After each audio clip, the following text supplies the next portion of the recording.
Okay, so today I'll be playing chess for the first time since I did that election night stream for whatever reason. Chess is good for stuff like that. Like I felt like reacting to, the live election results as it was happening, so I was just watching that, but then I was playing chess in the background too. Right, like now we could react to the meltdown videos that are always so funny to watch. Like there were so many of those from 2016. Like we can watch all the people getting pissed and making TikToks of themselves yelling and screaming and bitching about the result. Like it's just something that people put too much value in. Like it's not going to make that big of a difference either way, right? But people just lose their fucking mind over it. But that was kind of funny, and I played really shitty, so maybe you could say I was distracted. Like I've always thought about doing that. Like, oh, if I was a GM or something, I'd react to all kind of weird YouTube videos and stuff, or discuss like debate topics like my old format and stuff while playing chess of all games, because it's just so repetitive and it just seems conducive to that sort of thing. But yeah, let me try to get back to 17, which I've fallen quite a ways. I fell below 16 actually, and there is like no permadeath thing that I do with this. But if that was in classical, I'd be fucked because I'd have to delete my account on here if I fall below 16. So I'm using a couple other cosmetics here that I typically don't do, just like the darker theme and even the freedom thing that has to do with that could be some.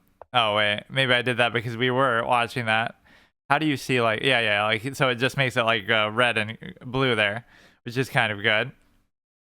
And then but no, the main things we're doing is the hue thing changes when we win a game, so it'll change the color of the board. And then when I lose a game, I have to change the art, whatever, one of my channel arts or thumbnails for one of my videos, and then I change the P set as well for that. So now we're using like a Pokemon one. Hey Wheelie, how's it going? So some of these are really annoying. I especially hate the ones where it's different on each side. Why can't they just be the same, right? Even if it's just random Pokemon, you could always figure it out. Now it's like I have to pay attention to what their rook is versus what my rook is and all that. And I have the type advantage if I'm blue, right? That's unfair. But what was the other thing? Like, so I was doing that little horror game gauntlet, so I did don't knock twice, and I guess I failed to something that wasn't even a failure state. So like I'm going through all these different horror games and playing until I die or whatever, and then it's over. So like we can do this, I guess, in between those. So every time I fail one or succeed, then in between that we can do chats, or my schedule is pretty random now, where like I can just pretty much do anything, but I kind of like to have some sort of structure like that. So we're obviously black. Sometimes this makes me play better, though. The fact that you have to pay so much attention to, like, you have to double check what the pieces are. So it makes you think almost a little harder, where you don't get too complacent about it. So this is like Groudon, I think. Whenever there's like those two legendary Pokemon, one always looks so ordinary and almost boring, right? Like this looks so bland, whereas this guy looks pretty badass. You go here, go here. I mean, it makes sense that that's always the horse.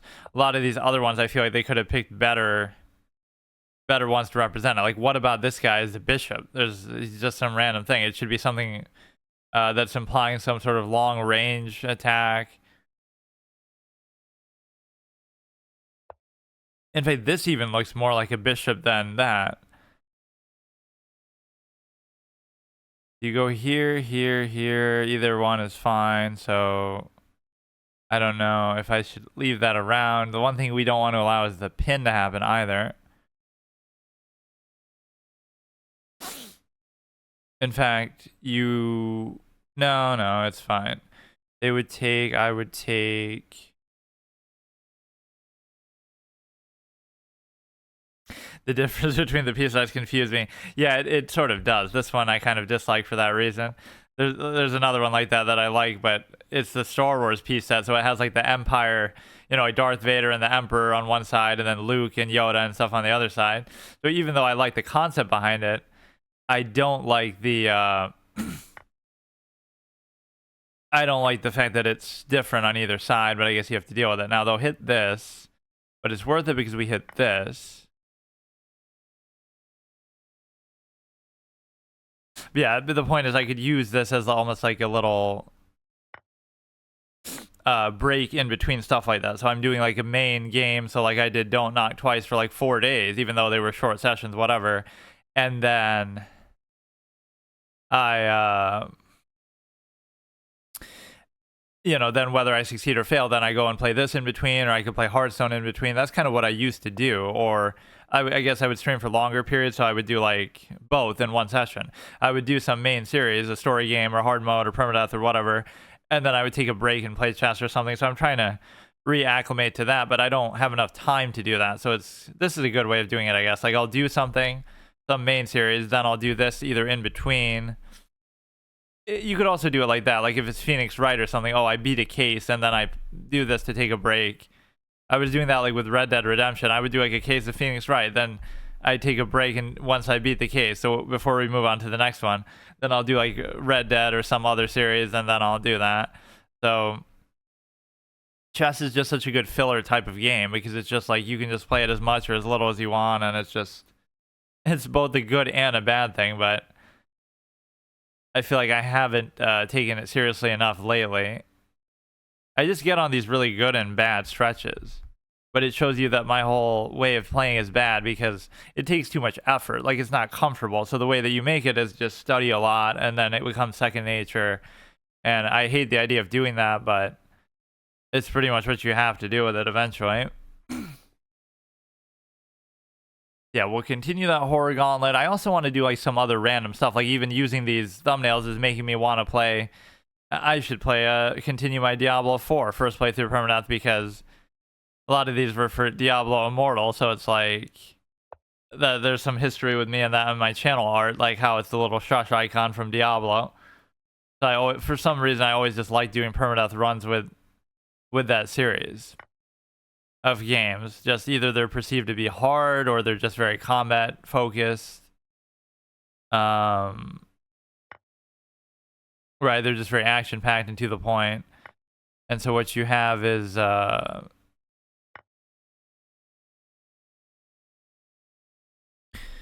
know, I can just kind of do whatever now. I don't have like a fixed schedule in terms of categories. How did the opponent already buy? I have no idea. So we have these two. I could bring this over. Let me see what I can do.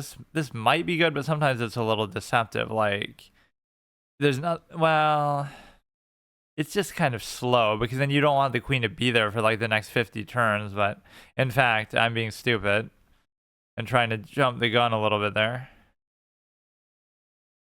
So if I go here, you can't move that pawn up even to attack this. But this is a bishop. This one confuses me the most because there's nothing about this Pokemon that makes it look like a bishop at all.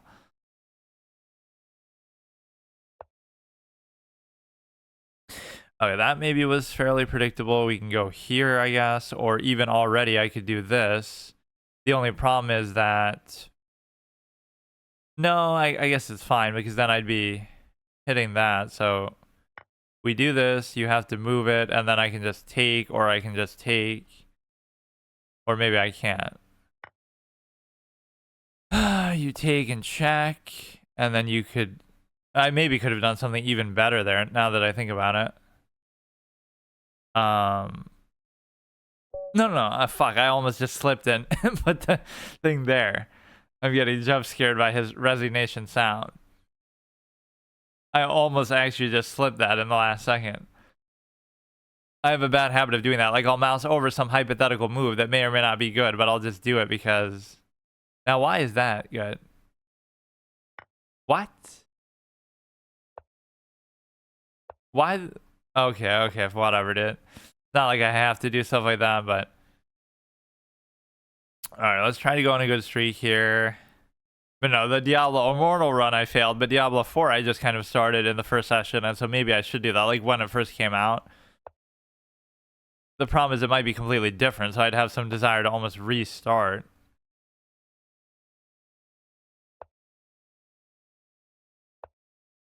That's one of my favorite videos, though, is the Path of Exile first playthrough. The amount that people got triggered by me simply playing that game for the first time is hilarious. Like, I don't get it, really. Like, they're trying to act all hindsight bias and stuff. It's so ridiculous.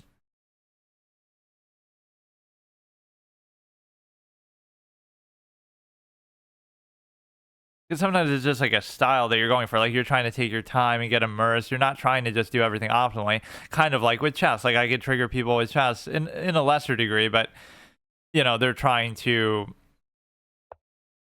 basically, you know, oh, you should know openings and you should know this, you should know that. But what if you don't want to play like that? What if I deliberately am avoiding studying because I don't want that to be the case and I want to do it another way?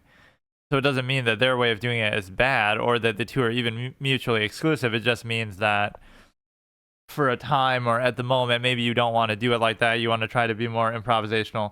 It was already over 10 moves in. Yeah, that one was kind of a little bit easy.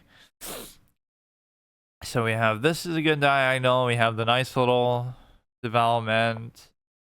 I want to go for the V-shaped structure, which should be pretty good. This pawn I always sometimes struggle with a bit in terms of you're meant to do something here, but it's like not always super clear. So this is a bishop tonight, so like they have a little too much on there. I feel like people always move this a lot sooner than what I do, but I'm always hesitate. And even here it's kind of dumb because like I don't want to let it get pinned. So by doing this now it can get pinned and then it becomes a problem. So I almost feel compelled to do that first. And now they could sack it and leave the queen here, assuming that's even good. That would be a knight for knight trade, which I don't even really want to do, but if I don't, it'll probably cause problems later.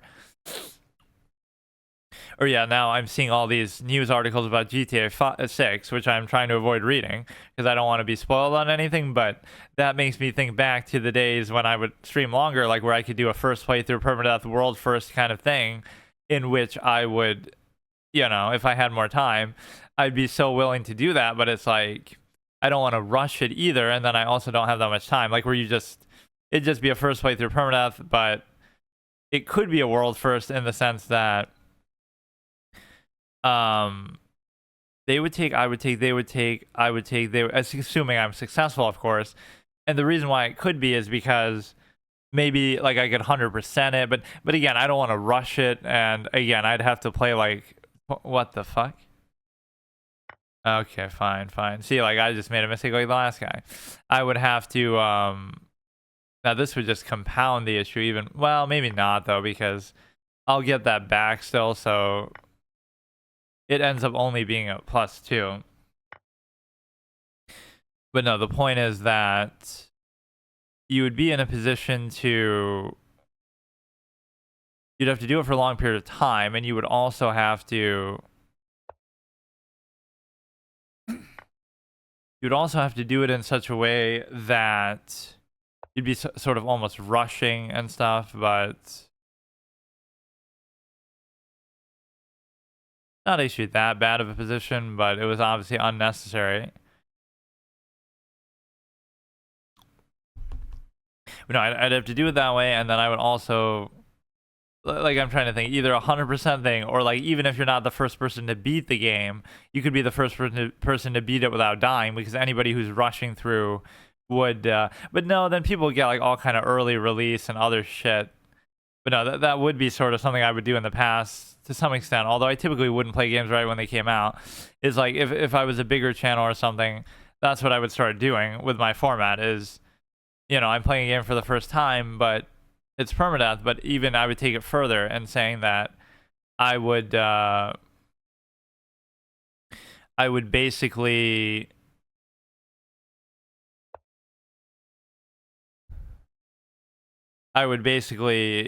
try to do it right when it comes out and do it like that. Yeah, that whole desire not to rush is kind of what would piss me off, so I wouldn't want to do that. What are these pieces? It's like a Pokemon set. Anything that's about GTA 6 is shitposting because Rockstar does not say anything regarding their games. I'm actually seeing like official release dates and stuff though being referenced. So it seems like it, and there was like a trailer which I didn't watch because again I don't want to spoil stuff on it, but all I know that it's like a guy and a girl protagonist. Which that whole mechanic in GTA 5 was kind of overrated. The whole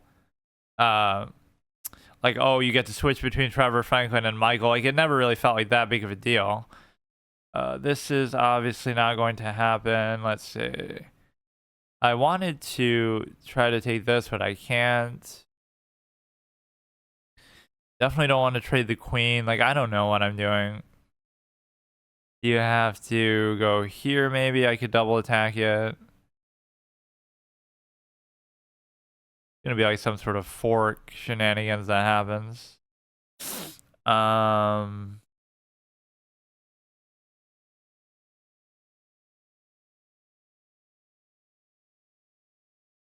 See, like these are the kind of positions that are problematic for me because I'm putting myself in a position where, you know, I'm down for no reason. So now you will have to do something crazy, which I won't be able to figure out.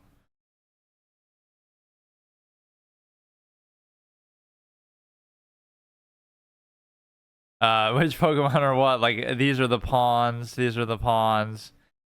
This is the knight, which really, that should almost be the bishop. The bishop was that other green guy. I don't even know the names of all these. This is the most intuitive one. Obviously, that's the knight. What else? Like, this is the queen. This is the king. The fact that that's the king, that's the queen, because they're different on each side does make it a little bit harder to figure out. This is the rook. And I guess I don't even have a rook anymore, but it was like the what was it called? Slugma or something. It's one of those fire. Well, I mean, they're all fire here. It is pretty confusing. It's not like I've used this very much, so I wouldn't even know, but it's very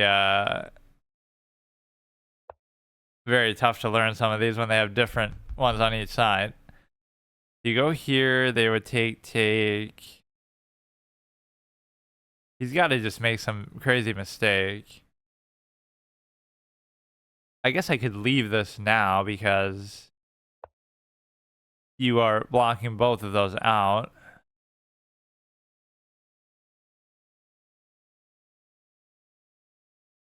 Have I played Pokemon chess? Isn't that what I'm doing right now? Unless there's some other... Is that some actual game? Pokemon chess. Or is this like a Pokemon chess set that you could do like yeah, like where there'll be a real ones in real life that I'm always intrigued by. What the hell is this? What? Okay, you go there, nothing's happening with it. Okay, this guy's just being annoying now. Like, you know you're not good enough to really win, but you just got lucky. Go here, you get forked. But actually, I don't because it's not even covered. You gotta just trap something. I don't know. I really couldn't afford to lose my rook like that.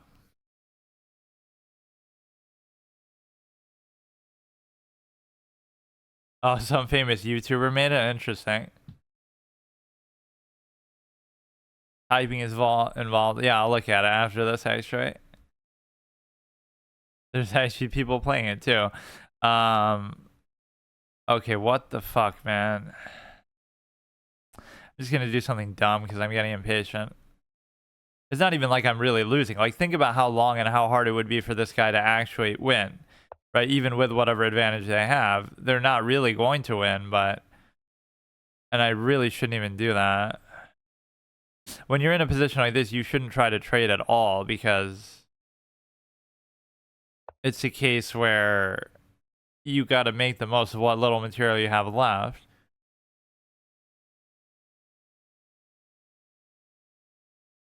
He's definitely up on time big too. If you attack with type disadvantage, your piece dies.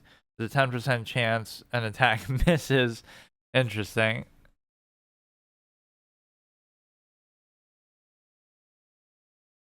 I made Pokemon chess. Who is this guy? I love that one game, the chess evolved online. So all these ones where they, you know, have custom pieces and invent stuff like that is always fun. So here you can't do anything. I like these kind of moments too, like where you sort of just frustrate them with your... This is how chess can work sometimes, is that you're not really even doing anything. But just it ends up being kind of, you can just drag it out and make it dull and drawish. And I actually tend to be pretty good at doing that, but I'm just too lazy or I get bored too much. Like now we have an Octopus Knight, so that could make up for the advantage that they have materially. Like, it's so stupid, but this is why in classical games I'm basically unbeatable to within a couple hundred rating, because you look, I'm still gonna draw or win this game, but I'll just flag. Like, he's not gonna beat me because it's just not that simple. The best he could do is try to compel a trade in some way that you would basically, you know, do something like that. This should be a check. But yeah, this seems good. Octopus Knight position. The opponent does not know what he's doing, but I mean, he's still up. My games are never like this. I blunder way too often. I mean, and this is with me blundering a piece. Like, if I didn't do that, then at least... Now, do I have no choice but to trade it, which is exactly what I was saying, too. Like, that's the best he could hope for. So that in itself is a mistake that I shouldn't have done. As in, you know, I shouldn't have let him have that opportunity. Fuck. And I still shouldn't even do it, actually. Oh, fuck it. I don't know. See, it's just me being lazy. Like, I could have dragged it out more if I wanted to. That was such a stupid move because there's no reason to ever trade anything.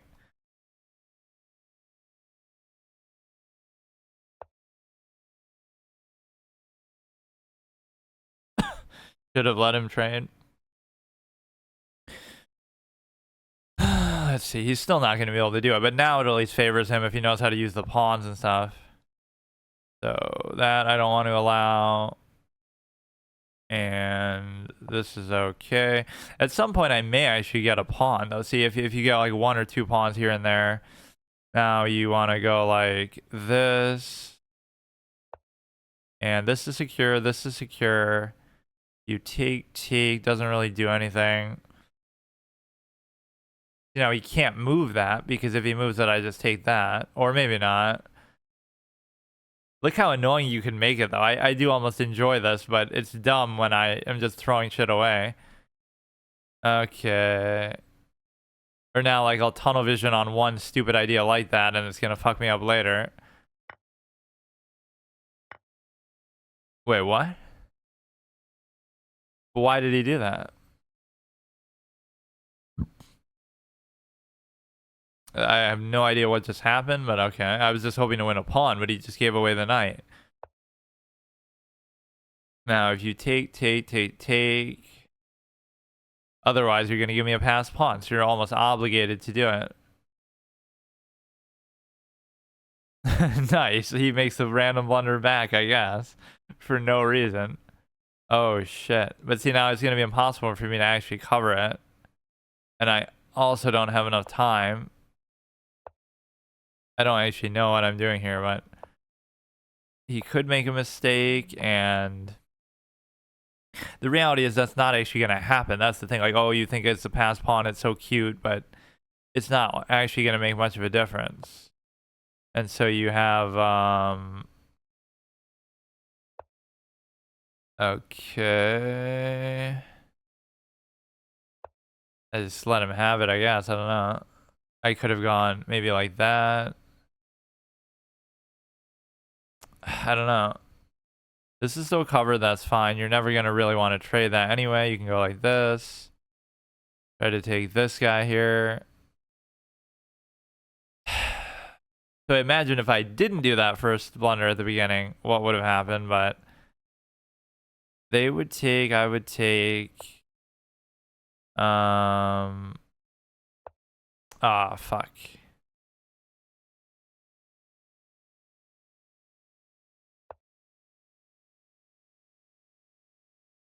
Actually, it might not matter that much, though, because there might not be anything else they can do with it. That's fine, I guess.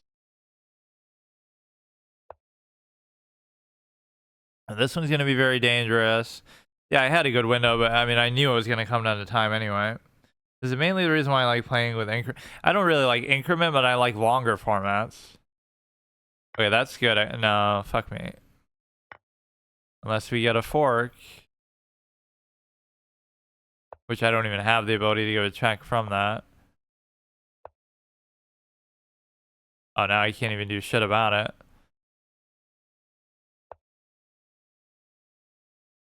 Okay, whatever, dude. That's just like a waste of a game. I don't know why he even gave up that knight there when he did. It's not even like, oh, it was to stop a pass pawn because I still got a pass pawn, so it didn't really do anything for him. Okay, fine. Yeah, let me look at this Pokemon chess thing. Since we lose the Pokemon piece set, now I won't be able to use it anymore because I lost. Or like, can I just spectate somebody? Because I don't really know what I'm doing. The room no longer exists. Wait, this is just a regular fucking chess set though. Randomized missing. Water dark fairy.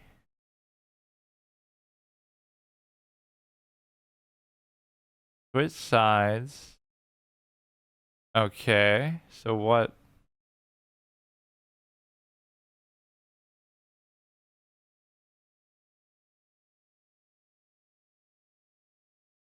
Enter the password. Why would you need a password when nobody's even playing this shit anyway? Draft. I have no idea how this works. I don't really want to fuck up anything, but I assume he's doing something. A white rabbit. Or am I just watching some? I don't know what's happening. But yeah, whatever. It'll take into account type advantages and stuff. Why can't it just like let me do it against an AI just so I can figure out how it works? Because all these people are clearly going to be experts and whatever.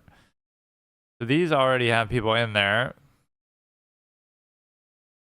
Room no longer exists. I can just host one myself. Disable critical hits and misses. Random teams. Timer.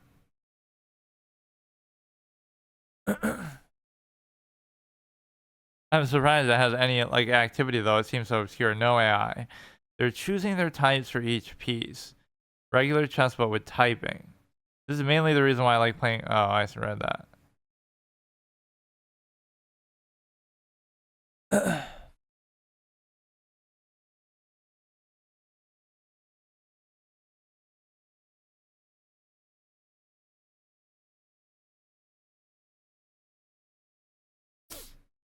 This is pretty interesting though. I've never heard of this before.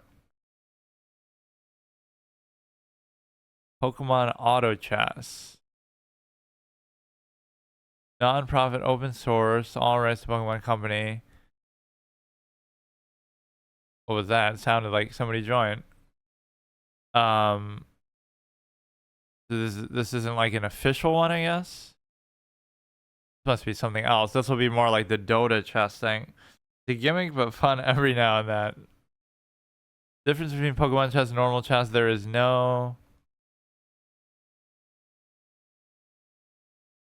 YouTuber named Little Z decided to be a good thing. This looks like something totally different too.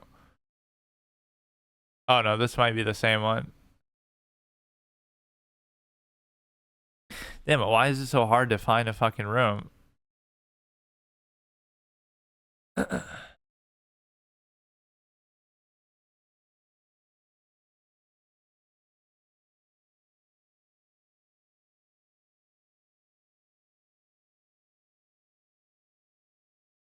Random teams, blitz. I just want to see how it works generally in practice. I mean, what if I just stack up? I have everything of the same. You can cheese the system. Like everything's a fairy or everything's a dragon, so they're pretty much immune to. Most things aren't super effective against them or whatever. It was just one guy making it. Hardest puzzle of them all. And this puzzle is white move. Why is this even on chess.com? The hardest thing about it is to find a match. Pokemon chess set. This is what I would do if I did like face cam kind of shit. I would, or if I was like a big streamer. This is what Hikaru should do. He'll play on all fucking random different piece sets like this.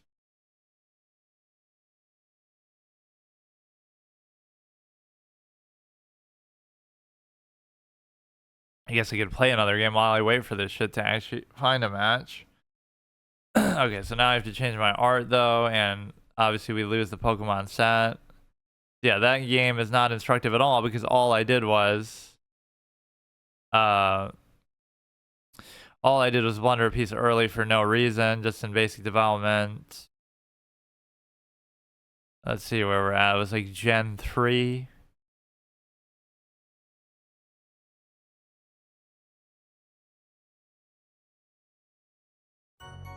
Gen 3 Pokemon, Geometry Dash. Oh, this is going to be a fucking clusterfuck one to understand too. I remember this being very confusing if it even still works. Hey, Navi, thanks for the follow. Can you do a Simul or Arena? I guess I could. I don't know how many people would actually join it though. And yeah, for when I do Simuls, it's like the opposite of what the purpose for one is because normally it's supposed to be you're better than everybody playing against them. Now I'm worse than everybody playing against multiple people at the same time, so I have done that before.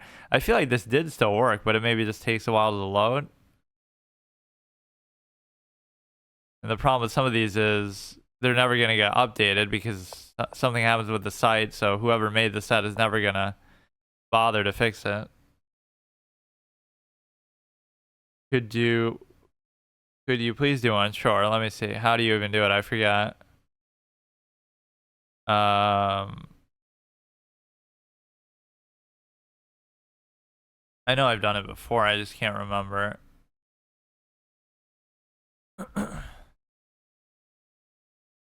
How to make a simul. On the simul page, duh.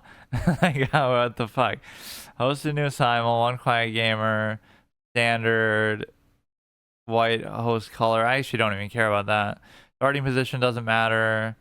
Clock time. This is gonna take forever too, yeah. Clock increment 60 seconds. Additional, I don't really care. Count age, rating, restriction. Start time could be like right fucking now. Not like that. Can you create the simul and you guys join?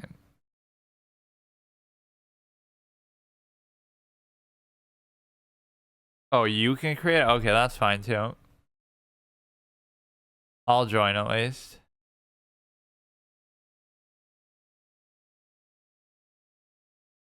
Yeah, I guess some of these anybody can just join and fuck around. So I wonder if you do gain rating for some of these. I don't see why anybody who's like not a super good player would even bother doing it though. Out of 50 opponents, Fisher won 47 games, drew 2, and actually lost 1. I'm surprised by that. Concept is taken from real world events. In real life, this involves a simul host moving from table to table. When the simul starts, every player starts the game with the host. The simul ends when all games are complete. Simuls are always casual. Rematches, take backs, and adding time are disabled.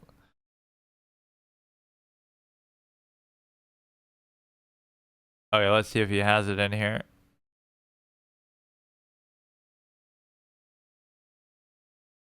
Newly created. Is that you?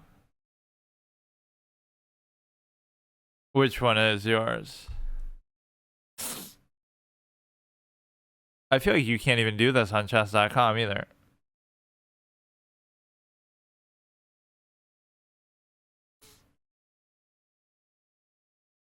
Why is it so hard to find a match? See, now I'm so curious to actually play one, but nobody is fucking doing it.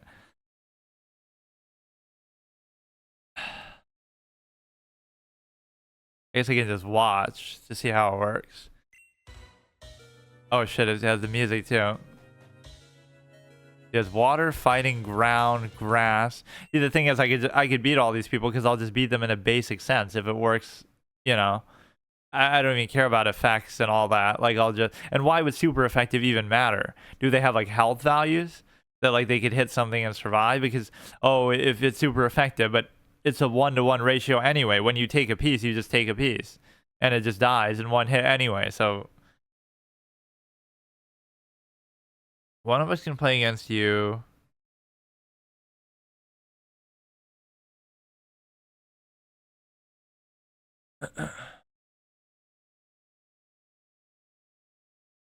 Okay, let me see.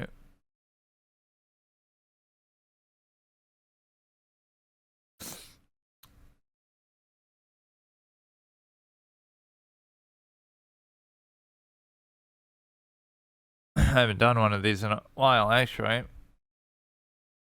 Simul slash BMY PWJ68. Let's see, join. Ultra Chess 123 Fun Simul. 1979. But it's provisional, so who knows how accurate that is. Yeah, let's watch these two heavyweights in the ring. So, but no, I don't get it how it works in terms of trading. Like, I guarantee you I could beat all the people on here because these probably aren't good chess players. Not that I'm really that good anyway, but like, these are just random people who probably like Pokemon and think it's a fun little gimmick. When you're going against an actual top 75% player in the world, even by being a mere 1600, which is not very good. But I'm just saying, like, you could probably just rely on that.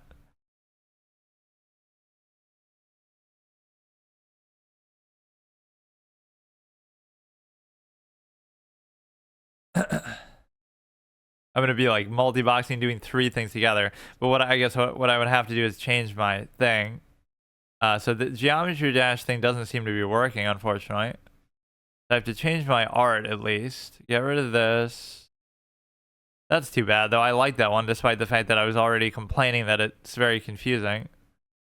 Gothic pieces. Okay, this one I like. And then we'll go ahead and change to the next piece of art here quickly. I always get so distracted when I'm doing these chess streams, though, because there's so many weird things like this to look at. Like, yeah, let's play Pokemon chess. Let's play some variant. Let's play, somebody was showing me something last time like that, too. It was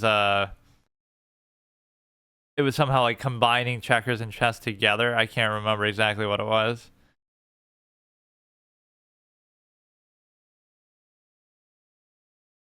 As long as these aren't considered rated games, though, because that would fuck up my whole format and everything I try to do.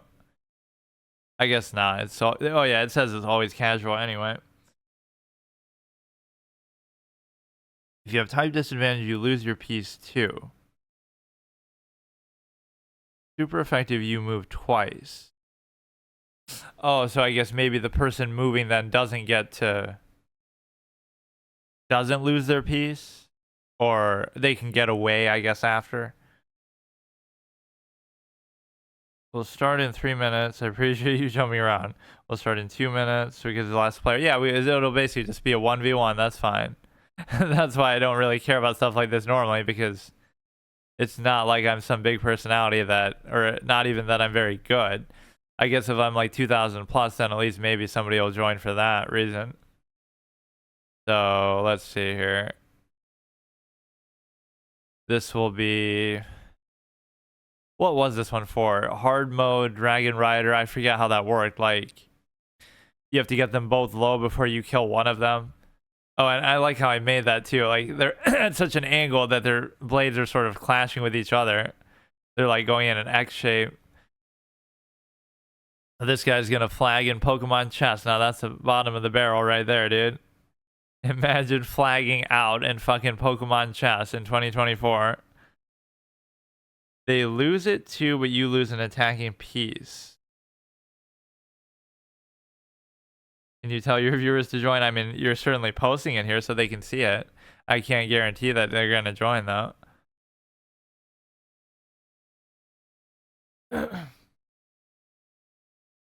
You've been selected. Simul's about to begin.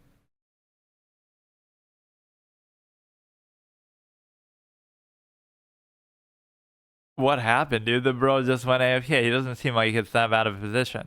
But no, this is fascinating because I think of it just like play it like a normal game. In fact, like, what if I make every one of my pieces the same thing? That's almost what I would do. They're all just Snorlax. They're all just normal. Yeah, you can start. Join the stream and get selected. He's acting like I'm some kind of big streamer or something. Has to be one type. Oh, okay. I was already trying to game the system. That's boring. Because it's potentially a bad thing, yeah. If I like have all water Pokemon and then you have like or if I have like all fire Pokemon and then you have water, you can just roll me over. So I know. I'm just saying, like, you're not gonna get a lot of people to join from here because it's not like I have a lot of people watching anyway. Wait, now he's 1479 though. I thought he was 1970. Okay, I'll just play it normal, my old boring style. So he gets the time advantage because he's obviously playing multiple people. So does it like adjust based on the number of people you're playing against? Like he would get 10 minutes for each one, or is it just because that's the fixed amount that it said? I don't even know how that works. Oh, you were the 1797. Okay, we trade, that's fine. Yeah, I wasn't expecting him to do that.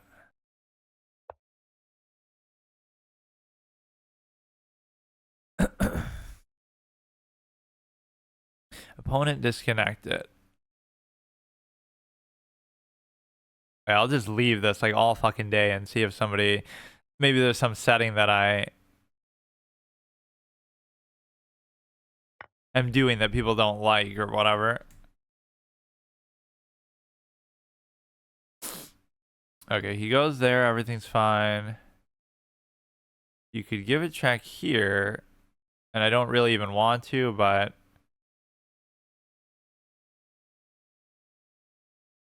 that's actually fine. So now we set up to try to get rid of this in such a way that at least I can move the knight here if I have to.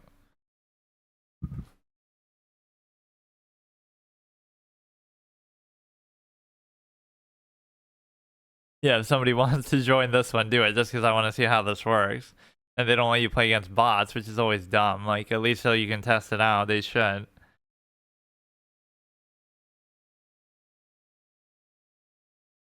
I could, I could like join myself. Like, what if I multi-box? Yeah, I'll play against myself. I don't care. So this is oh yeah, here we go. So I'll play like a typical opening. Oh shit, I found a way to break it and fucking basically play against AI. You go here, you pin it down. I'll go here, I guess. Although maybe I shouldn't care and I should just do this. But no, it's stupid because I would expect that I can do this, but then I can't because it's pinned. Or he'll just take it. Well, it's not AI. I guess I'm just playing against myself. Or no. Oh, fuck. I thought I could close one of them and keep playing. Take. There's always a good honor code with that too. Like, even in regular oh shit. Even in regular chess, if you're going to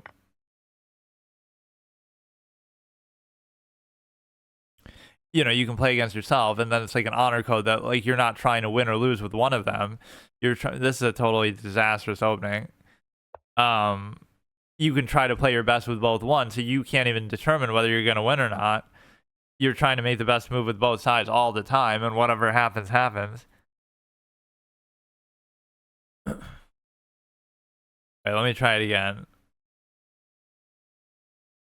10 minutes, blitz, none. I guess we could do it that way, just so it'll be random, it'll be this, and it'll be me versus myself here. Alright, so we gotta keep both of the tabs open. So let me see what we have. We have Poison, Fairy, Dragon, Dark, Normal, Water, Ground, Steel, Bug, Fighting, Psychic, Fire, Electric, Flying, Grass, and Ice. And then for black, we have Ice, Normal, Dragon, Fighting. So somebody will still complain like, oh, this somehow benefits one side or the other. Grass, Ground, Steel, Fairy, Water, Dark, Psychic, Rocks, Poison, Ghost, Flying, Electric. Ghost and Psychic were always my two favorite types in general. Okay, he goes here. It's a little bit awkward, I guess. See, like, either this guy's really good at openings or I just allowed this to. Can I please not curse? Oh, sorry. Take. Oh, I already messed up because...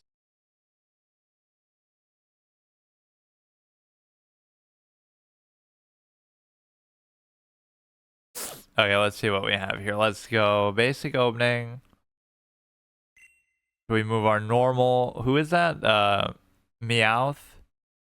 The normal Meowth, we go to the fighting. I really am not good with the Pokemon names. Machamp, or one of the precursors to him. You can go here, I can block it, but I'm not happy with the way this is going overall. Just kind of a disastrous position. I don't know how I even allowed this to happen, because basically he's just beating me in the opening.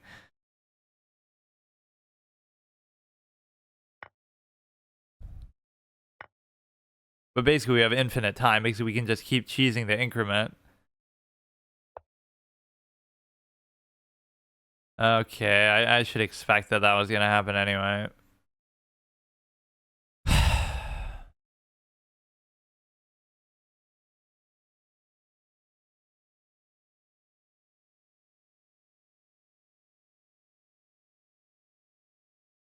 I can accept the fact that he's going to take that, but what's even worse is that you'll take it and then you'll be pinning this into there as well. So I should always get out of there. So let him have it, and then... How did this even happen, bro?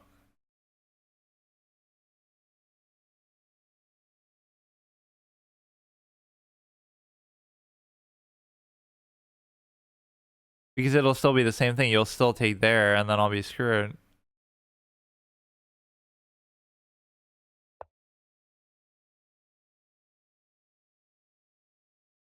Okay, let's see. So we go, why? I'll just play it like a normal game, I guess. But maybe I won't fully understand the... Yeah, they stole chess.com's layout, too. I won't understand all the implications of what the types are doing, but...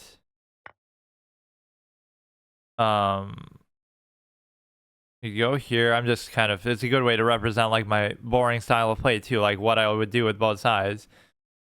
Right, I'm just reacting as black in a very specific way. So I can't really do anything with that. Okay, I don't know what happened.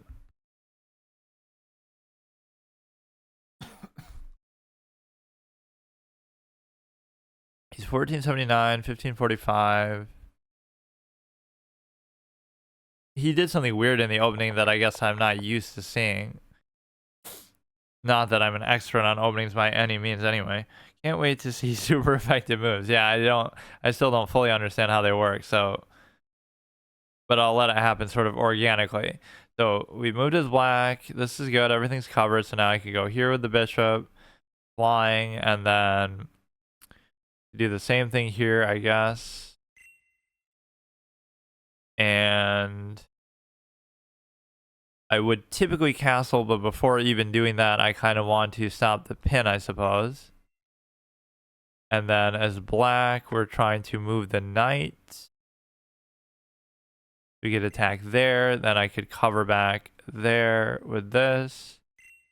Then maybe I make that same superfluous move with the pawn, just because I fear the pin so much. And then now I can finally castle on both sides.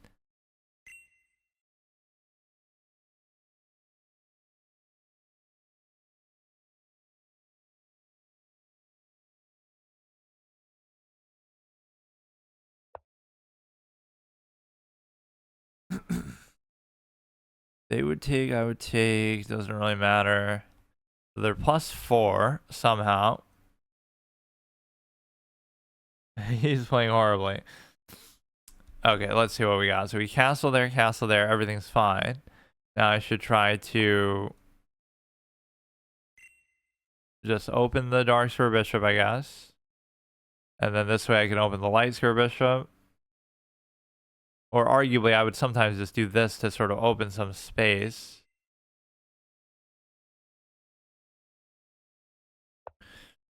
Okay, we're doing fine time-wise, but this whole situation is not very good.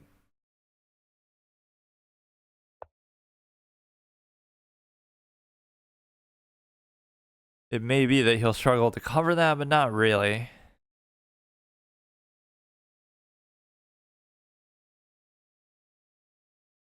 But yeah, like, can I actually watch their game as this is going on too? 3 playing, 0 wins, 0 draws.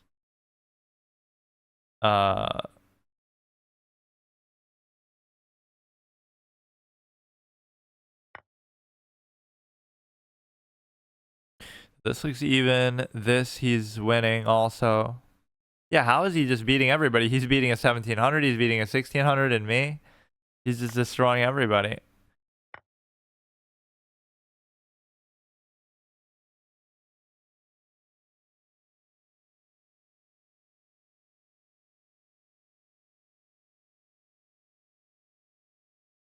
You're 200. Oh yeah, he's provisional, so I guess we don't really know with him, but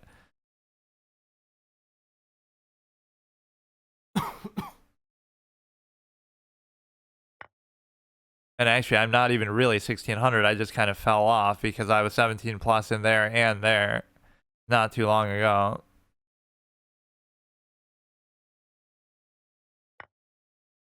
Certainly we won't be able to take advantage of anything in terms of time because he's way up on that.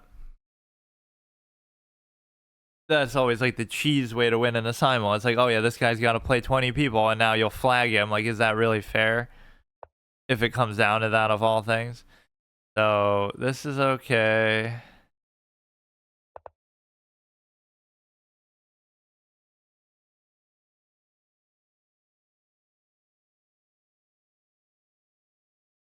That knight is maybe in a bit of a pickle, but I don't really know what to do about it. This seems like basic comfortable development. And so what do we do now typically? We're castled. I should just try to develop this, but I guess I put it... You kind of do this sequence. Oh, you can't really do the arrows here. You could do like this sequence where you go there and then there. And then as black, I would go maybe something similar. Give this somewhere to escape to. It's going to be a little bit too identical the way that I'm playing, in a sense that would favor white, because if you're just mirroring everything, help him. Let's see. This is... Oh no, he's still going. Okay, we go there. We can go here, attack the bishop. Then we have to react, go back. Then we have to do the same thing with the bishop here. Then I can do this. Then I could go back. I'm trying to move as white on the same board. Okay, so we have the bishop pair. We have the bishop pair here, potentially. I'm sure I'm making mistakes, but if I'm not catching them and I'm playing against myself, then why does it even matter? Okay, he's giving a bunch of checks.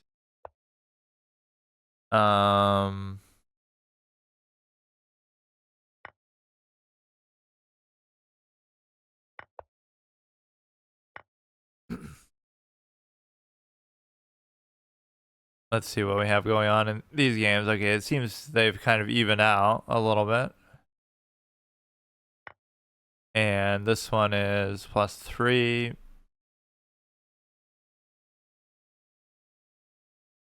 Let's see what my move here is. We have the bishop pair established. Now, what do I typically do to try to attack? I guess I would sort of push this pawn now, the water pawn. Or I guess I would also move the king too. So I could do that and then move the king and then raise the pawn. And then here I would decide to probably do something similar, which is kind of weird if you're playing like that. I would probably play more defensively as black now. But I guess we get this out of the way, and I'm just going to do exactly the same thing.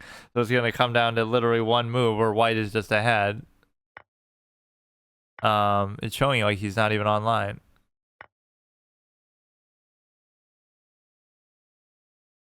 So I could take... No, I mean, there's no reason to do it.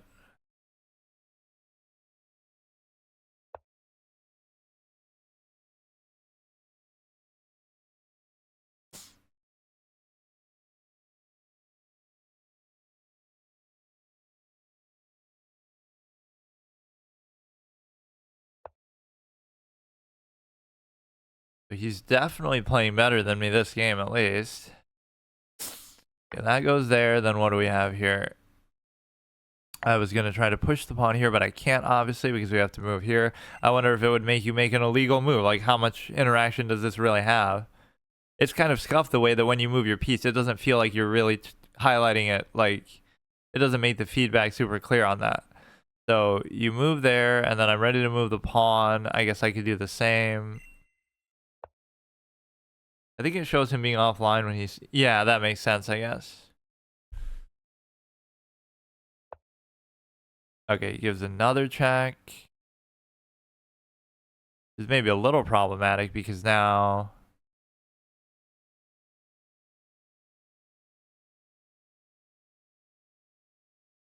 Anywhere I go, he's going to just keep doing the same thing over and over.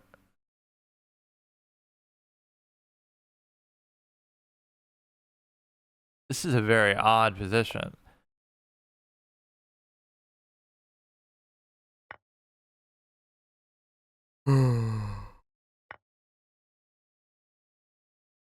Bro literally knows openings way better than me, or whatever that one was at least.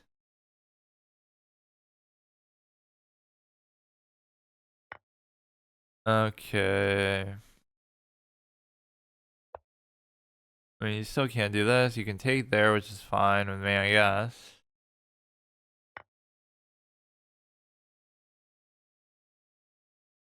Like, what happened exactly? He made like one move that was a little weird, and then I just kind of got distracted.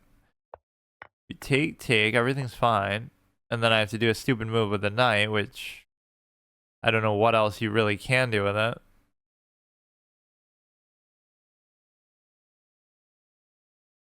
Yeah, let's see. We move that. Now I'll do my little pawn push.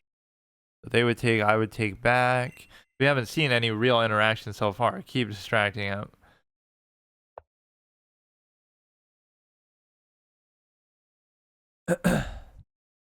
He does the pawn there, and then I can't take.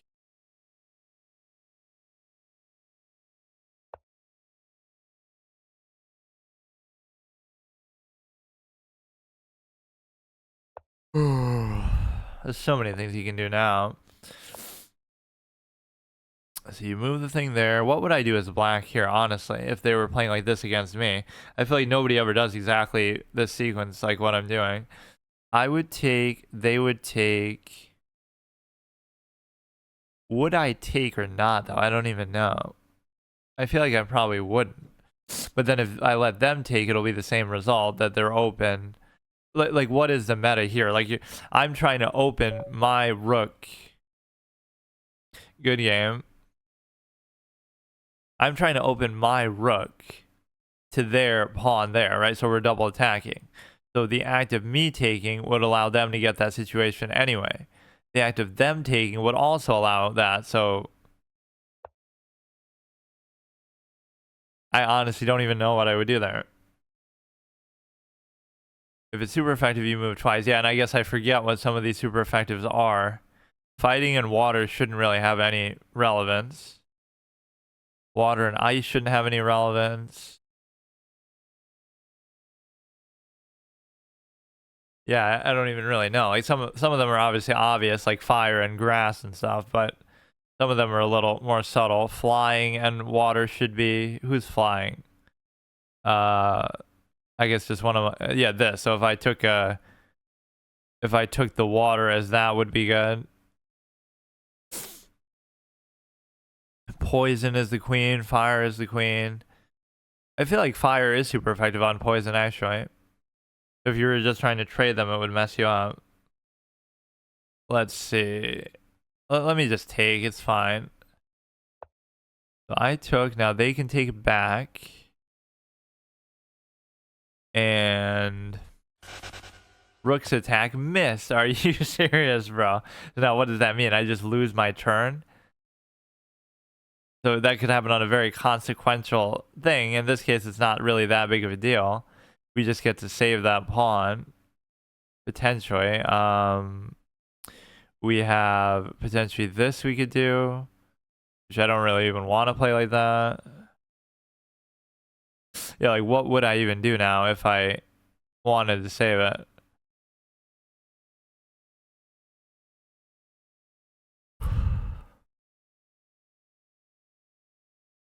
Could move my queen, I guess, here. Yeah, that's what you call a poison pawn if it was a poison element, because that's a term in chess that I don't even fully know what it means. Just one that's going to be like really useless. Okay, so he beat me there. Let's see how these other two games play out. And I guess I don't count these kind of games towards the overall having to change my art and sets and stuff, because it's not really rated. This one is white resigned. So he lost that one, I guess. 1 win, 1 loss. Okay, let's see. We have the queen there. Then we have the whole idea just being to try to cover it. Since we were lucky enough to get that mitigation RNG nonsense out there. Now I could try to attack it with the knight. Yeah, trades become a big deal because obviously the whole super effective element that you don't want to even do a trade necessarily, or allow a trade sometimes. Now I probably won't be able to save the pawn at all. Or I guess it's not going to be uncovered though, because you're sweating. What happened here? Oh, they're still going. Yeah, this guy should win though. I mean, damn.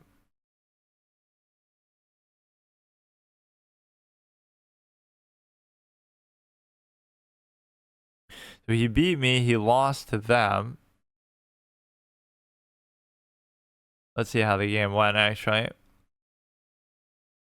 These are pretty fun, but it just always feels like what's, you know, when a low-rated player does a simul. Like, what if I just host one randomly myself? What would even happen? Would, like, random people even join? I gotta know how active that thing is. That whole page. You know, I just got distracted from everything I was doing.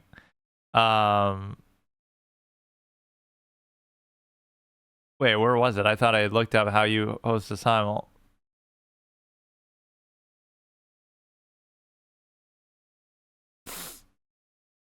But yeah, that was funny. I did it once before, right, like a year ago or something, and like I had all these 2,000 rated players joining who are like watching me war me and stuff. I think so. It was like I'm a 1,500 and I'm doing a simul against 2,000 rated players. But that's like the opposite of what a simul is meant to be.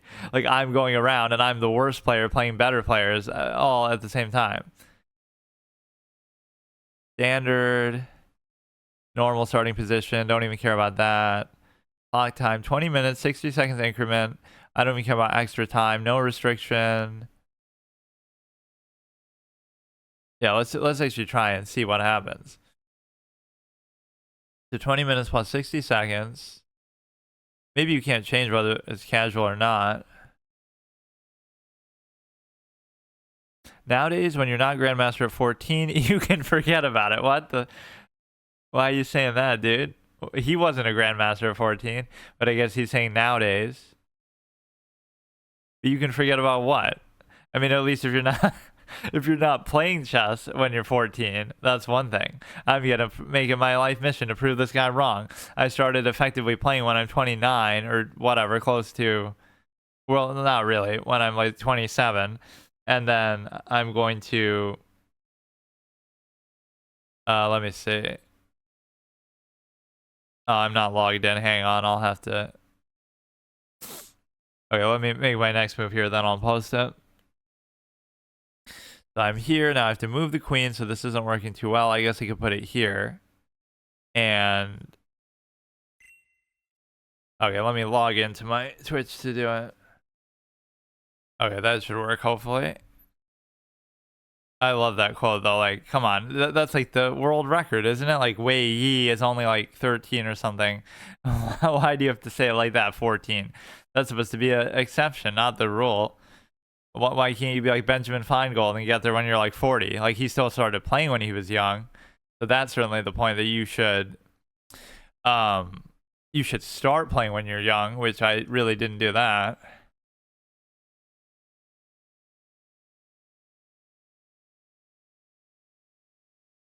Accept random candidate. So how many people do you have to even have in here before you can start? probably like 3, because otherwise it's considered a 1v1. Okay, we move there with the poison queen, and then if I go like this, you can do the en passant, so I really can't react that way. This can actually be kind of an interesting position, even if I decide to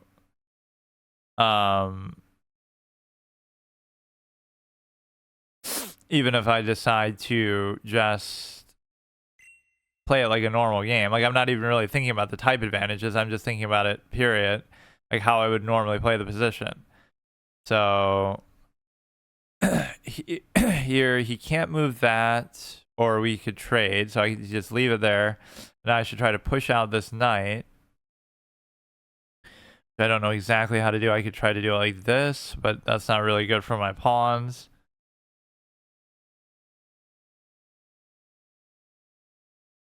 Oh, page not found, damn it.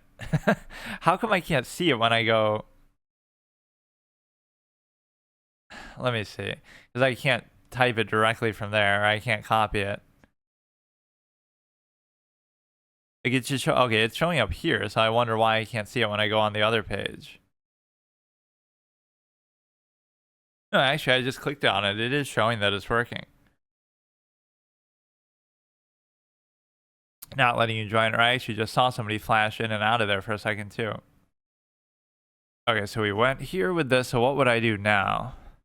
I don't think I've played against myself in chess since, what was that, Neverwinter Nights, because I was forced to, because nobody was using it. It's like some MMO, and then I get distracted by the fact that you can do that in there. What is this thing even supposed to be? Like a crab with like a very odd looking block on its back. It's like one of those camouflage ones. So here we have... I would want to move the knight, but there's nowhere good to move the knight. I guess I could put it here. That would be interesting. Now if they take here, we could trade the queen, but then they can sort of double take it. This is a weird position. I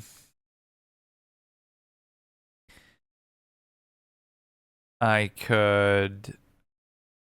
You know, let's make a bizarre move. Like, we'll go here then. No, that's going to be hard to push out. They could take, I could take. It would be a passed pawn, but then it would be kind of hard to protect it.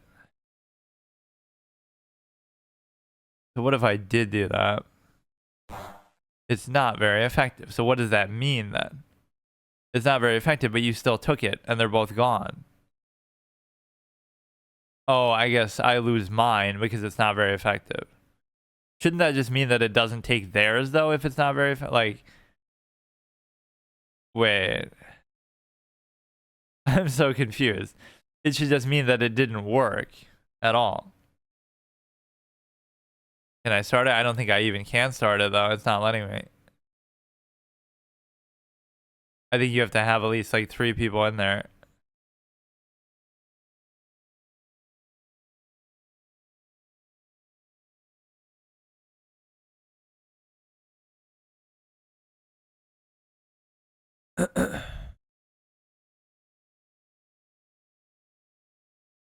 Yeah, I don't think it'll let me until somebody else joins. Let's see what we got. So that was very confusing interaction. That's our first unique one yet, at least. So we have... I could bring the knight. They would take, but they have too much cover. So maybe I'll bring a rook. I have to keep this rook connected just in case the queen can't back out. And then we have... Let's see. Now you're hitting this, which isn't really under any threat. This is adequately covered. Maybe I will move this and just try to bait a trade out.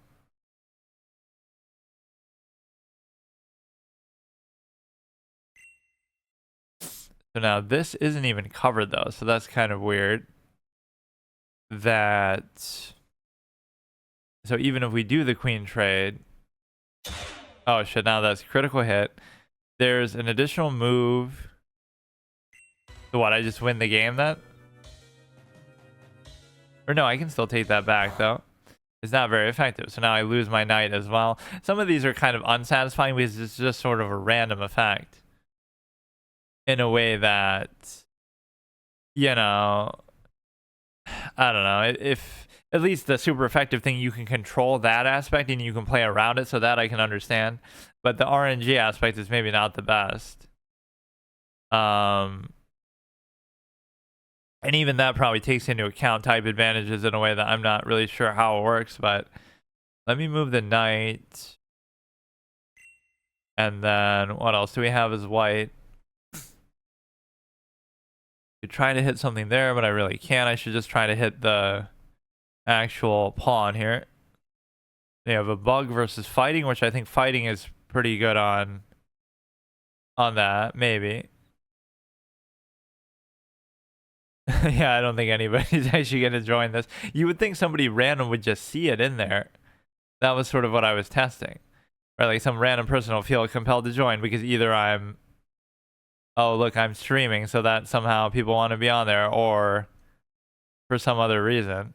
What if I do the same thing here where I try to play against myself? We teach Simul 1337. I guess you really don't feel like you have to be that highly rated though.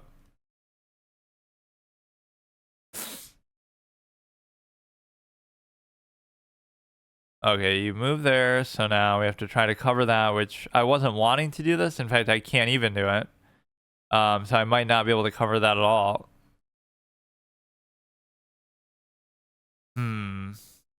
That's too bad. Let me try to get my knight maybe up here, even though that still won't work. Didn't I just do that? Like, I just did it and then just moved back again. Now we're going to be able to take this. Let's see what kind of interaction happens. Rook's attack missed. Wow, this guy's just going to be invincible forever. But even in all this time, I still can't come up with a way to cover it. I guess I could go back and then do it there, because I'm not really going to need to move that. Oh no, I misclicked. Fuck.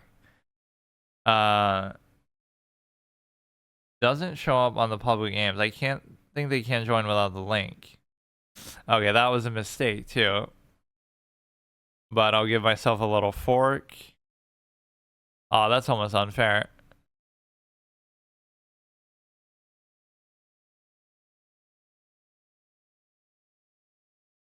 Yeah, maybe there's some setting I have to change here.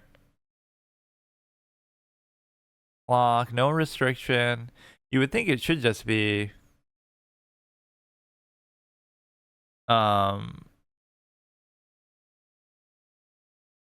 it should be available for people to just see though. Okay, now we have this little fork situation. So I will go ahead and at least now hooray, we finally get to cover this, even though I still won't be able to. No, I guess I could do it like this. So now white's forced to take this one. Then we can take back with the king. It's super effective. It means I get to move again, but only with that. So in that case, it doesn't help me at all. Hooray, I can self-pin now with the bishop. Accept random candidate. But that's the same guy who was already in here, so... This is kind of dumb.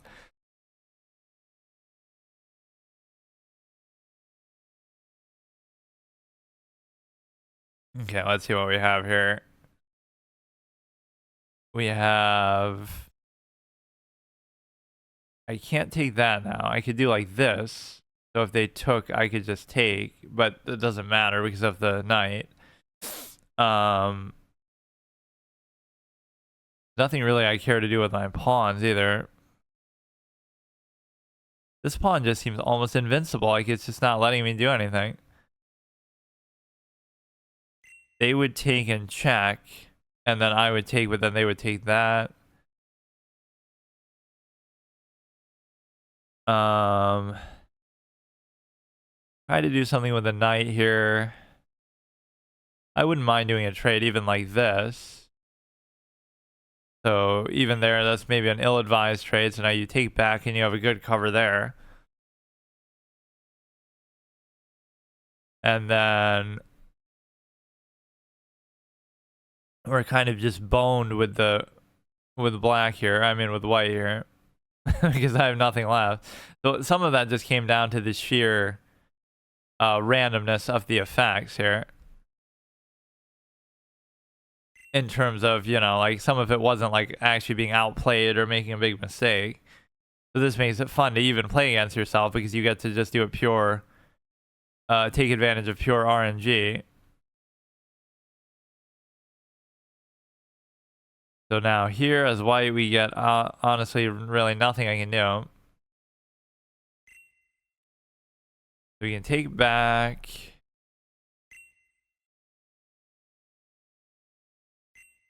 Even that barely helps any. No, that is kind of fun. And I had never really heard of that before either. Damn, I just wanted to see if somebody would join. It should be public now, at least, since I put the time in there, I guess. That is so weird.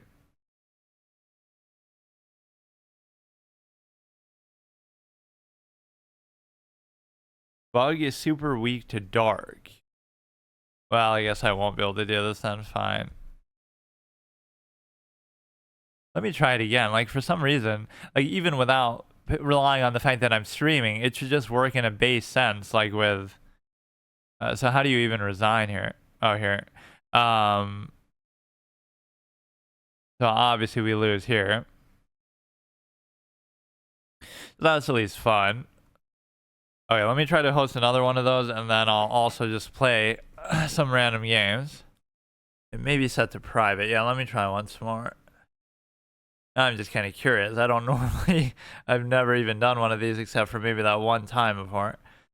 So, one quiet gamer simul, which really... Maybe I should put some other name to attract people. Slightly inappropriate could get your account closed. Standard...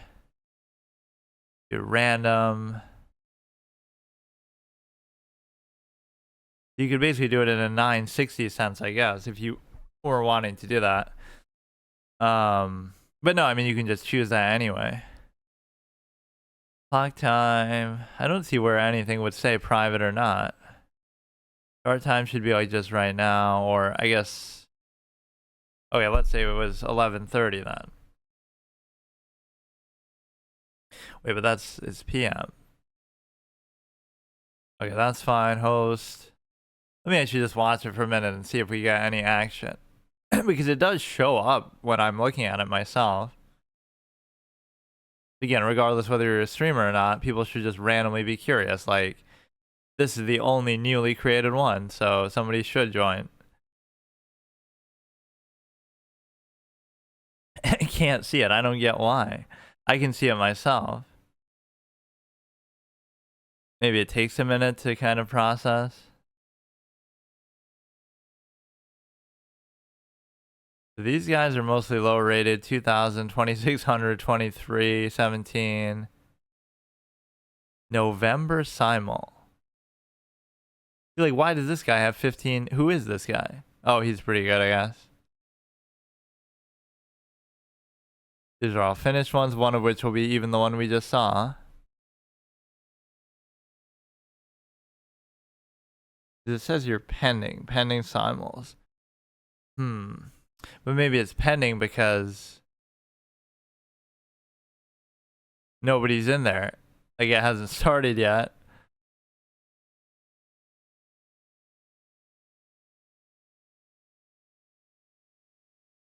Yeah, I don't see what option there is to, like, make it public or, you know. If you select several, each player gets to choose which one to play. Oh, that's kind of cool, too. It only works for standard games. Use the board editor. Leave it empty to start with the normal position. Random. Initial time. Fisher clock setup. The more players you take on, the more time you may need. Post extra initial time clock. Extra clock per player.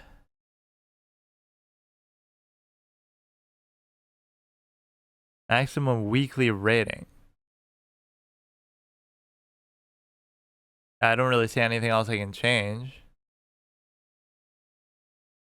You have to send invites and randos can't join. That kind of goes against the whole way that it should work, though. Yeah, I guess it might just inherently work like that, but Chess Legend Pro. What is that icon even supposed to be?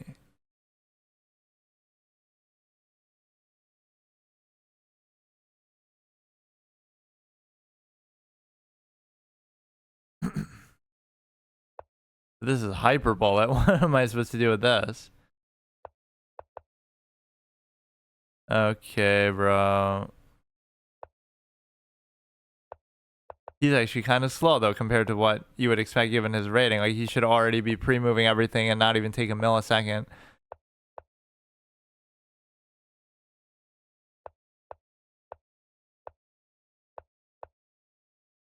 The best thing to do here is sometimes just to move stuff back and forth in a way that's not even, you know, putting you at risk or anything. Okay, bro.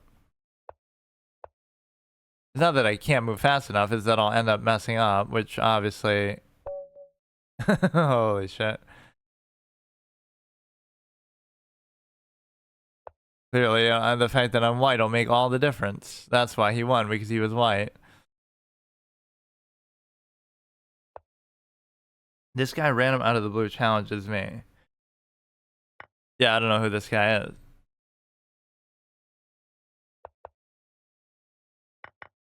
"30 seconds to play. I need 10 minutes to avoid a blunder, but still a blunder." Yeah, I'm not very good when it comes to time at all. But that's kind of the only thing you should care about here is like...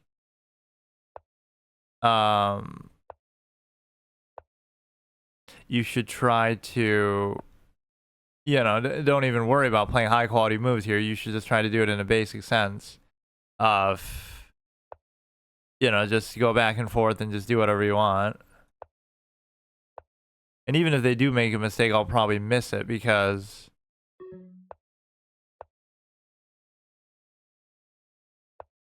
I would take...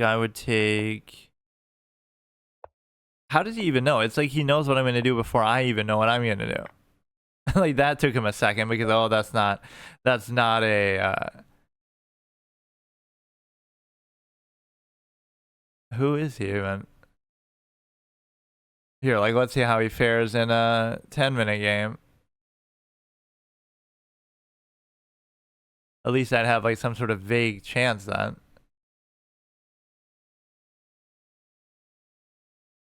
Yeah, this might be only like if people really... That is dumb though. It should let you just randomly do it. Right, like if anybody wants to just randomly join, they can. The chest, host, public, or maybe you need like a special account to do it. Host your own, could join some. How to make simul public. Only okay, that's what I was thinking. Only title players can do that. Normal chess player member. Okay, so now I just have to get to a... Okay, at least we know how it works now. I don't see why it matters though. I'm gonna get destroyed anyway, so it's not like it benefits me or something. Okay, let me actually just play some random games now. 5-minute blitz on chess.com, and that time constraint feels so... Yeah, I definitely don't enjoy it. In fact, I would prefer playing... classical if I actually had more time, but it hasn't been enjoyable lately because if I do that, I'll only have time to play like 1 or 2 games anyway.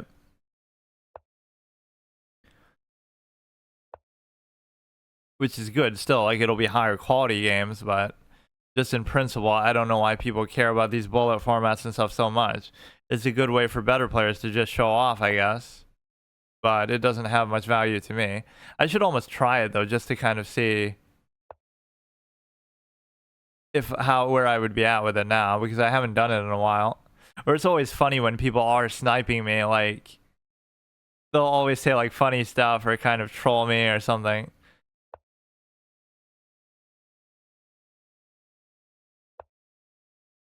Like as if you should even need to do that to beat a player like me, or as if it would even help you when I have no idea what I'm doing anyway.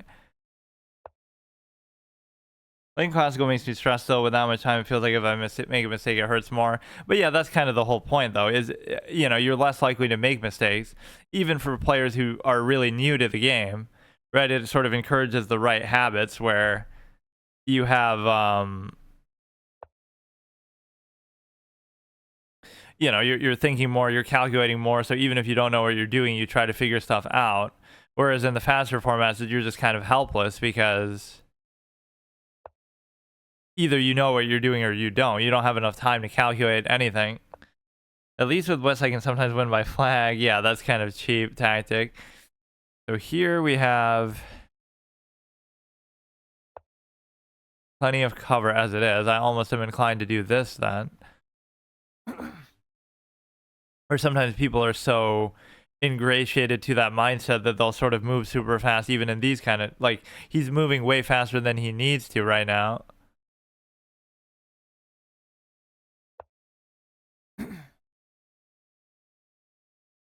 Right, we're playing it like it's bullet, even if it's not.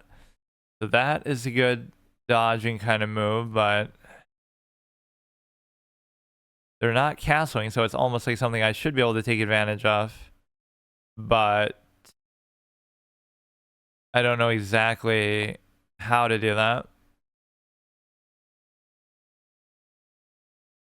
Save time for later, yeah, but then if you're already losing, it ends up being a problem. Oh, is he doing a simul himself? Maybe that's how he found me too.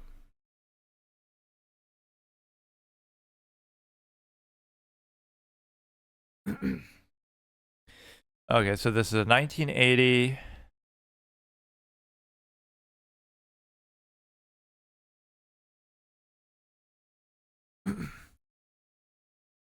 As if I'm good enough to even be able to focus on one game at a time. Now I guess I'm always doing a simul then if it's yeah, I'm technically doing one, hosting one myself because I'm playing 2 games, but not exactly in the same way. That's the thing, always losing. Okay, let's see what we got.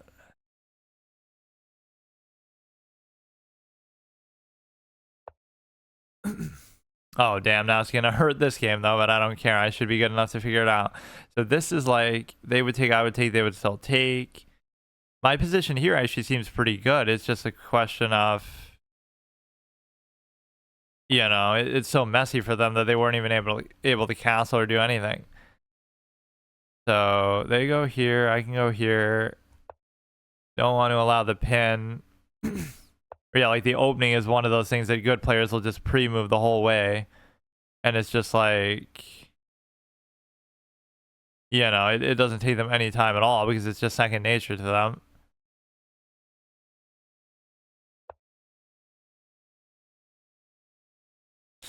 Kind of like what's happening right now. He's the one who's distracted by playing another game, but he's still going to be playing faster than me. I probably should take that in principle, but I won't. It's going to be better than the outcome anyway. Okay, we can take this. He's just too fast. Even at this stage in the game.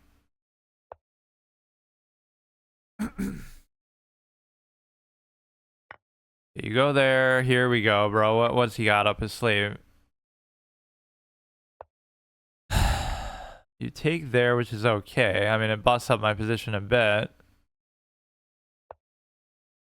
But actually still doesn't seem so bad for me. And why is this guy so resilient to not castling? Okay, what do we have here? He moves there, perfectly fine. I've been known to draw players who are much better than me at times where I can be a little stale and stagnant with how I play, but let's actually see if I can do it. I'll pre-move the Italian or King's Indian and not notice what the opponent does. Yeah, so if they do something really unexpected, it could actually hurt you. You can't expect him to make any even minor mistakes.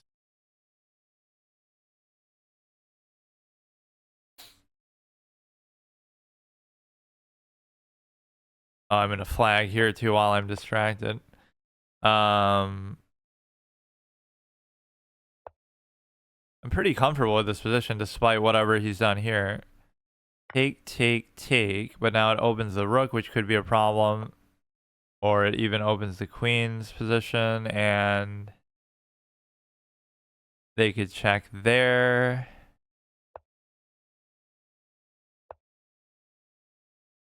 They move there. Okay, that's perfectly fine. We could try to compel a trade, but it's not a very good trade. This V-shaped structure is always pretty good to me, too. He goes there, and then what? Oh, I just made it. God damn it. I should know better than to think I can play 2 games at once, especially when one is so intense like this. Okay, let's just focus on this one then. I can totally draw a game like this, like unironically. Never mind the fact that he's even doing a simul, because he does have time odds, like, to make it fair.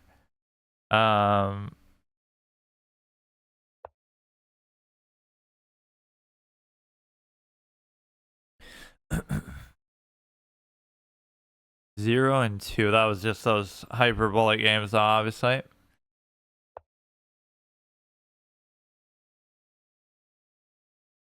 We could try to get this going here, but I don't really know why it's going to be impactful. Move this, although here is going to be a problem too. That is just going to be easily takeable.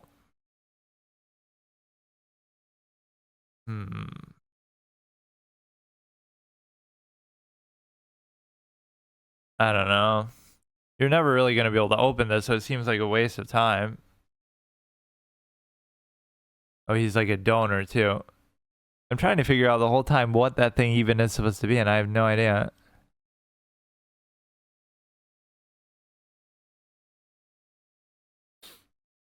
See, this seems like a pretty comfortable, even position, though. Does it really feel like there's a 500 rating difference here? Like, maybe it's too early to judge, but nothing about this position really seems like it's that bad.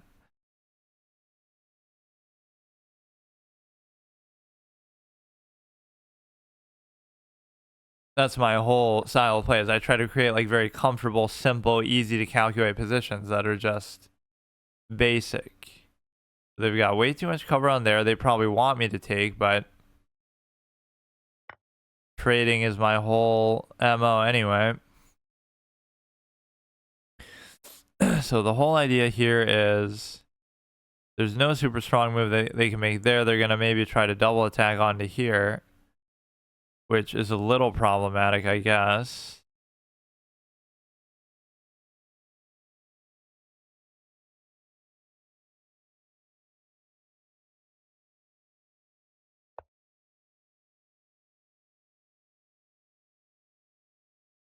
This is like the first move that's a little bit aimless, where they could do something really good.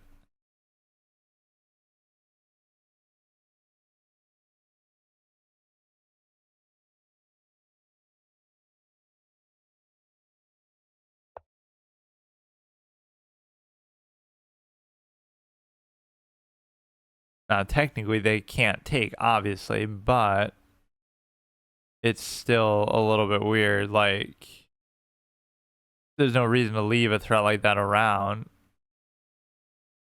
And even the act of taking doesn't seem to be a big deal. Like, what does he do as a result? You take, I take, you take, I still take.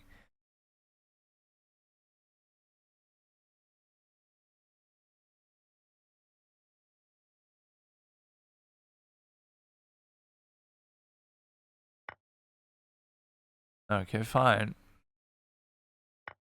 Not really a big deal. I'm, in fact, in favor of trading. They come like this. Okay. This is a little bit under final. You know, it may be that the bishop here is so good because it's an open position, open diagonal going towards there. And I don't have to take this, but this could also backfire if I don't. So it's a very, very tough decision to make. Like, they would take, I would take, they would take, I would still take. They're going to attack with this now next. And so it's like, I don't want to trade, but that could have been such an impactful piece because now it's going to be 2 knights and a rook versus 2 rooks, which obviously the bishop would be way better here. So, like, I know what's happening here, but I can't do anything to stop it because they're going to bring the queen. Then they would take, I would take, they would take, I would take. No, you know what? I'm not even going to do it because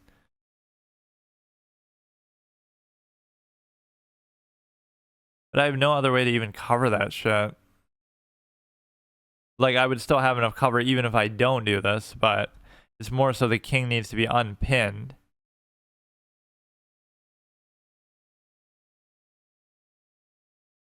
I don't know what I'm doing. This is probably a terrible move. What if I just give up the king cover? They would take, I would take, and then they can't take, but then it messes up my whole pawn structure.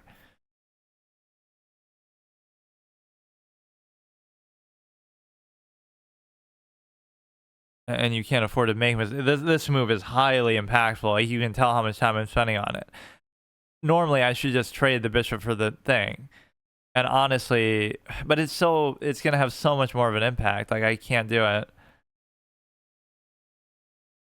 Normally, I'm always trade happy, but if I go back here, let me just think. They would take, I would take, and then they would obviously just...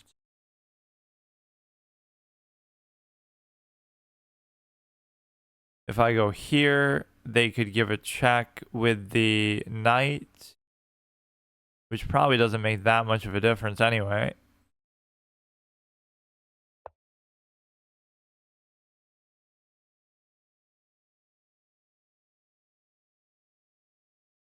There's nothing you can really do to save this. I don't even feel like I'm in that bad of a situation. I was just more so thinking about a trade, but maybe there's something deeper I'm missing.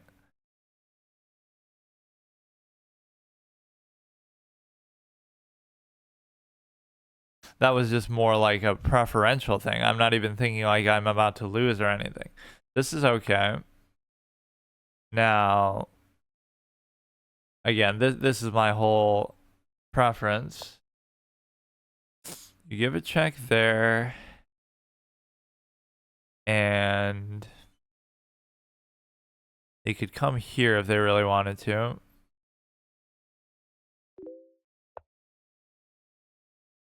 What is this? Nice stream, thanks. You know, is this really so bad? And the answer is probably it is, but it also opens up something for me that could be potentially good.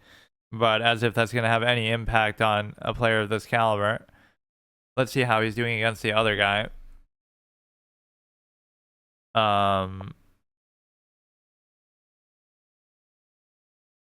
he already drew it.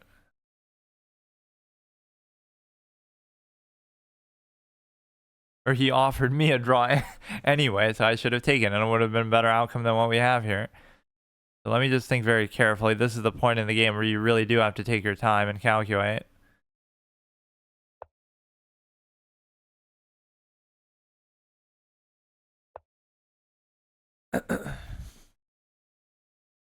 Now, wouldn't this effectively compel a trade anyway? Because you're really... No, I guess not, but you're forced to at least address the threat. They would go here, of course.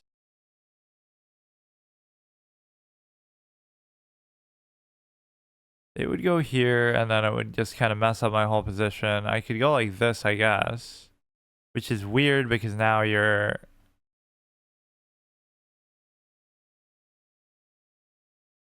You could give a check from here as well. A lot of back and forth movement.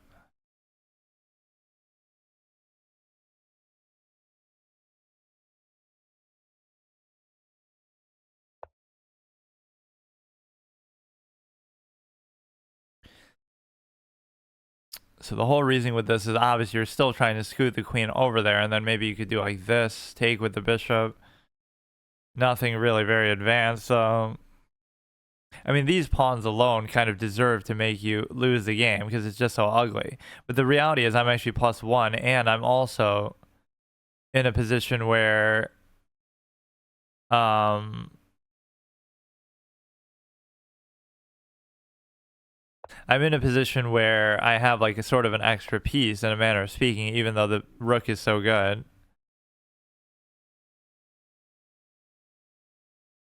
Now you're going to scooch this over there, and there's not much I can do to stop that.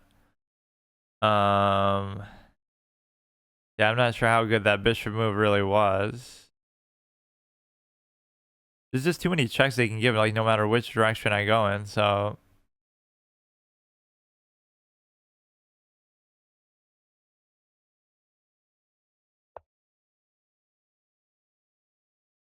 Now they go here. Like, it's just kind of fucked now no matter what. It wasn't like... I see, I should have just traded the bishop for the thing, because I know exactly what they're going to do anyway.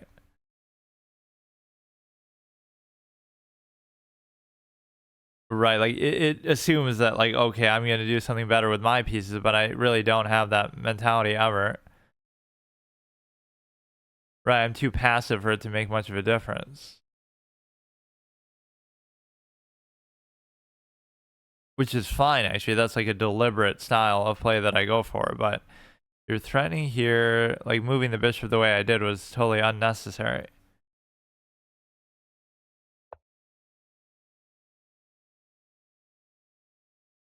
They could have won that pawn at any point. Now, okay, fine. It sometimes looks worse than what it actually is, because I should have used those final 5 minutes, right? I feel almost... And it wouldn't have made that much of a difference, but good game. It didn't really feel like that bad of a game, though, honestly. Notifications pop up disabled by browser setting. Like, let's actually study it a little bit. I play it pretty much normally, like how I do, and everything's fine. And even I'm up a pawn. Not that that means you're really winning, but nothing really felt that crazy. So they actually make a blunder, apparently. So yeah, see, I even questioned that move too. Position was much worse than you think. I think throughout most of the game, it was actually fine. Maybe just towards the very end. This was a mistake because you opened the king, I guess. But this was a move I even questioned. I even said this is sort of an aimless move. So I'm supposed to move the queen here. That's a blunder to take. So you're supposed to take with the queen. This is when it starts to get bad. Still doesn't really feel that bad, though. Yeah, I mean, at least, even though I don't want to take, see, I'm trying to be too cute. Like, oh, I'm going to do something else, and I'm going to take advantage of the bishop. So it was the whole take with this pawn that was so bad. Or even moving the rook in that way. But even after doing that, it was still fine. See, they made two very bad moves for a 2,000 rated player. This is just a straight up blunder that I even took advantage of and just won a pawn. Right? And then... Or whatever. Wait... No, I didn't really win a pawn, though, but why is it so bad? Like, it's not like they're even No, they are winning. Okay, never mind. It's not what I thought it was, but King G6 was game ending. But no, the beginning of the issue is I made this sort of aimless rook move, which I don't really know why I do it. Right? I even said that myself, that I'm worried he's going to do like this, you know, and then, oh, he would have been able to attack it.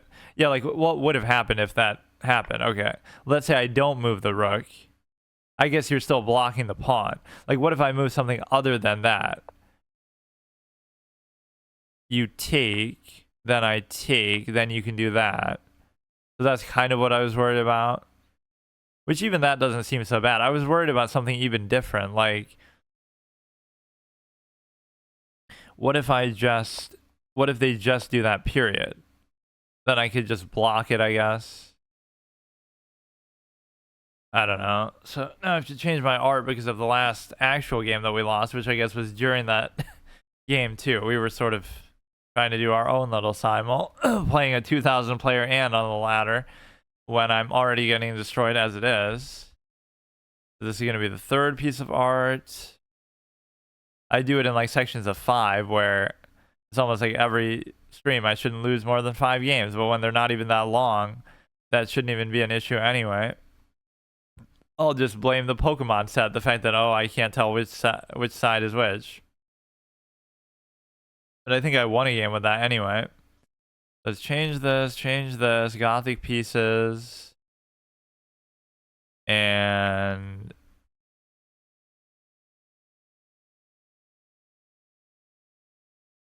green and gray, green board, green glow. This is actually one of my favorite ones ever, too. But unfortunately, it doesn't work with the background anymore in terms of... It would make the set look different, too. The board. Okay, let's actually try to focus. I don't know how I've fallen below 16. Some of these games I've been a little distracted, admittedly, but still. 1566, 69 games played. Just have to play like kind of solid. I keep trying to do maybe other weird things, or people keep doing weird openings that I'm getting kind of tilted by. So if you take, I can take, or I guess you're not supposed to take sometimes. You're supposed to go like this and then this or something.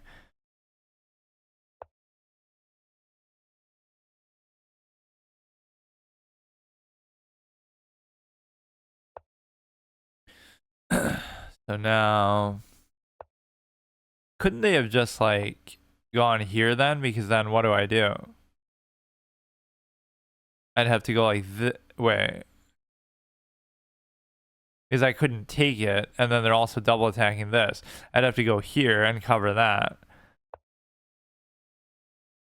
Which now I can't even do, so they can also pin that down.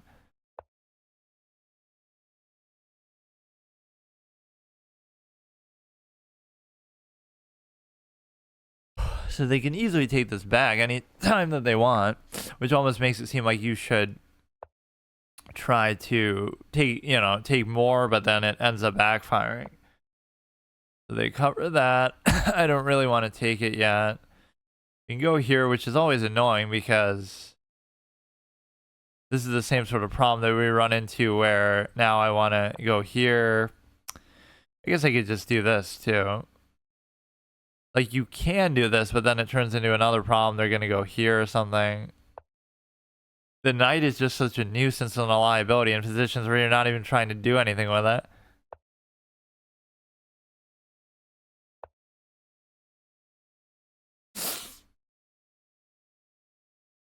So that I had the chance to take, but I didn't really want to. But within my style of play, I almost should have just done it because,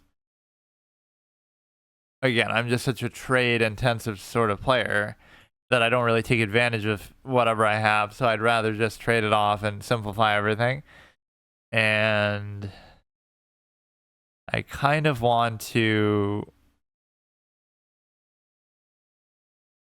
I don't know what's happening with the Darksphere Bishop, honestly. Like, if I have the Bishop pair set up, I can put this here, but then I don't really know what to do with this.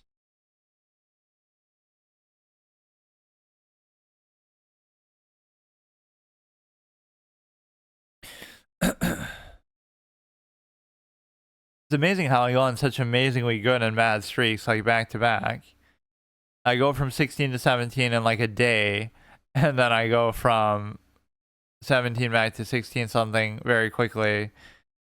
It's just very odd. I guess I can just go here and here. And then you set up for like this.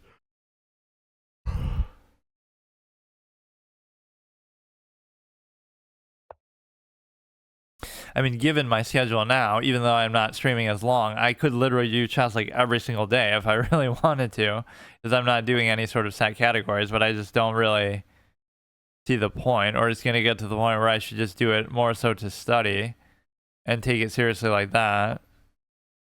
So that's adequately covered.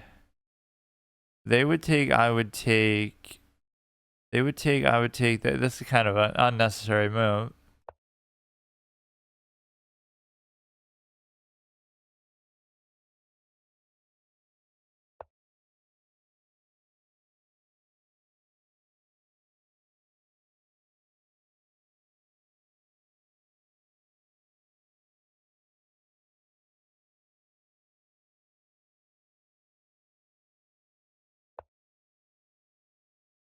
I'm double attacking that. They probably can't really cover it adequately, I don't think at all. Could they do it with a knight? Could they do it with, moving this would cover it once over. I would take, they would take. If I don't take, they're going to take that anyway, so. They take here, and they're attacking the bishop itself. Or I wasn't really expecting that.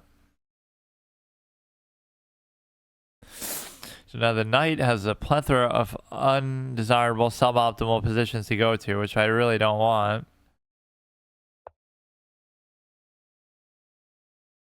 Like, look at these two fucking knights just being such a liability in a way that just pisses me off. Like, I'm not even doing anything. I'm not even trying to use them. Half my moves with the knight is just trying to get it out of the way and just try to develop it and just, you know, not have it be a liability. Not actually trying to attack with it or anything. So this is good because you're threatening the pawn, although I guess... Like, this you would think you should be able to win very easily at some point.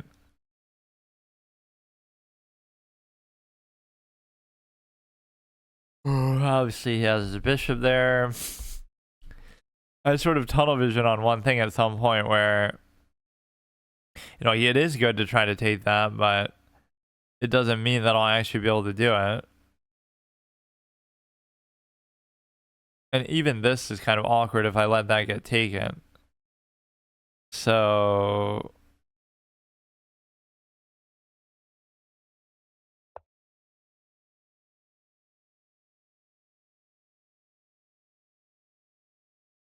They have a bishop pair that's pretty good. This is awkward, like I just said. Now you can probably take advantage of that a little bit. We're going to be pinned there with the pawn in some form. I guess it's not such a bad pawn structure. You can just go like this and it's still pretty simple.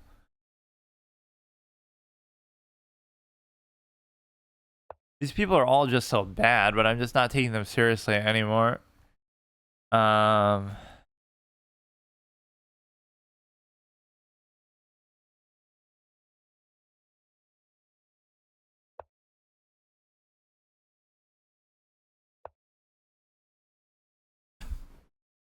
Yeah, this pawn should be a weak link for sure in terms of... They're gonna go here, and all I could have to do is like this. Oh, shit. You could almost do this because... if they give the check, no, but I don't have another cover for that either. The problem is you're going to lose that pawn no matter what, as it appears, because you can't stop this and that at the same time, and then if you do it, you'll also get forked. And so, I don't really understand.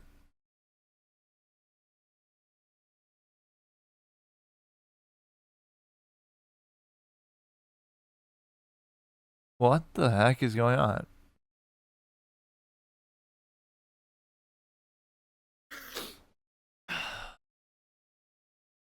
How can that be such an impactful move? You might be better off just doing this overall.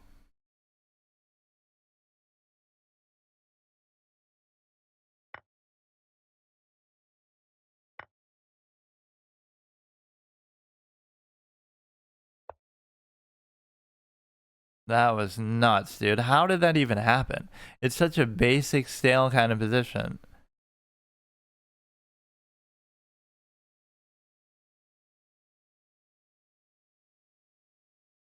Oh, because I'm possibly tunnel visioning over, oh, this pawn seems so weak that, oh, I should easily be able to take it. I almost just blunder my queen in doing that, which sort of shows you the tunnel vision problem. So now we can bring out the knight a little bit.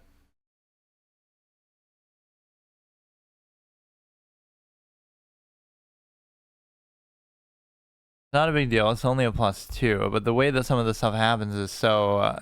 it shows you I'm just not really even looking. You should never be more concerned with what you're trying to do than what they're trying to do. That's always my principle, too. Is like, don't try to even attack or bother doing anything. Not even because I'm black necessarily, but just because... just in general, that's like... yeah, see, like, I'm already thinking, oh, I'm going to try to do something there. But you should be first and foremost concerned with what they're doing.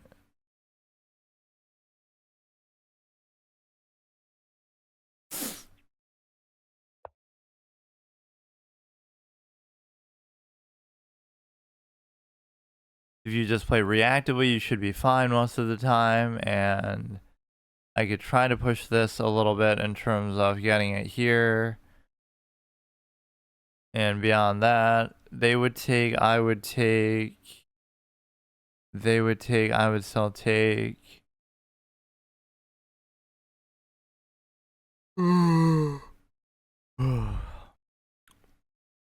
Or it's always so hard for people to finish it off or take advantage of the advantage that they have. Not the least of which could be like, you know, even I have that problem. Like I'll always be up material in the majority of games, but then I won't really be able to do anything with it. But yeah, the Pokemon thing was kind of fun. That's okay, I guess. Okay, is this gonna be a problem? Well, actually, I wouldn't lose though still because I would lose the night, but then I wouldn't actually lose the game.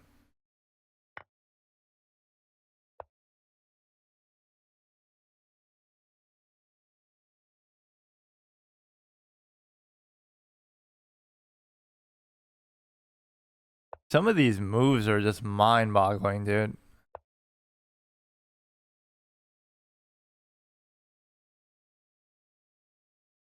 If they give a check there, I can take, they can take, or no. They would take, I could just take even, but then it's horrible. No, I could even double take. But then do I just lose? Because they're gonna like go here. They would take, I can't even take.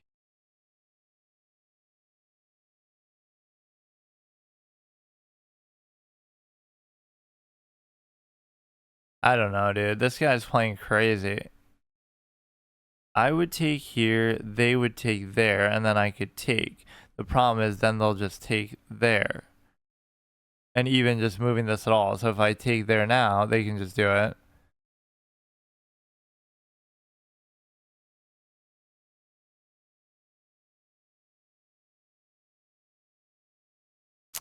This is kind of stupid.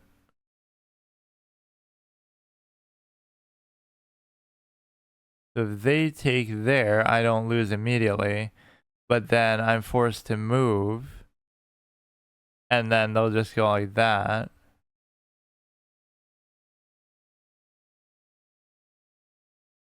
Like, I don't understand that, dude.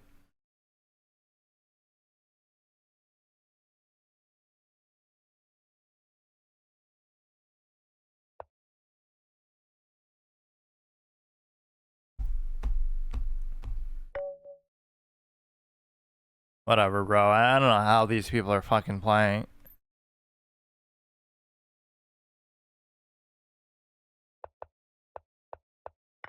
It's all pretty normal stuff. Like, what happens in these games? I'm doing something like maybe a little different. Like, what do I normally do there? Like, when they push the pawn there, I don't really move the knight back, do I?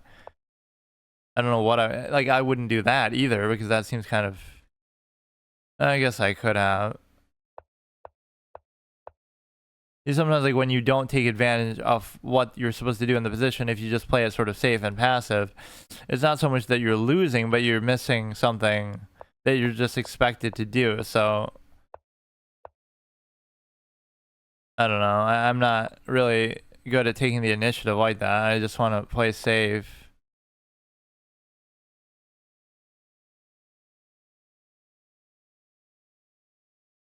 You're supposed to do this random pawn push that doesn't seem really relevant to anything.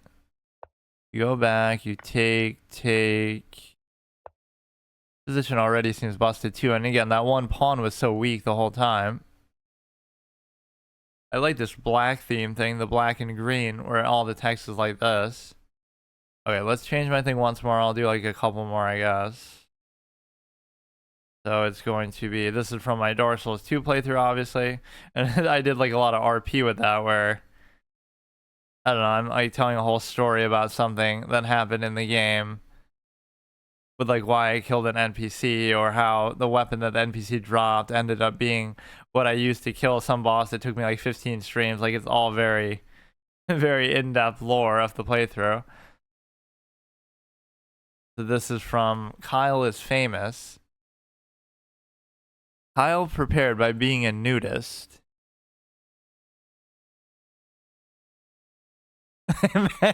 Imagine if that's somehow offensive or something you're not meant to. I don't feel like nudist is really a bad word though. That would be so stupid. Actually, I'll skip it just because in case that's somehow considered inappropriate to say. You're not actually showing anybody being a nudist. But I mean, by that logic, if you're able to play the game and actually show that, nudist word. It's so random. It's like a game where you're some sort of talk show host. Yeah, I don't know how that would work. Simply having the word versus the. I just won't even take a chance with it, I guess. Damn it, so now I lose one of my 5 arts just to that sake alone, not even because I lose a game. As if I chose that to be part of it, obviously on purpose, because I probably thought that was a funny screen. You're preparing for your big interview on your talk show by doing that.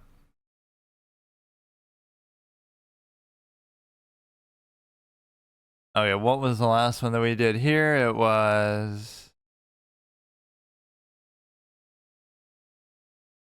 green glow, obviously, so that was an unfortunate loss of one of my favorite sets probably ever. Okay, let's just do this until I lose.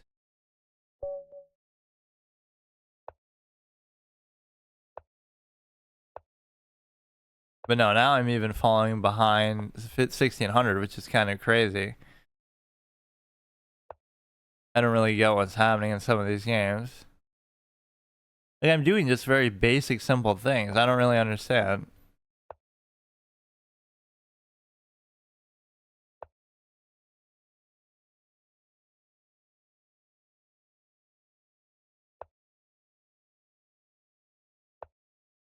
Yeah, that's fine. We can do this. In this kind of position, though, I'm not too sure about the Darksphere Bishop itself in terms of where exactly I'm putting it. I almost want to do it like this. Now we castle, and then maybe you go here, take. I don't know.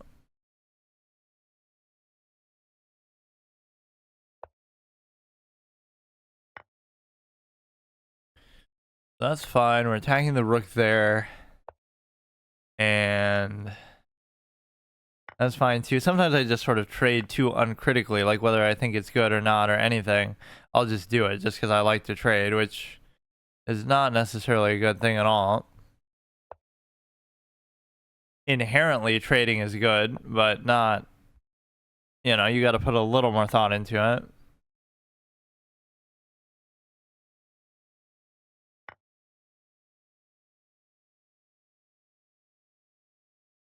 Or again, there's a temptation to like sort of play too fast sometimes.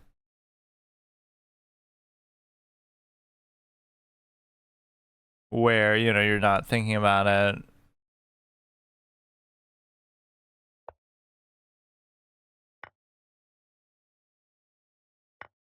Now we can double stack there. Everything's fine. This pawn structure isn't exactly what I want it to be, though. As far as the V shape. This at least is good, because even though I traded off both my bishops, I didn't trade off my... Or, I mean, I did always trade off one knight. So now I'm pretty comfortable with this position as far as, like... The worst it should be is, like, some sort of drawish, very stale endgame in which you're able to... You know, not really be worried about anything. You go here, I can take... I mean, this is just sitting on a trade anyway.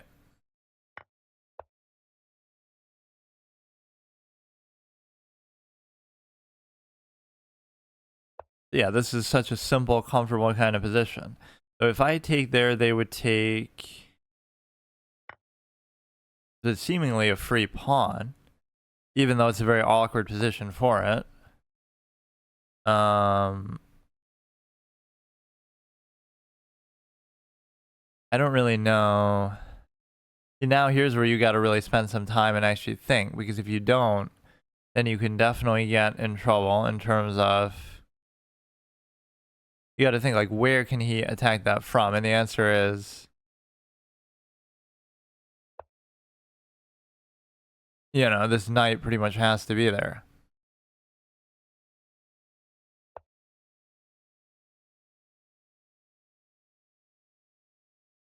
If you raise this, I can't take because then you'll just take the rook. So I'm not really sure about that. I could almost cover it with the king, and that could be pretty worthwhile. As far as, you know, just going here.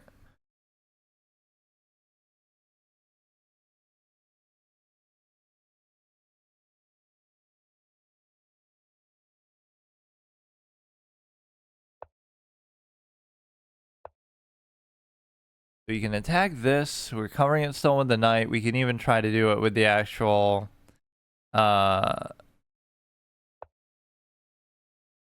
with the king itself too. So that all accomplished pretty much nothing.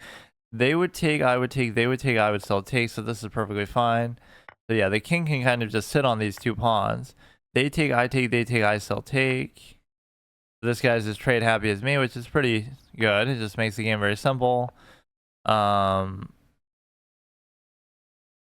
don't know exactly what I should be trying to do now, because this is good, but I can't take either one. If I do this, they would take, I would take, but it's not really worth it. So this pawn structure is good, but I really don't know what to do about it. Okay, they attack there. Let's just keep this right where we need it to be. So I have the open file, and so now I can try to go behind here. Now I've given up the open file, but it's important to consider what the king can do. And the reason why is because my king is able to block off the rook from coming into here, and that's very important. Now you can give a check. We have a pass pawn here. It's possible that this alone might be worth it, but I might have jumped the gun a little bit too, because I don't know exactly what's going to happen with it. Right, like we're pushing, so now he has to address it somehow. His king is way too far away. And so you can always do like a little bait move, like go here, check, and then finish it off. Whereas normally you wouldn't be able to move it. And, well, I guess there's like one free move that you need. Because if I moved it away, I won't be able to, I don't know. There's some interaction like that where you can just unleash for a check, and that gives you the final move that you need to make.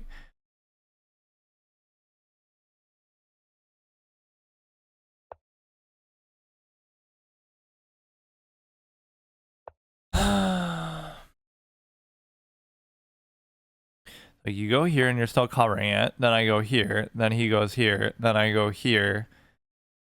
Then whatever happens, it doesn't matter because you had that one extra move. Even if you blunder like the rook itself, like you just sack the rook, he takes it, but then I'm guaranteed to promote it. Yeah, like even here, this is exactly it. Because now I can do that no matter what. I'm even explaining it the whole time. He's clearly not sniping me.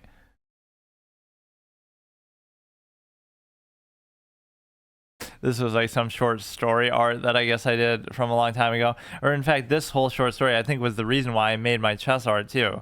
That's kind of what it is. It's like it's space. Is it? Yeah, like with Space Jam, but with chess, where you're playing a game of chess with an alien, and if you lose, they'll destroy the planet and something like that. The Seven Seal plus Space Jam, or like the Space Jam with chess, the Signs plus the Twilight Zone. I can't really remember it exactly, but because I always used to do writing streams, so that was like my attempt to kind of come back and do something similar to that. He's 1657. He should certainly get me back over 16. You look how fast I'm playing, and with such amount of confidence that almost isn't justified. So we'll go here, here, here, then here, something like that. You got to be a little bit careful with this.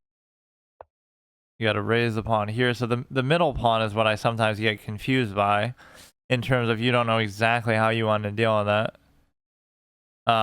Take. I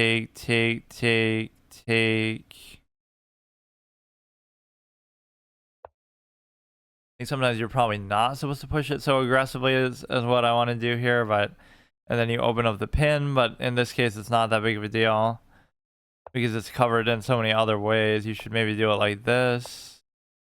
If I raise it now, what happens? They would take, I would take, they would take, I would take, they would take, I would still take. So you should be able to do it. And if not, then you could potentially get forked. They would take, I would take, they would take, I would still take.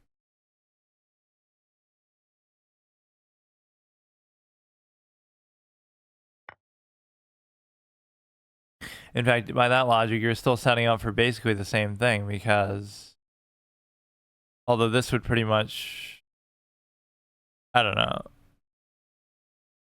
So they would take, I would take, they would take, I would still take. That would be perfectly fine.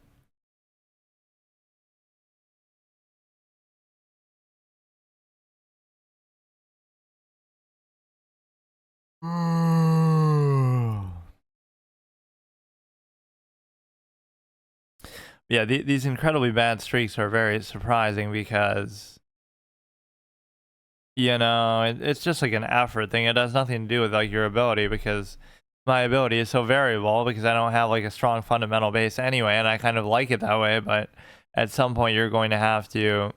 So we got to level 3 on this thing, which this is kind of fun, but it's kind of the opposite of what I tend to do with these formats is like, whenever I lose, I have to change my sets and appearances and cosmetics and background and whatever. Instead of now, whenever you win, it changes it. So it's a little bit different. C64 by 64. What is that, like some open world version of chess where it's a 64 by 64 board instead of an 8 by 8 board? Way more complicated than chess. Chess is a simple game. It just feels like the kind of game where time can explain everything. Like, if you give somebody enough time, they can think through everything and play like at a 2000 level.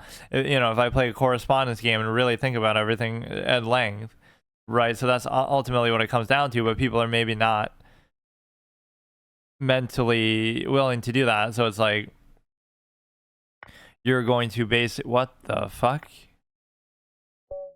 Row is 1657. Like, how? Explain to me how.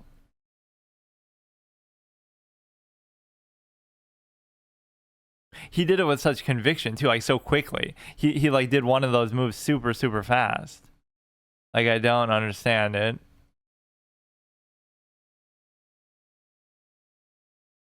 But you need a couple easy wins like that here and there from time to time.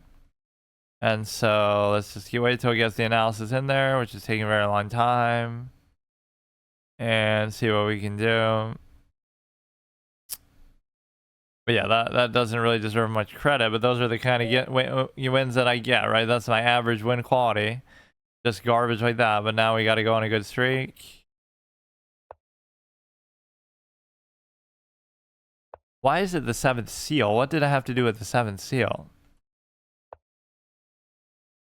That's like an old movie that has to do with, oh, well, duh, because it involves playing chess. That's like the original piece of chess media that people maybe don't realize and deserves more credit. The 7th Seal is a movie where some knight who's coming home from like the Crusades plays a game of chess against death to basically see whether he'll stay alive or not. So he's about to be killed, taken away by death, basically, right? And then he meets him on the beach, and then he's like, "I've heard that you're pretty good at chess from some paintings or poetry or whatever. So why don't you play me in a game before you take me away to be killed? And if I beat you, I get to stay alive," or something like that. So just that visual, and there's sort of like a game within the game element where he poses as like a priest to try to learn what his next move is going to be, and so he's confessing some of his sins and whatever, and it's like, I don't know, it's a very interesting premise. But I feel like nobody really has heard of that, or especially in a chess context, nobody was really thinking about that. Like, what's the best movie to do with chess? Maybe that one, even though it's not directly about chess as much as religion and other things. You know, it's just not. Let me actually look that up as a topic. Because people would say, you know, what is that, Pawn Sacrifice or something? Best chess movies. That's not one that would probably come up. Pawn Sacrifice, The Coldest Game, Chess Story. Yeah, where's the 7th Seal, bro? Where is it? Because that's the first one I think of, even again, if it's it might be the best movie that pertains to chess, not so much the best movie that actually is about chess in a direct. Yeah, yeah. See, nobody's mentioning it, dude. It's the original too. Like probably no other movie dealt with it in such a conspicuous way. And a lot of the movie doesn't even involve the game. It's just sort of in the backdrop. Queen's Gambit is not a movie though. It's a show and it's kind of overrated. The Great Chess Movie. Really? What kind of a name is that? Or that's like yeah, nobody mentions it, dude. That's so wrong. It's not, again, it's not really about chess, but it just involves chess in a way that's so interesting. Okay, we can go here, hitting this.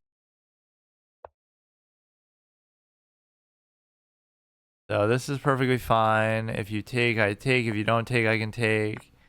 And now we have this opened up pretty well. In fact, we should immediately...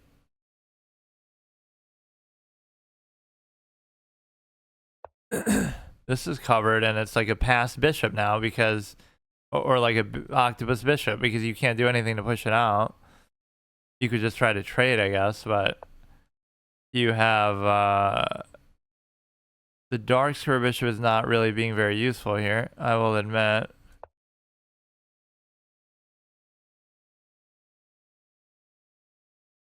You're almost better off trying to do this, but then it doesn't work because of that. So this dark square bishop is in a very odd spot, despite me not wanting to do this. It almost seems right.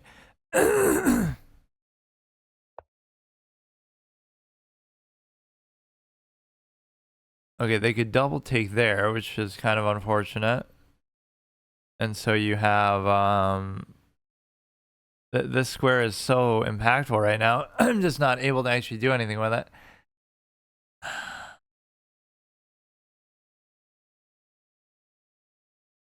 Damn, I did all that for nothing too, because now I can't do anything with this at all.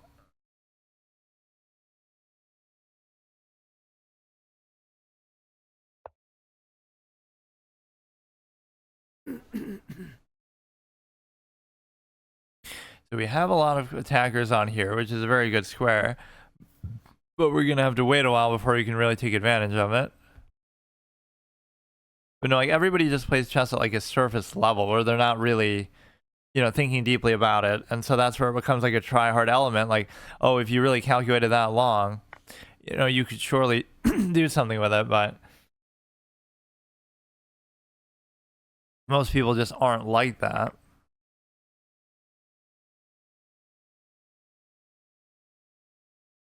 So that solves some of my problems too, especially when it comes to this square here.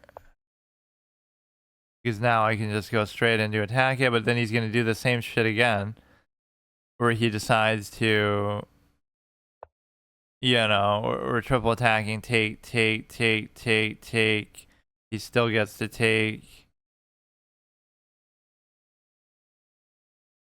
But no, this is the kind of game that makes you wish you had more time or infinite time, just because I have no doubt, you know, I could get very far with it, but it just takes forever and it's boring. And even in the time that I played, you know, it seems like a lot of games, like, oh, I played 2,000 games, right? But you'll realize, yeah, nice. I didn't know how many games he had played, but I would just say that's like the average amount that people play anyway, but I didn't realize. Now this would turn it into a passed pawn, but he would immediately take it.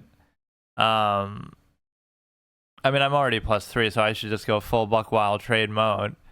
And if I can do that, then everything's fine.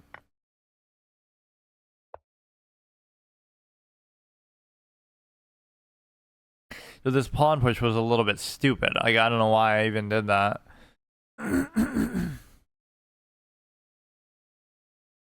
We can get the rarely seen triple stack out here. And the reason why you can do it is because you have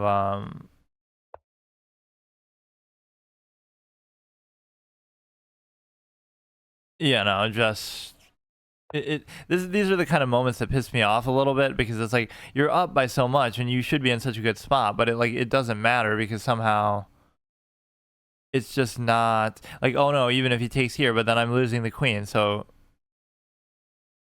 you're in a good spot, but it just doesn't do anything for you ultimately.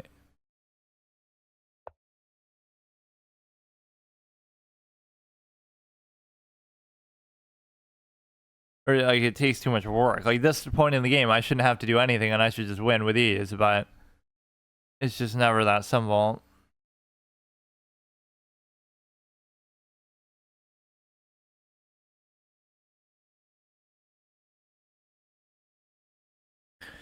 So the guy blundered a rook basically, or not directly, but because I was able to take that with the bishop itself, you know, the one pawn, that was kind of a sneaky little thing that we did there, so that could determine the outcome of the game, which at least that's kind of a little bit satisfying. Like that wasn't super obvious, but it's also the sort of thing you could easily see if you're just kind of looking for it. And so again, this isn't going to do me any good. I should almost just move the queen, because you have they might go here, in which case I can't really cover all of it. There's just nothing simple that you can do here, man. You're covering the pawns, now you're trying to do this. So now if you were to, okay, fine. Okay, dude. You almost get like bored is the problem. Like I'm winning, but then I'm getting annoyed that I can't win quickly, so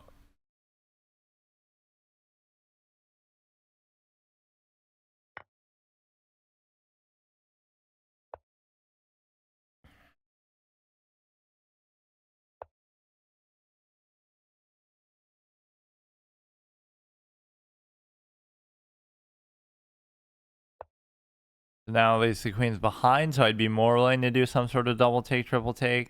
Because yeah, now if you could do it, you would take, and then, well, it would be the same kind of result. So now you want to go like this. So now if you take, then you're screwed, because take. Let's just do it like that. But no, you get sort of lazy because like you're up by a certain amount. It should already be over. It still becomes so repetitive.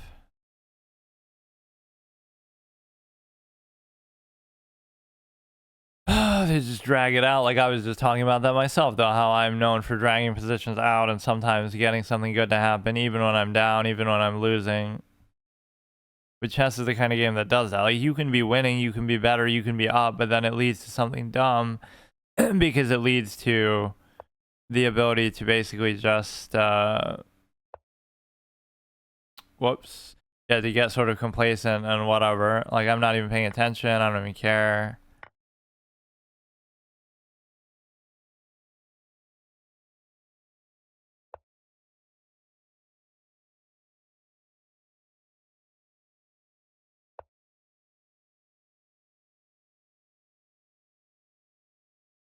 That's too bad. So you can use the boredom gambit, just drag a game out and just be boring and stupid, and your opponent expects it to be kind of too easy or too simple, but even when they are winning, like it's just too convoluted sometimes.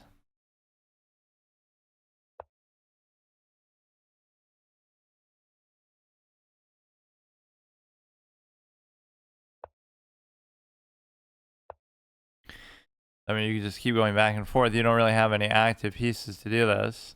But my queen is kind of in a bad spot too, to not really help me with what's going on.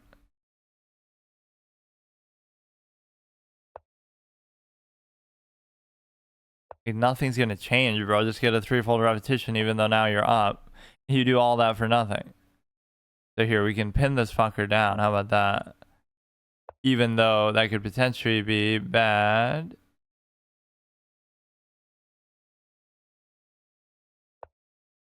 You're so fucking bad, dude.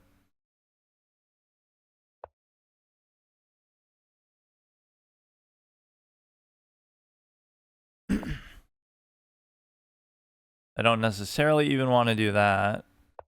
They would take, I would take back. This is not really relevant.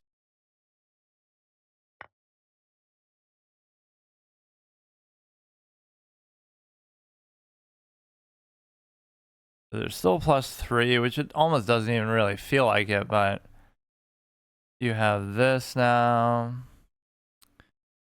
And Nothing's really happening.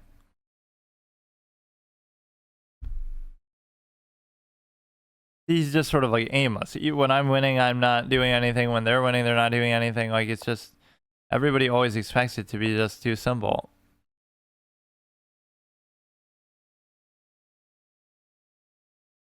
You know, you feel like you deserve it because, oh, I'm already up X amount of material, so why should I have to think too hard or do anything?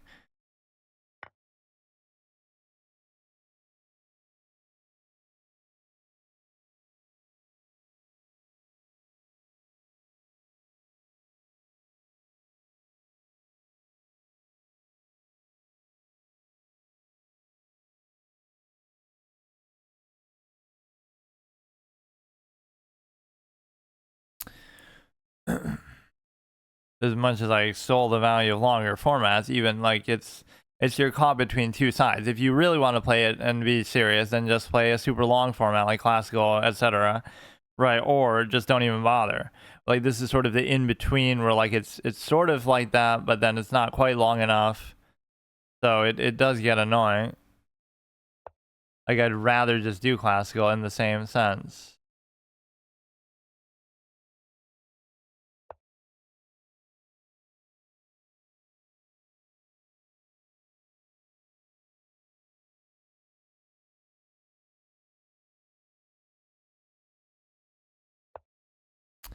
Okay, bro. Okay. You want to just keep going back and forth all fucking day.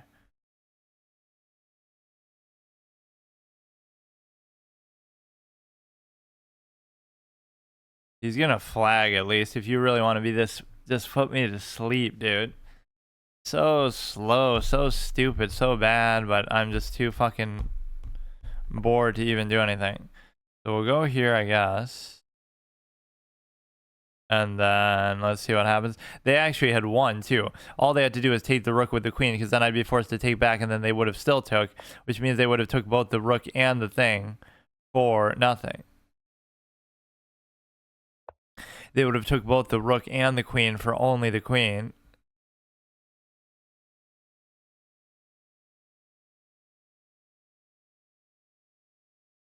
But I waited till then to say it because they would be sniping me, haha. So now it may be winnable because of their time. They're even slower than I am. Bro has played 28,000 games. Like, what the fuck is this, dude? Now, normally I'd be willing to do that, but it's actually going to be a bad idea. I shouldn't do it. Because the more material is, the more there's to think about, so the more time he's going to burn. So it's not a very honorable way to win, but it's okay. And so we can just kind of drag it out, stall it out. Even in longer formats, that's unfortunate. What it comes down to is like, nobody's really winning, nobody's really better than anybody else. They can, you know, whatever you can see, your opponent can see. And then it turns into basically, it basically turns into the ability to basically just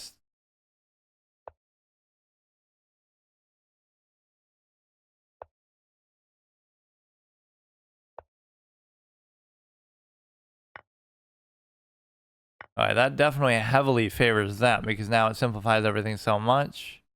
And so now you don't want to allow any more trades either. That one I'm not too worried about because the king is right there in the vicinity of it anyway, so it's not that big of a deal, really. I just have to figure out how to maybe move the bishop, but they're just not going to.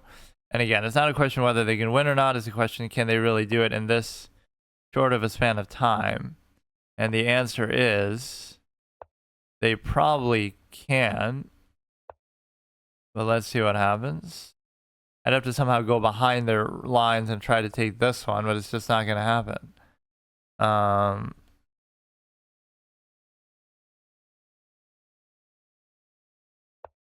Basically, we're just trying to go into degenerate flag territory. If we can just try to basically, you know, just keep going back and forth. They'd have to take that with the rook itself.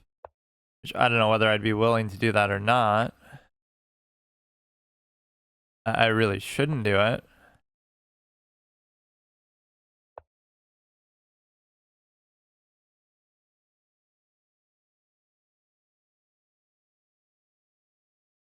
Gotta spam checks, I guess.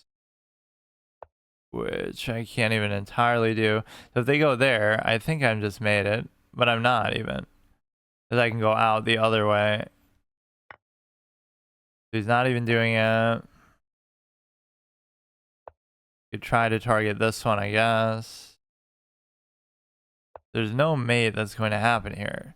It would take him a while to take advantage of this. What a great instructive game where I'm winning and then I just fuck up and then they're winning and they fuck up and then they're still winning and then they flag. Like what a fun and interactive experience.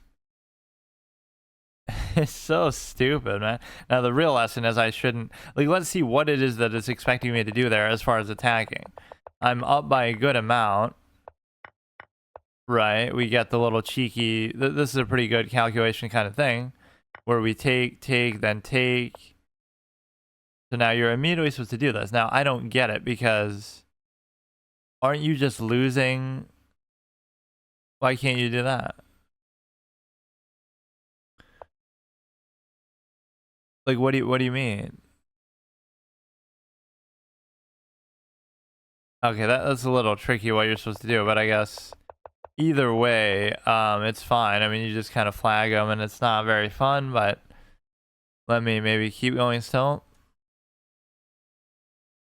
So we have won 3 in a row, even as much as I'm not too happy about it. Sometimes you have to get a little lucky, or some of these cheese type wins, where it's just like they're blundering a queen or something dumb like that. And so you have all this, and you want to go here, and then you also want to consider, okay, that's fine. Now that meant I could have done that, so I just somehow chose not to, because I'm just dumb. Okay, let's go here, here, and then we get to do the bishop pair itself. Or you can do like this and then this, I guess. Do this I know just more so from familiarity, because I've seen that sequence before. So now you might do the same thing back.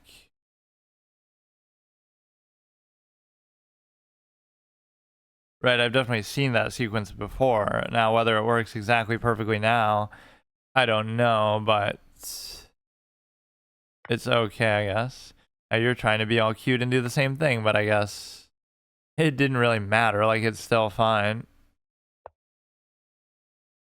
Imagine being that cute about it. So even when you think you got a little mine or something out of it, you still don't.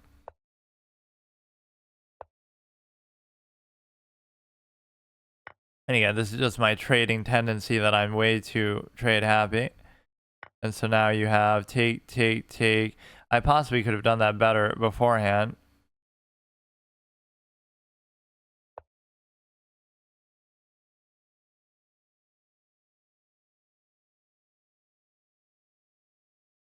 Yeah, if you can just trade everything off quickly, then it comes down to just something very simple where either it's going to be a draw or you might eke out a win. So it's no sense trying to, do too much at this level. So the easier you can just trade stuff off, the better it's going to be for you typically. So you have now this one. The problem is you'll get pinned down if you, I don't know, you'll get sort of pinned here where you're going to end up losing that shit in such a way that, I probably just already messed up. But they didn't take advantage of it. They're hitting that, which doesn't even matter. Or you can hit this, I guess.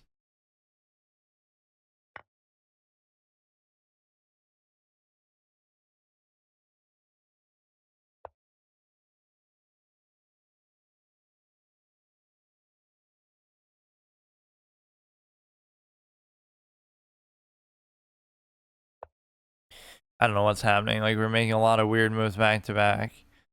You have the ability to, let me go here. They could have even done it still there because they would have taken I can't take because I would have been pinned. So it's the same thing all over again. And we can go like this. We can create another rarely seen triple stack moment. So I imagine going on a good streak of like 3 or 4 games and I'm still only at 1600. So that shows you how far back I fell.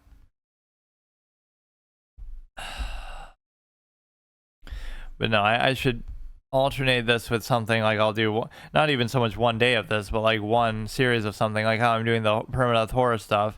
So I could do one whole game of that because typically those aren't going to be too long. Even though it did just take me like 4 hours to not even fully get through a fucking whatever that last one was, don't knock twice. But that's just how I like to play stuff like that, like very super slow paced. And so you have the ability to do that in such a way that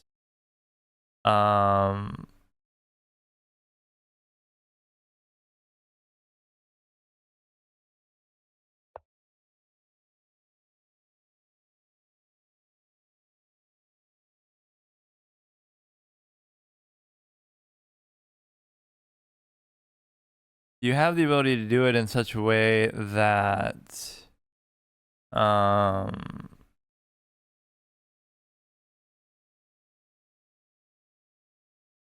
I don't know, like you kind of alternate that. And it's ironic what happened with my Hearthstone series because like I started going through every single class and trying to do the gimmick decks, and then it takes like a whole year, right, to get through it. So I go through every class except for Rogue.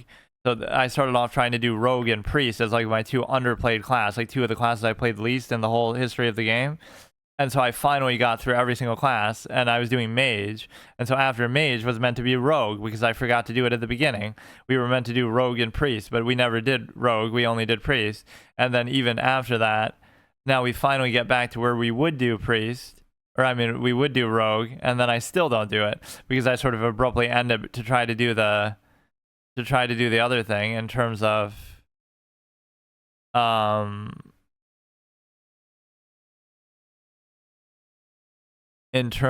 the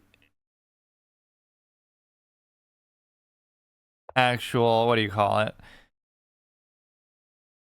In terms of doing the PvZ hero series, and now I'm doing just random stuff, so I never actually finished it that way. So I cuck rogues at the beginning because I just forgot about them, right? I'm doing rogue and priest, and then they just vanish out of my mind.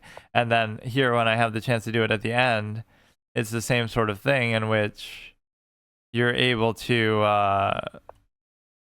right when I was about to get to it and finish that gauntlet of gimmick decks, I also just stopped. So that's how badly I hate rogues, I guess, that I find any excuse not to play as them. But no, that we sort of left hanging a little bit with some couple classes left to do. Then Magic the Gathering, I was going to try to do a finale, permadeath, try to get to Mythic in one month. Otherwise, I have to delete my account, similar to PvZ. But I wasn't really feeling up to it immediately after doing that. It's ironic. The whole reason why I started playing PvZ Heroes was because, or made a series out of it at least, was because of the simple fact that,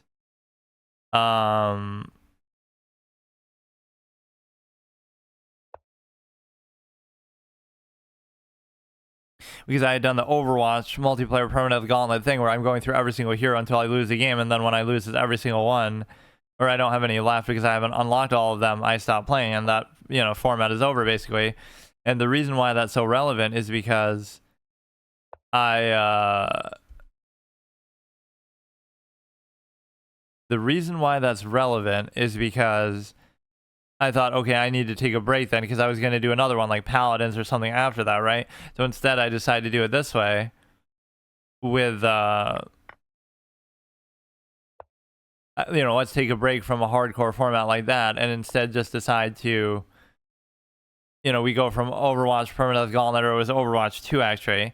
So we go from Overwatch 2 Permadeath Gauntlet to, we take a break and play PvZ, but then I ended up doing Paladins anyway.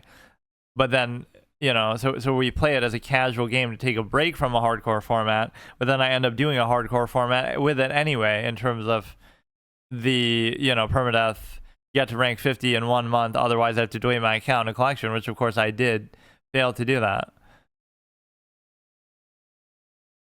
So it kind of came full circle. I make anything into a format or anything into a hard mode permanent challenge. And then obviously we did paladins, and then I was doing smite, and then I was gonna do like NBA 2K almost, where I go through like every single team until I lose a game, which I've done that in the past, obviously. So we are on a pretty good streak where it would almost feel like a shame to stop. But I don't know. I wouldn't even say I'm playing very well. These people just aren't doing anything.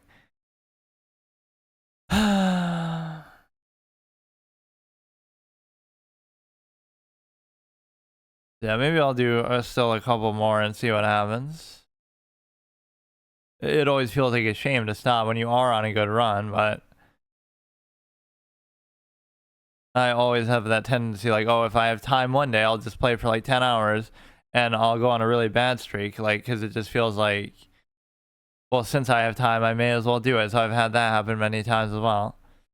And I could guarantee you, maybe this is a position I would still fuck up because I get lazy and bored like in the last one. But then I ended up flagging them, I guess, anyway. So those are the two pieces of cushion that you can have, is time. Even if you're not as good as your opponent or you're not much better, you can just be faster and then you'll end up flagging them or making them make a mistake because they are low on time. Or if you know openings and fundamentals, not only does that save you time, but it also gives you that sort of cushion. Like we're equal rated, but I know openings better than they do, which is a statement I have never said, but in theory, that could be something that you take advantage of. It's just the kind of game that has no respect for time whatsoever. Like, just play it your whole fucking life and that's fine, dude. Right, study for 20 years and read books and do all this kind of stuff. Like, really, dude? And again, it gets to the point where that pisses people off, because or at least it pisses me off, because then it feels like, well, if you're willing to do that, then anybody could do it to a degree.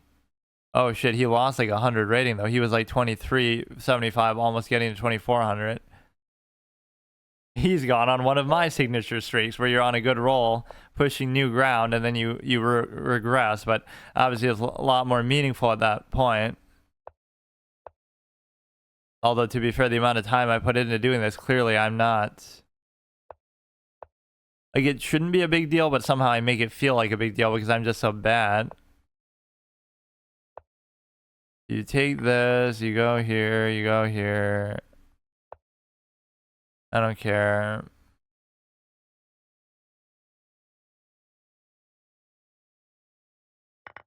Okay, we're already pre-moving in the opening. That shows you how good I am. Now, even this is weird because that still doesn't adequately solve any problem, because you're able to, I still can't move the knight, or I guess I could if I really had to. What?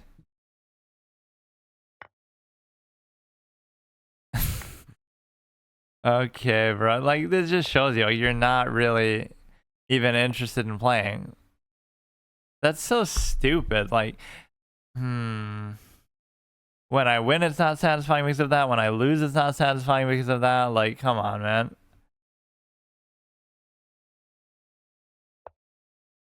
Nobody is actually really playing the game. Just get it over with, bro. Like, I'm done. It's so fucking boring, man. You're not really interested or trying. Like, you're just forcing yourself to play a game that is fucking inherently boring as hell. Even by its own admission that people say, oh, chess 960, haha. Like, at least that gives you a certain amount of variety within it. It's so trash. Like, what does that guy even get out of that game, right? Like, nothing. I know one of my wins was pretty shitty like that, where they just wonder their queen at some point. This doesn't happen that often at this rating, like, at least closer to where I was, like closer to 17, but just from time to time, it's so stupid. Like, I'm trying to play way too fast for some reason. Like, why is this even inherently that bad? That wasn't even the reason why. Or I guess that was partly, but then I'm just not. You make a blunder, but then I wouldn't expect you to do that. So I don't know. Okay, see you tomorrow. Okay, so today I'll try to get back to my fundamental roots of what I was doing, and I'll even play this. Like, I've been trying to do that on. I made like a secondary channel for this Twitch channel, like my main one that I stream on, obviously, and it's meant for like replays. So like, I was replaying some of the first videos I did on YouTube, just for like where I collect the videos together, and so I'm basically just replaying, you know, part of some of my older series like Paper Mario, and I could just leave it running overnight and play a substantial amount of that. So I kind of like that idea, just for the fuck of it, because I have so much content to go through that way, right? That I could do that for a very long period of time with all kinds of different things, and so here's a similar thing. Like, I can just play a game and listen to my own Pink Flamingo explanation as inspiration. So I won't even say what it is, but it's just basically a way that I got to, as far as I got, and a principle that I've come up with sort of very organically. Don't fall in love with natural looking moves. It's just something that is so natural to me, but let's just see what it is. I wonder if it's too quiet though, because I can just recycle my own content. I don't even have to do anything. I could just do this all the time. You wouldn't even know whether I'm talking live or not, because it's not like I have a lot of ton of chat activity or anything anyway.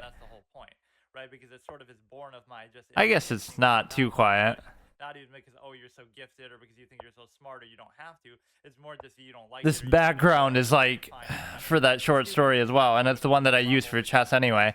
So I left this block there on purpose so I could fill it in with various text, like Road to 2000 or, you know, whatever series I'm doing. I can always put in there. That is called "Don't Think About Pink Elephant." So it's a phrase to imply reverse psychology, the idea that when somebody says "Don't think about pink elephant," you could pin this down, but I don't like to do that. I'll go for the bishop pair. And if my opponent's sniping me, they could see that they could see that what my whole style of play is about. So rather than trying to come up with something on your own, you're reactive and you're trying to figure out. You could do this, but not yet. Which might sound like a defeatist idea, and so it doesn't apply to higher-rated players if you're 1800, 2000. All right, this is a nice closed structure pawn position. I like that. It's kind of like I wish there were almost subtitles for this that I could be easier to explain. But this is good for people like me who hate studying or who have played for at least a certain. And I still hate studying. This wasn't that long ago that I did this. I had never played before, and it still kind of worked to almost the same extent. But this is kind of good too, because either you take or now you're going to be in trouble if you don't take. Or the reason why that's bad now is because you would have wanted to open the diagonal. Now this diagonal is closed no matter what. So you're kind of screwed, even though I kind of don't mind that. Instead is, you're going up against a lot of people who do the opposite. They've got a lot of borrowed knowledge, they've studied openings, they know all those things, but they're still the same or lower rating than you. And so if you combine the two, that's how you get like a 2000 player. You have to take these foundations. The bro literally just blundered a bishop for no reason at all. A lot of other concepts like, bro. Basically, yeah, your opponent, bro. You don't think about the move they just made. Instead, focus on your own, but you should focus on it. I'm even showing him how I play. I'm showing him my Pink Flamingo machinations here. I'm getting a little frustrated though by how I've been playing. Like, I'm just not really caring about what I'm doing or just being dumb. You don't know anything, so you're gonna play with that in mind. Understand the nature of the process. I was doing a simul last time. I was playing Pokemon chess. Like, I don't mind doing all that. It's kind of fun actually, but it's just weird. Do not try to play within them. The often biggest mistake that people make at a low rating is they're trying to do okay, dude. It ends up backfiring or not working or not going anywhere. Then they get frustrated. They try to sack pieces. Like, all these things you see, you shouldn't be trying to do these over-the-top things, especially in these longer formats. So this also doesn't apply to like Bullet and Blitz. This is more because you're going to need some time to calculate, obviously, to make up for the lack of knowledge that you have. But this is good for classical and rapid for sure. No, the point is you could end up trapping the thing in there. You could end up trapping the knight after it takes. We take this for free, and then now you can trap it as well. That's the beauty of it. Like, I played maybe 2,000 over the last 2 years, and when I was younger, maybe a little bit. So that's my whole like life experience, which is a lot.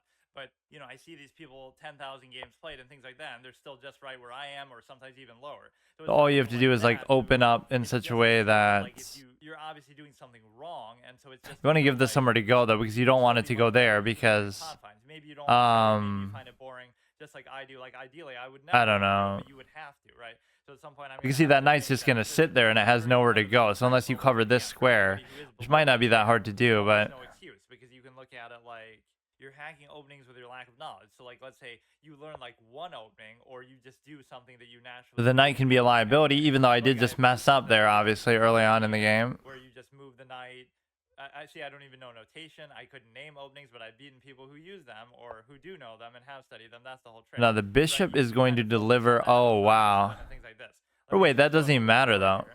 So yeah, as black, I That always doesn't even do matter. Indian, where I basically try to raise the knight, raise the pawn, put the bishop here, and then castle. So you do that as simply as possible, and that's all the extent of it, which I really know. But this is where the reactive element comes in. I also do this as white. Like I do one opening and one opening only because it's the only one that Wait, I did that quote really unquote save it know, though? But even though I how? don't really even still know it. Right? You bring How? the bishop here, then you bring the knight there.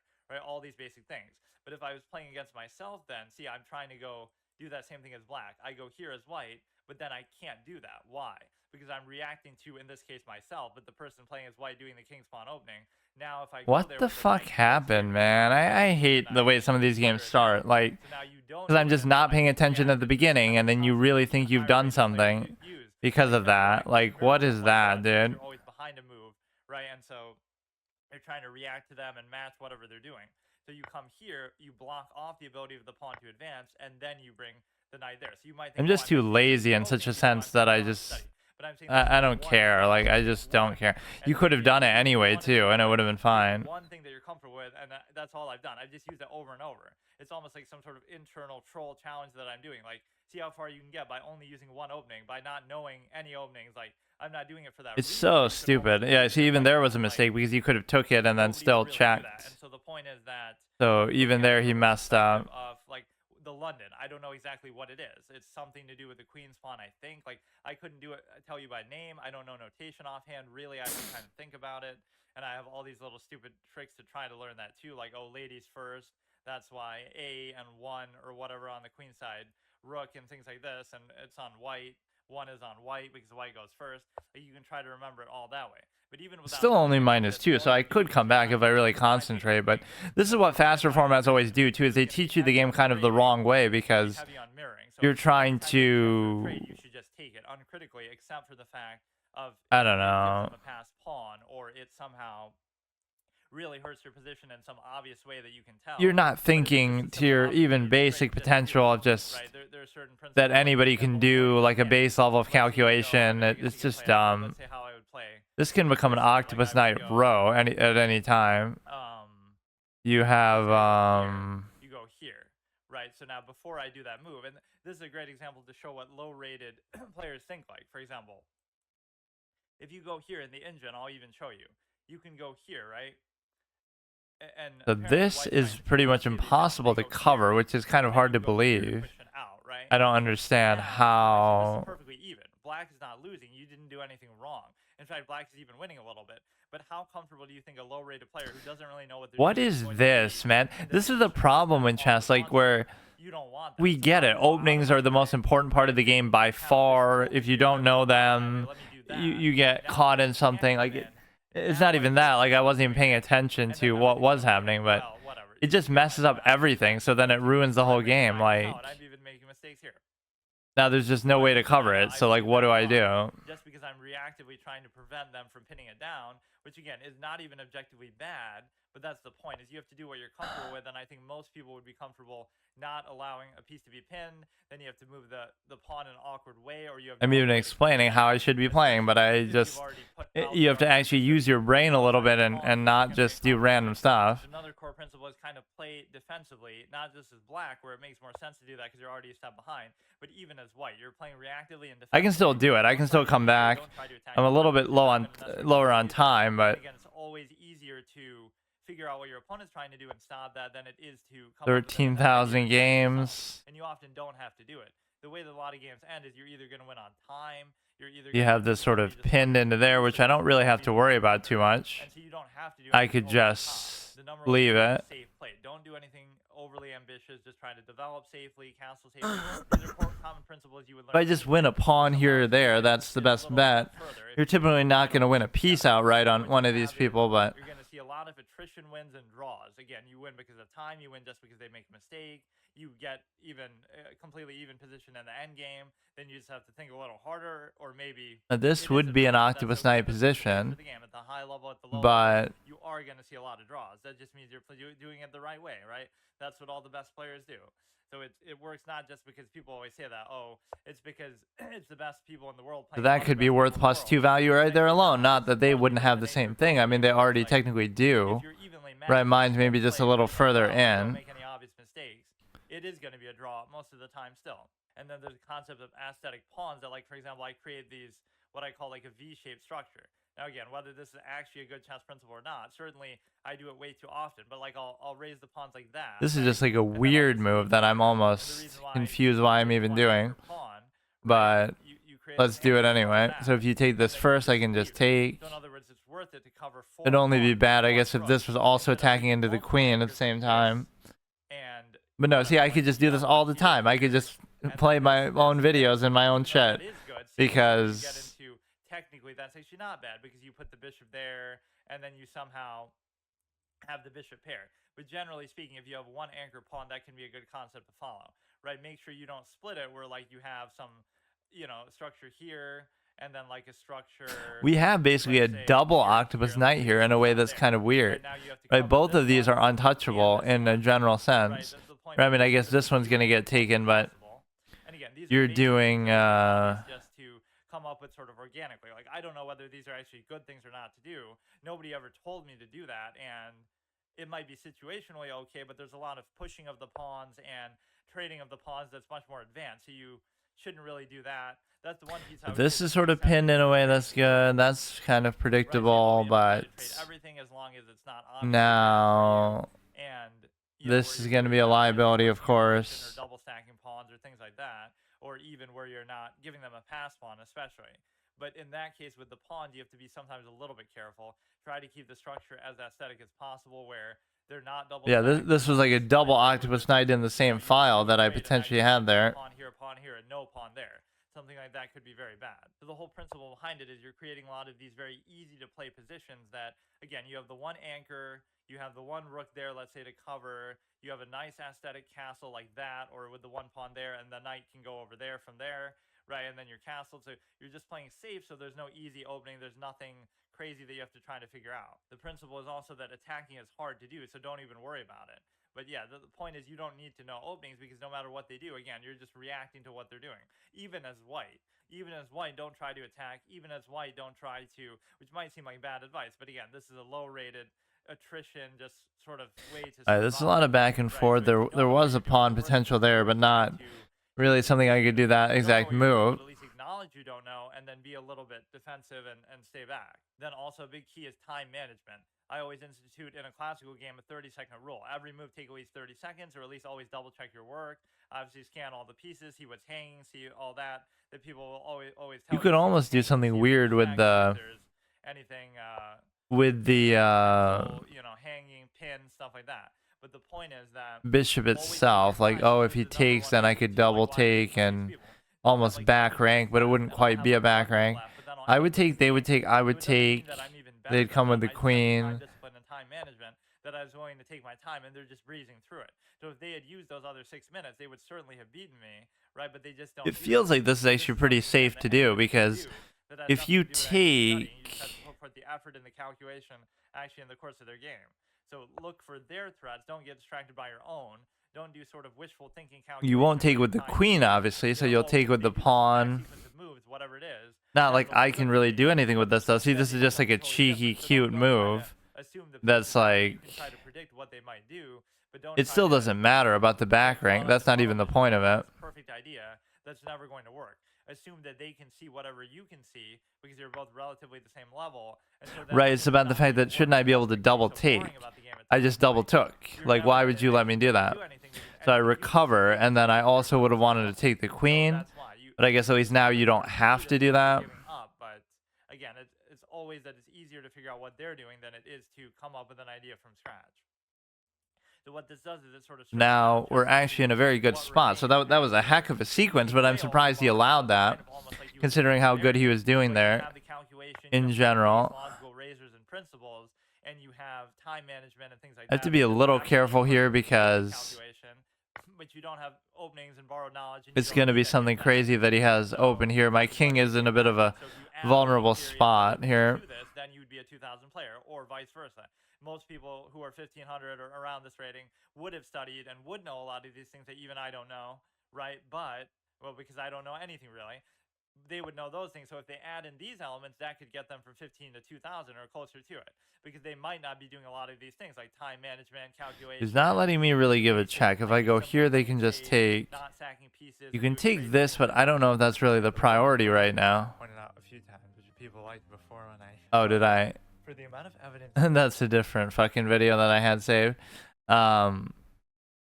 Okay, let's say she do this now. Whatever. That was just getting in the right mindset of the pink flamingo. I like how these pieces are sort of low res too. Sort of matches my low caliber of play. So what exactly is this doing? I don't know.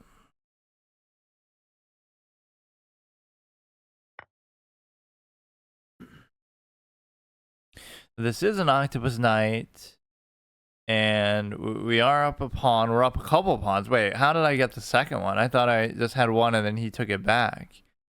I was up one, then he took it. Oh, then I took it again, I guess. What? How did you play so well, though? Like, well, I guess you got sort of lucky at the beginning, so I was even pissed about it. Like, I give up something at the beginning that I have no business giving up, and then maybe I focused a little bit. He was getting a little lackadaisical. This is a very one-sided game. Wait a second. I make a blunder, they take, but that's a mistake. You're supposed to take with the bishop itself. And then, rather than take with the rook, you're supposed to just take a pawn, I guess?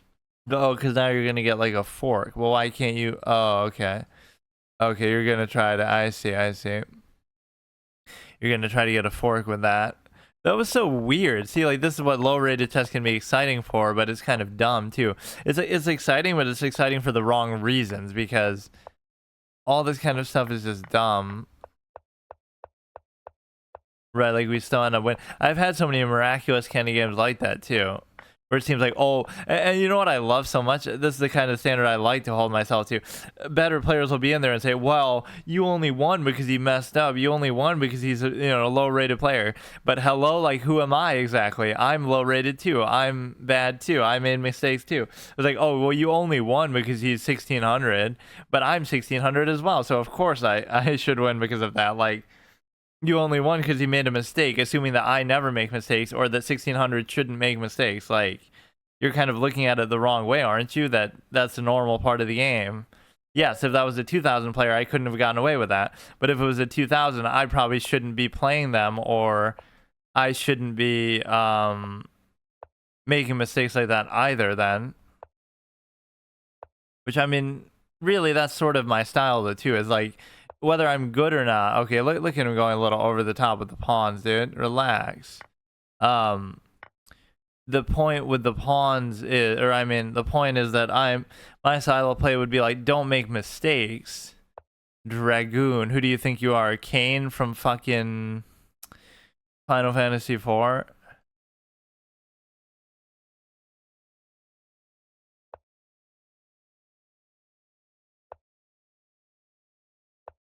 This is good. Everything's comfortable. I somehow like playing as black more than white because it sort of suits my little defensive, laid-back style that I don't really even do anything.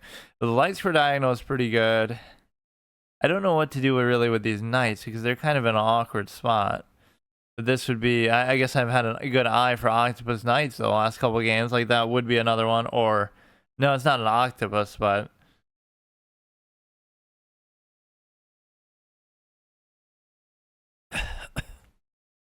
We gotta get on a good streak. I just want to get back to 17, and really, I'm at a point in my schedule now where I want to play all kind of random stuff, but I'm not really having the focus or the time to do it. So I just keep defaulting to playing chess just because it's like a good, one-off easy thing. Like if I don't know what to do, I just do this, right? Which isn't a bad thing, but it's kind of, I don't want to feel like that's the only thing I'm doing, but I don't know exactly what I'm doing here. Dude, this pawn just seems weird, but I don't really want to do that either.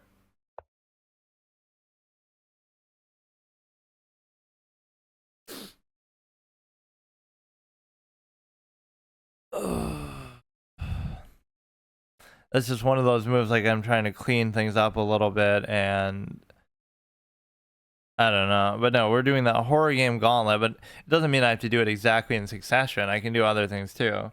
That was just a little kick I felt like doing because, okay, that's almost what I was afraid he was gonna do. Somehow I didn't think he would actually do it, but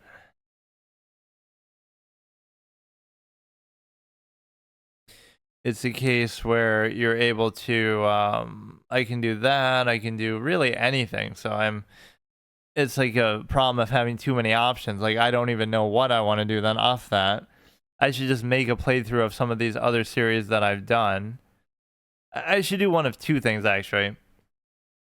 I should do a first playthrough of permadeath. Well, I should actually do the fucking hard mode that I talked about, like, that's in my polls. The the Paper Mario hard mode and stuff, but I never said when I would do it. I saw somebody got in trouble for streaming like some Nintendo games that hadn't been released, like some new Zelda game or Mario and Luigi Brotherhood or something. But no, I can do either games that just came out, and I should do a first playthrough permadeath of them. And I would love to start doing that in preparation for GTA 6 or Ace Attorney 7 that I said I would want to do it there. But I guess my rule is I wouldn't rush through it. I would just do it like how I do. But the other point, wait, what? I don't even care about that because this pawn just seems so much more important that I'm happy with doing that. So what we have right now is, what was I saying? Either a first playthrough permadeath of a game that just comes out, that just came out, or the simple reality of being able to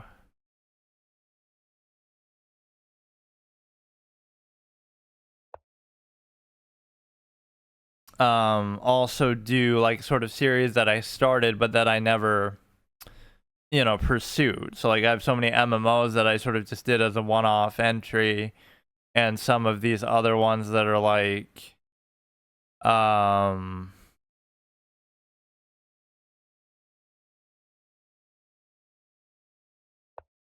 some of these other entries which were basically like, that was a very bad move because it's giving him this.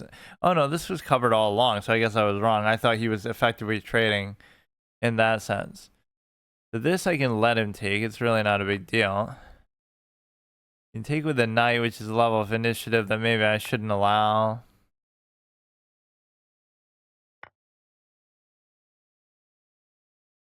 You can take, I can't really take. My knight is not really in the greatest spot either. That could have been potentially bad.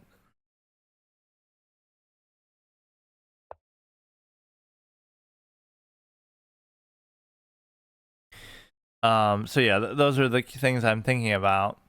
Either make a series out of something that I started but never finished, like Path of Exile. Like I want to clown the community more because they're so fucking. I'll always hold that. I should do that actually, since we were already distracted, and since I'm doing so good, I play better when I'm distracted by something. Normally I would do this, but I can't do it because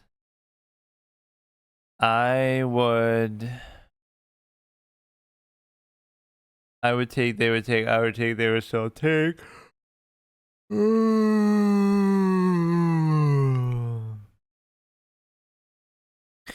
So whatever it is that I'm doing now is not doing me like any good really. And so I don't know.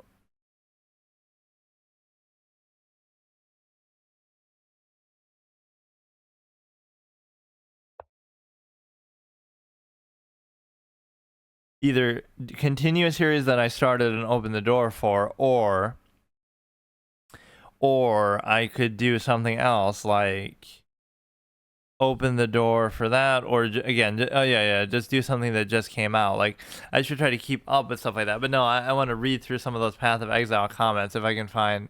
I'll have to go to my channel and see that. Okay, that's just an annoying kind of move. Like fucking, why you gotta be like this, bro? Like come on, I'm not even trying to do anything.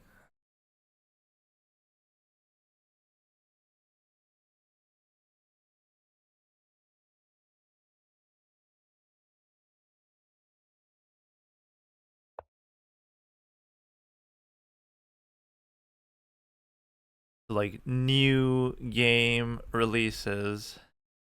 I feel like Wikipedia would always have a good thing, actually. 2024 game releases. I think it would just be, yeah, pretty thorough here, actually. I feel like I used to use this before. So I don't really keep up with new games, but if it's something really big name and I really feel like doing it, I don't mind. Elden Ring. Was that this year? Why do I feel like that was older? Of course, I haven't played Elden Ring, nor have I played.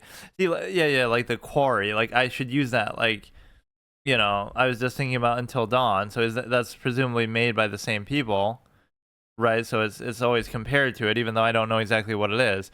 It could almost be a flashback to the people in the mine who started to go crazy with the Wendigo thing. Like it could be a prequel. Okay, dude. What is this, dude? What the fuck is this? Can you just leave the queen alone for like 1 fucking second, dude? Oh my god. It could be about the Wendigo backstory. That would be my guess, actually. The quarry, like the, you know, they're in the mines, and that'd be kind of cool if that's what it was. Although they wouldn't really need to milk the subject matter that much for it either. So the point is that if you could just either, you know, continue stuff, or again, we could look at some of this. 13-year-old, wait, what? Oh, these are major events. 13-year-old became the first person to beat the NES version of Tetris. Okay, here, it'll just show everything. But let's look at the most recent ones then. I don't know if this will be fully exhaustive, certainly not in terms of all the indie kind of garbage, unknown shit that you see, but December. I kind of don't keep up with these sort of. Oh wow, dude. You can have. I don't even want to win this one. Like, there are times where people just like you just don't want to play the game. Like, what is it that you're doing, man? What is it? Explain it to me.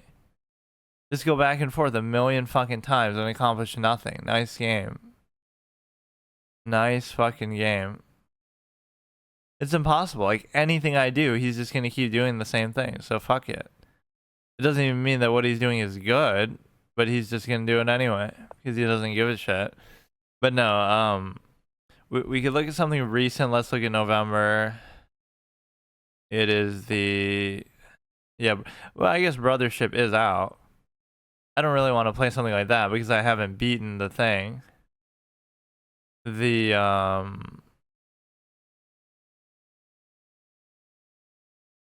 I haven't played like a lot of the other ones. I played the first 3 that were really good: Superstar Saga, Partners in Time, and then Bowser's Inside Story. But then I've never played any of them after that, so I kind of wouldn't want to go in order with it. Deck building, really. A lot of these are like single player deck games nowadays. Slitter Head, Farming Simulator, Tetris Forever. So if we really were to look at this, this could be the most recent one, so I could play that.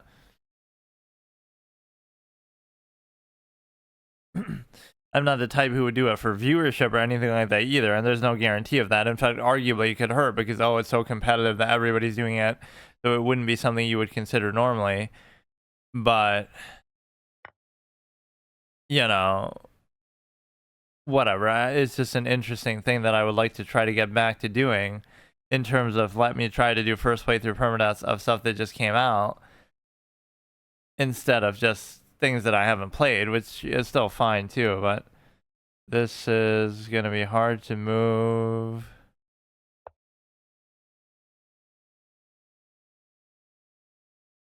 I'm not actually losing, but I just feel like I'm in a weird spot that I don't like. Yeah, if I was to look at this, okay, we can look at this one. I don't know what this even is. Visual novel. Tokyo Revengers. Spirit Mancer. I don't know what any of this shit actually is. The Bermuda Triangle. Brothership Ghost Simulator Remastered. Empire of the Ants. Wait, what?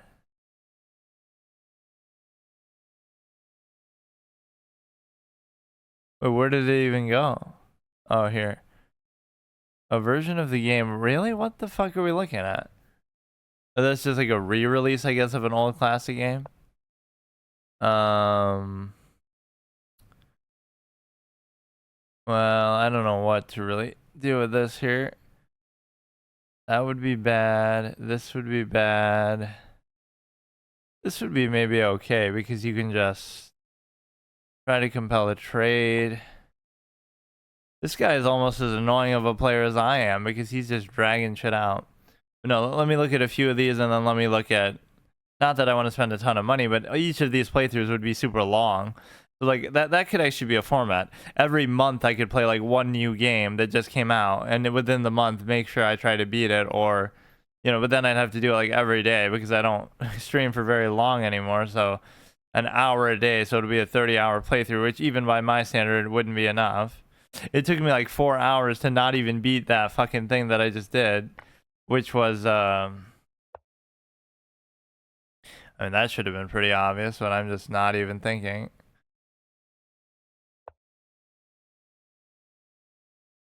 Like, I just can't fucking play anymore, dude. I'm done. But that Don't Knock Twice, right, took me so long to figure out. But I have a sort of semi-octopus knight, so that alone should give me the advantage. You're hitting that, which really doesn't matter, but what you'll do is you'll do that, which even a moron clown like me should be able to figure out.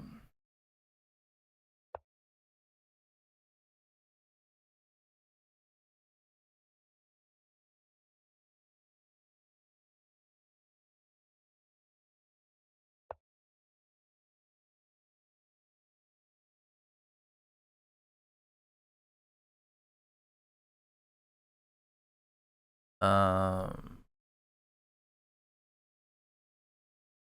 don't know what's going to happen with this, but trading is certainly to their potential benefit here. They're almost a little bit low on time. But no, like every month I could pick one game to play that just came out. A new game from that month. Okay, I thought he was going to do something else there. So we get a pawn.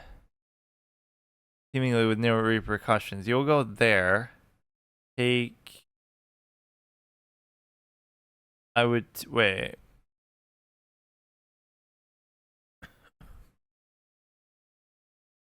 I don't really see what he's doing. Which means I'm probably going to get mated right now, and I just don't get it. So if you go here, I can move, or okay, dude, okay. It's so fucking annoying, man. Do whatever you want.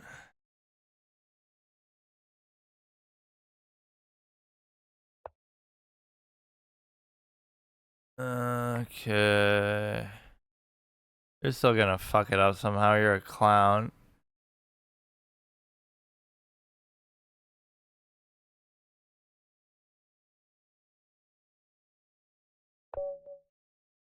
Why did that take you so long then? Let me see what we have here. I just hate my lack of You know, like why force yourself to do it when you don't enjoy it and you're not really trying or paying attention?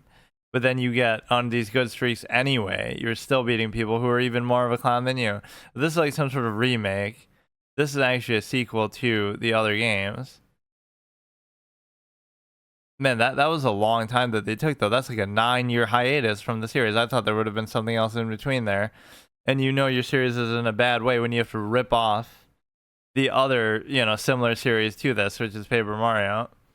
Empire of the Ants, River City Saga, Three Kingdoms next. How did they decide to show that this one, like, there's probably hundreds of games like this that are obscure, right, that happen to be coming out. So how come this one has 13 reviews? How come this one shows up on Wikipedia but not other ones? Spirit Mancer. This was showing like it's some sort of story game or no, deck building. October 2022. Yeah, see, a lot of these are sort of misconstrued too because it just came out, but really it's been out for years on some other platform. So, you know, I would want something that actually just came out.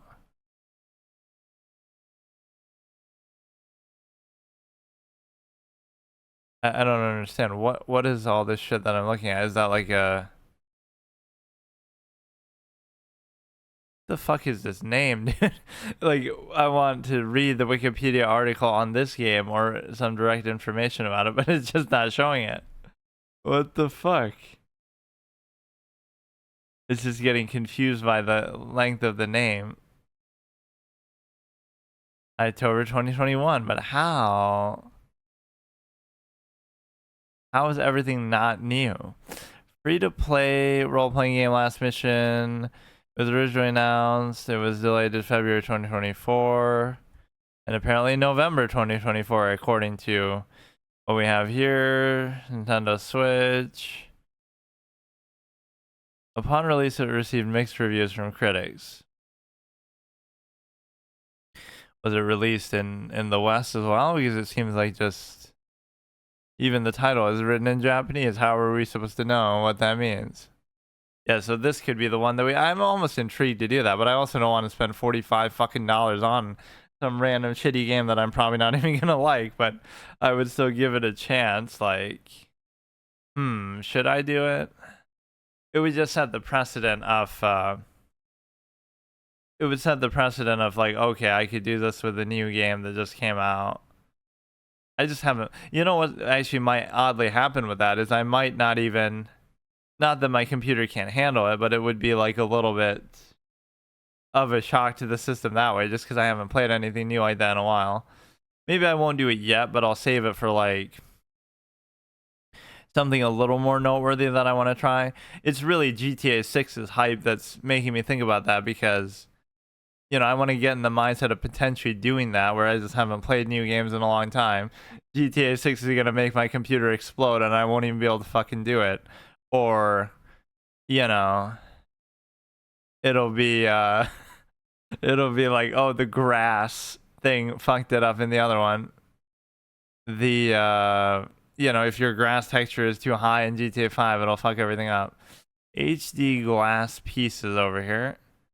We went on a nice little streak with that, but again, if I'm not paying attention, I don't know what I expect is going to happen. Oh yeah, the other thing I wanted to look at was I wanted to look at the comments from my Path of Exile thing, if I can show that here. How do you like show it without being logged in though? I don't even know. It's too funny, bro. You might think, oh, I should be, you know, grateful, whatever, that people are so passionate about it. But there are certain communities that are just sort of dumb like that. That's sort of hard to even explain. Let me see what I can do. Diablo hater plays Path of Exile. I have like let me show it here.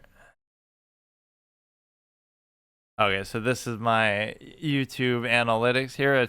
Of course, I don't like the fact that they don't show your dislikes anymore. You need like an add-on for it, and then it's often not very accurate either.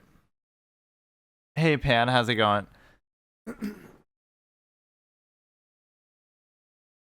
Do you already tried stream viewers org? Real? Oh god. I was actually reading that like a genuine thing. Okay, let's see. So it has probably like 10,000 or so views. And let me see here. I just want to clown people for everything here. Look at how mad they get too. It's too funny. Yeah, let's go by top actually.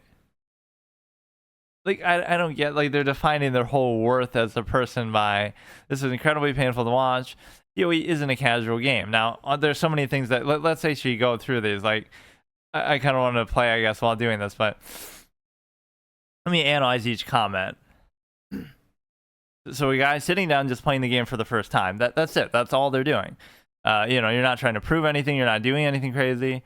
It's not a casual game. Now, you can stop right there. It doesn't have to be a casual game, but any game can be casual if you want. Look at me. I'm playing chess, which can be a hardcore fucking lifelong career, but you can still treat it like a casual game if you want. So even to say that isn't fair.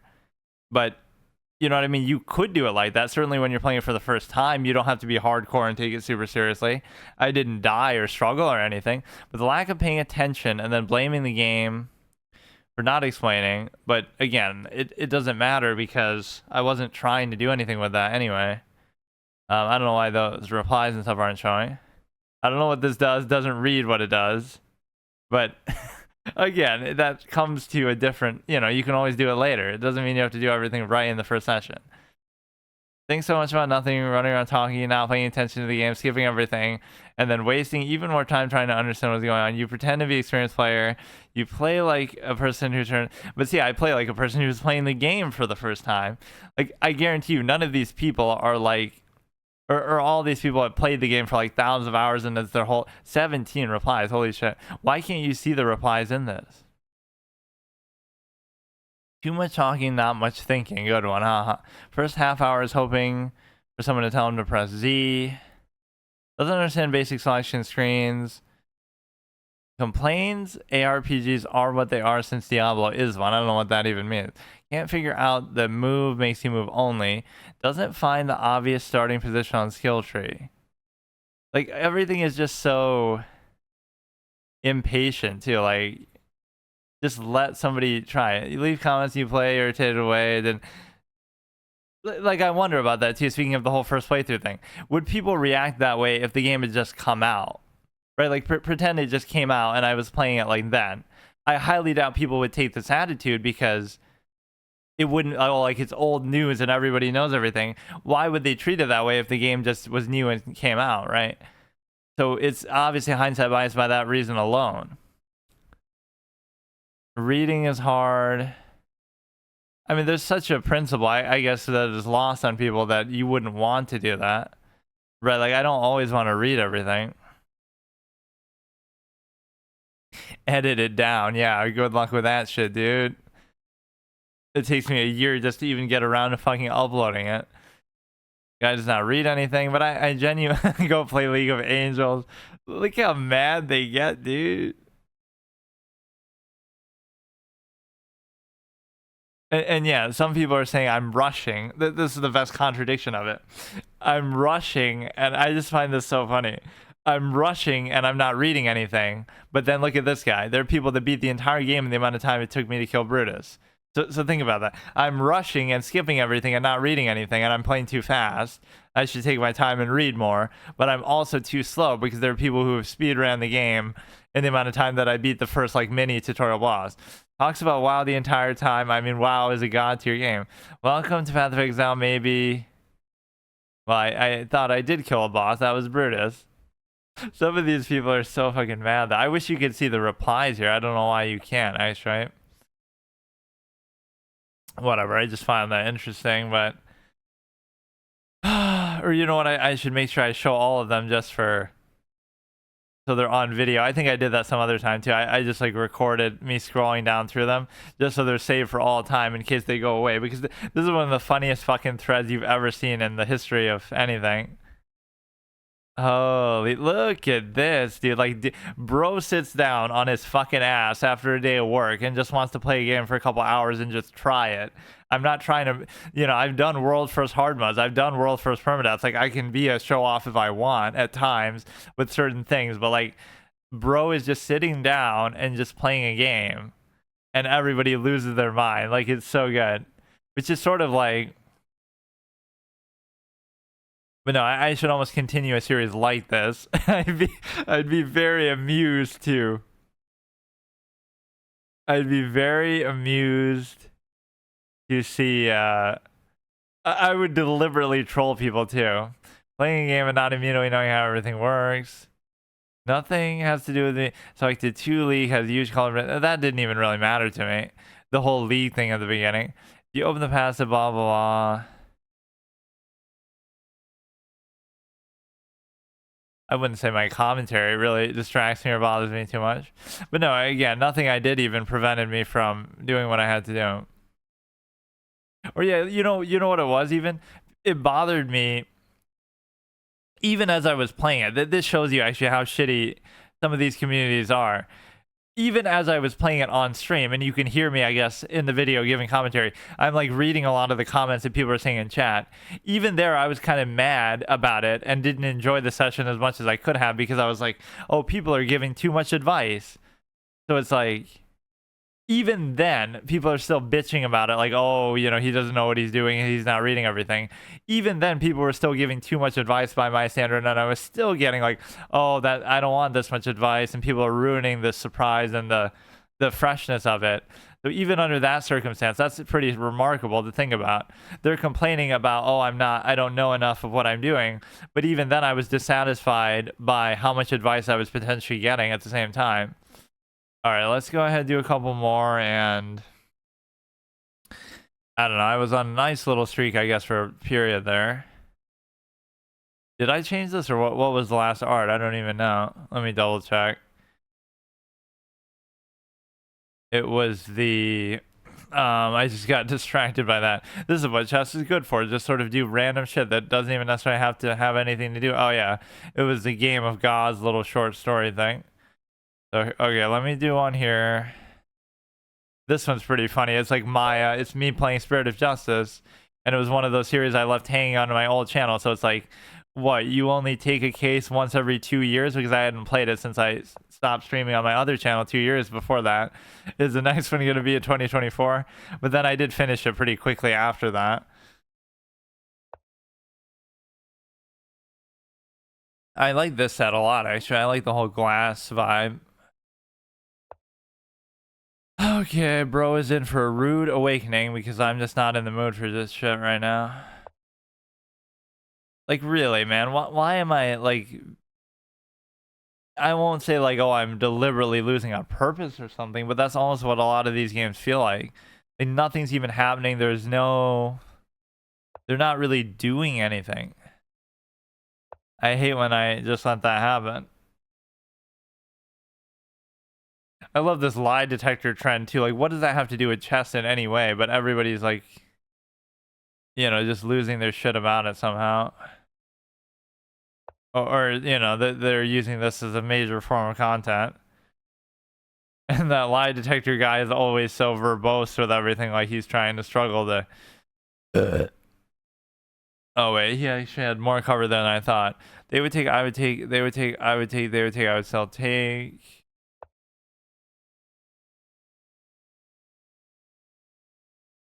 But no, I've become the very thing I swore to destroy with the amount that I played here. It's very unfortunate. Even if other people are more, like there comes a point where you gotta. Okay, they would take, I would take, they would take, I would take, they would take, I would still take. So this knight position sometimes messes with me because let's say I'm trying to get the bishop here. It doesn't exactly work with the pawns, right? As far as opening that up, it can be a little more difficult and inconvenient. The little subtleties like that can be annoying because you have you have the ability to... I don't see the problem with any of this really, but maybe these pawns were more important than what I'm giving them credit for being. You can put this here, I guess, although then you could push it out. And this is, but no, there's so many layers. You wouldn't take that attitude with a single player game, like, oh, haha, he took 30 minutes to an hour to beat the Deku Tree. What a loser. Like, people have speed ran this game in the amount of time he beat the Deku Tree. You would never say that in a single player game, even if it's true, because it doesn't matter, right? There's not an ego thing the way that any game that's sort of multiplayer or something like that is going to be a factor. And then the other angle of it is that you're going to... The other angle is that... if it had just come out, you wouldn't take that attitude either, because it's like, oh, it's all just fresh and new. So to me, I'm treating it like it just came out. I'm not trying to jump the gun or prove anything with it. It is fascinating a look into psychology, because it's exactly what you see with games like WoW. It's a game that somebody's played for 15, 20 years every single day since it came out, and they're hardcore and they know the game in and out and they know everything about it, and they extract all their ego and self-worth and value and importance from that. And it's such a big deal to them, and they love feeling superior to other people. Oh, kind of like chess, am I right? Any 2,000 plus rated player is often like that, except for Riv, who's just very humble and yeah, very good at the same time. But generally speaking, that's kind of the point that I'm getting to, is that you have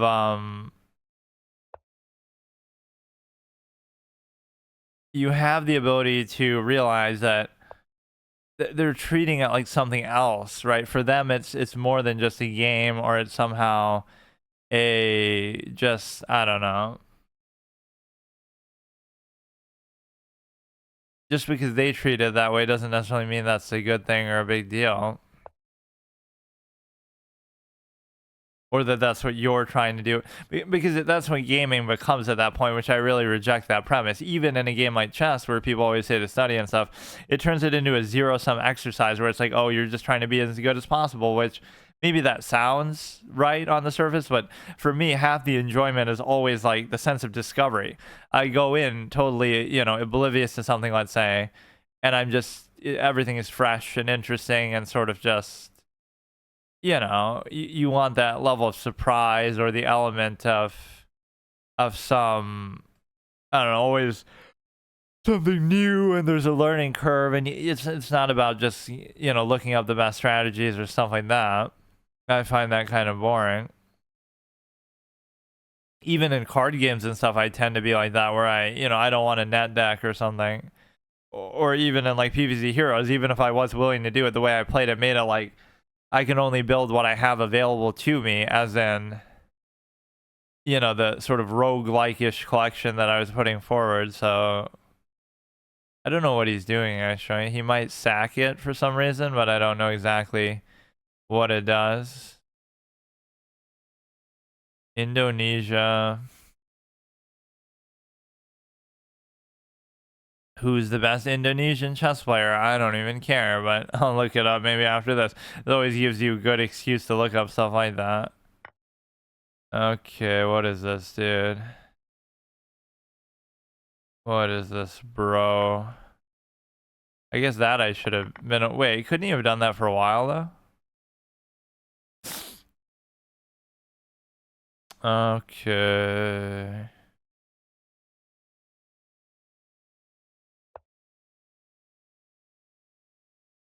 Alright, you can have it, bro. You can have it. I don't care. Like, how long was that? Oh, I guess it wasn't. Because that was covering it the whole time.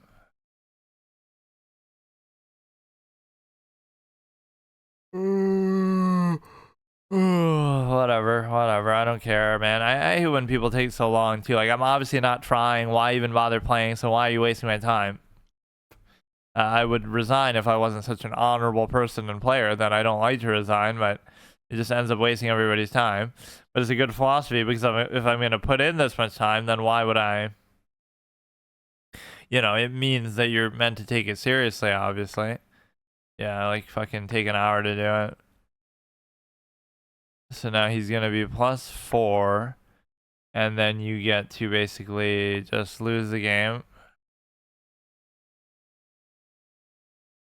I do have that remarkable ability to like play down to my competition all the time. Like I can play at a much better level than what I'm doing, but I'm just not doing it, and I feel like I can get away with it at times in a way that,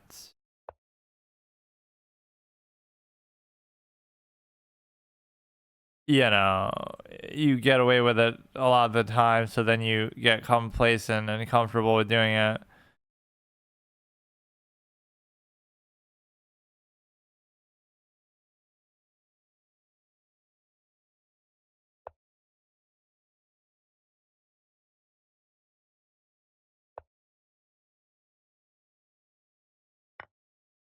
Like, even that in itself is favorable for them, and they're just not gonna let me do shit right now, huh?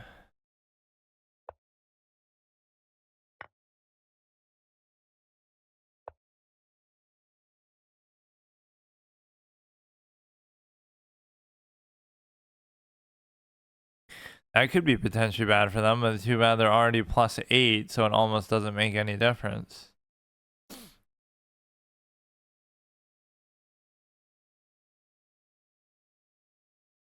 That actor who played Mr. Bloodworth on Final Destination died, so I guess you could say he reached his final destination. There was so much speculation in the series, I guess, about the fact that he might be like sort of the Grim Reaper himself. He might be Death himself, but I guess not. Like he would effectively be the villain. That is one of the cool tropes of that series, is the fact that you never really see the villain, or you see him in like images and statues and stuff, references to the Grim Reaper, but you never really see them, I don't think, outright in physical form or anything like that.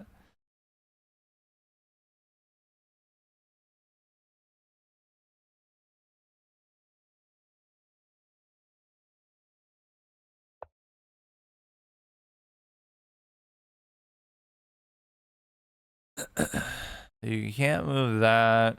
Something good could still happen here, but I mean, they're up by simply way too much, so I don't know. I've had a couple good fortuitous wins where it doesn't seem like I have any business winning, but then I still do somehow. So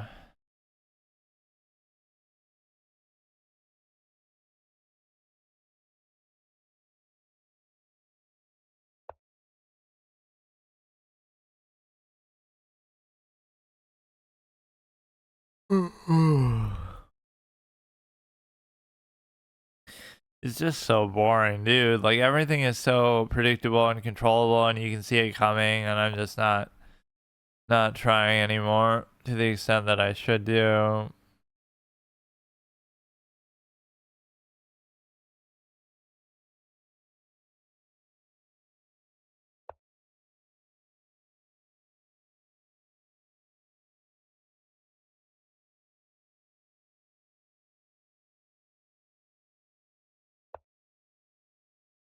I mean, they had something easy there. They could have still just done that and unleash for a check.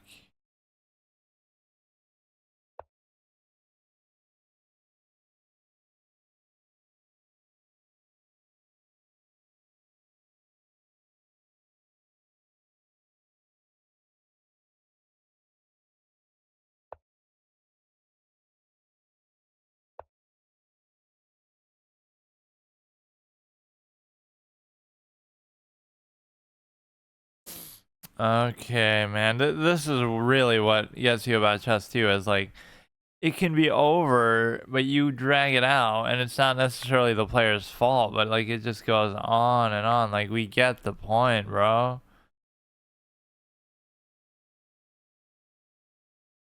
It really has that tedious effect of like just you're winning, you know you're gonna win, but then it goes on for another hour because it's a classical 90 plus whatever the fuck kind of format.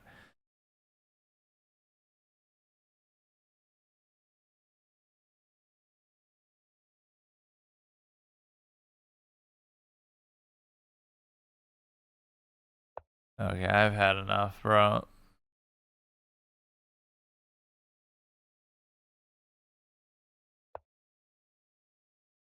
I mean, a trade would benefit him heavily, so I don't know why he's not doing it.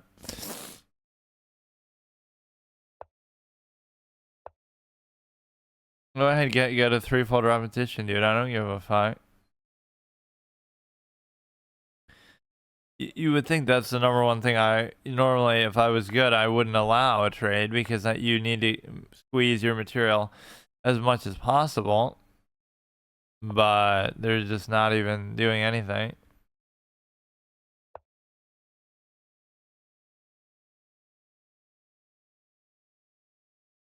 And yeah, a couple of these people have been actually pretty slow on time. That could be part of the reason why they're winning. But, you know, if I just played a little more solid and didn't just give stuff up for like no reason, you might have actually had a chance then to take advantage. That's the passed pawn. Clearly that means I'm going to win the game. With this knight being such a liability, it might actually be a possibility. So you have the simple case of being able to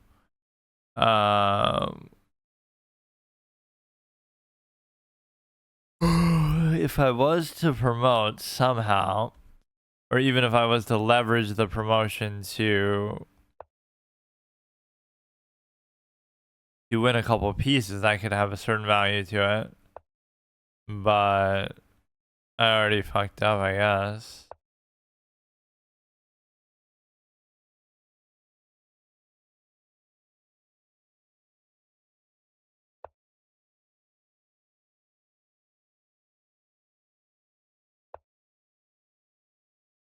I just don't have enough material to really do anything.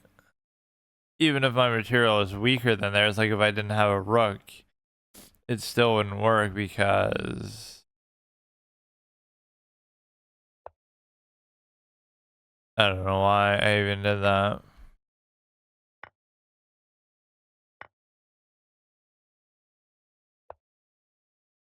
You get a stalemate. We haven't seen one of those in a long time.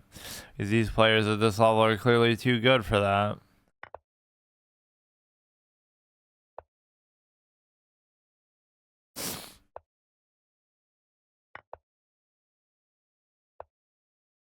But no, that's what chess teaches you wrong in two ways. Like worrying about time when so much of it can just be calculated out and anybody can do that. And also just in terms of the boring sense, like if you really want to sit there and look through every single tree of moves, you can do it. It's just going to take forever and you might not enjoy it. So that aspect is a little disingenuous. Like if you want to admit and acknowledge that's how the game works, then I don't mind.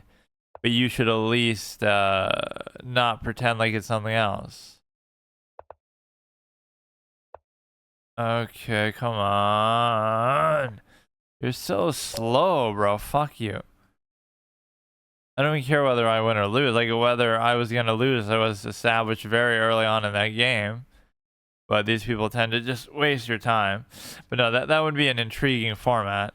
Either I could do a series that I could continue that I opened the door for, or I could do a first playthrough permadeath with something new, right, that just came out, which again is sort of setting the stage for either GTA 6 or something, but I just want to kind of see what that experience would be like.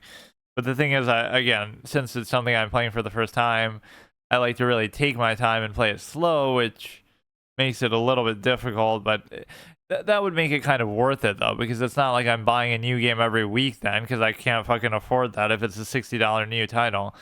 But if it's like once a month or every couple months, you know, then I really take my time and do a slow pace series with it.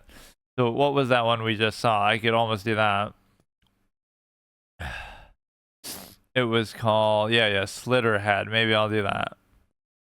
Okay, see you tomorrow. Okay, so today I'm going to try to continue getting back to 1700 again, and I guess that's almost what I'm doing. I'm waiting till I do that before I do something else. I guess I was kind of doing that horror thing, but I don't have to like do it all together. Like permadeath horror games, which is kind of fun, but some of them end very quickly because they're just meant to be like that, like sort of trial and error. But yeah, we're at the Phoenix Wright sort of art phase. The last one I kind of like where Maya's questioning like, oh, you played this game once every 2 years, so you know it takes you like 2 years to beat one case, because I had stopped that playthrough because obviously stopped streaming on my old channel, and then I didn't do it again until here, so I kind of saved that. There were a few series that I left hanging like that, like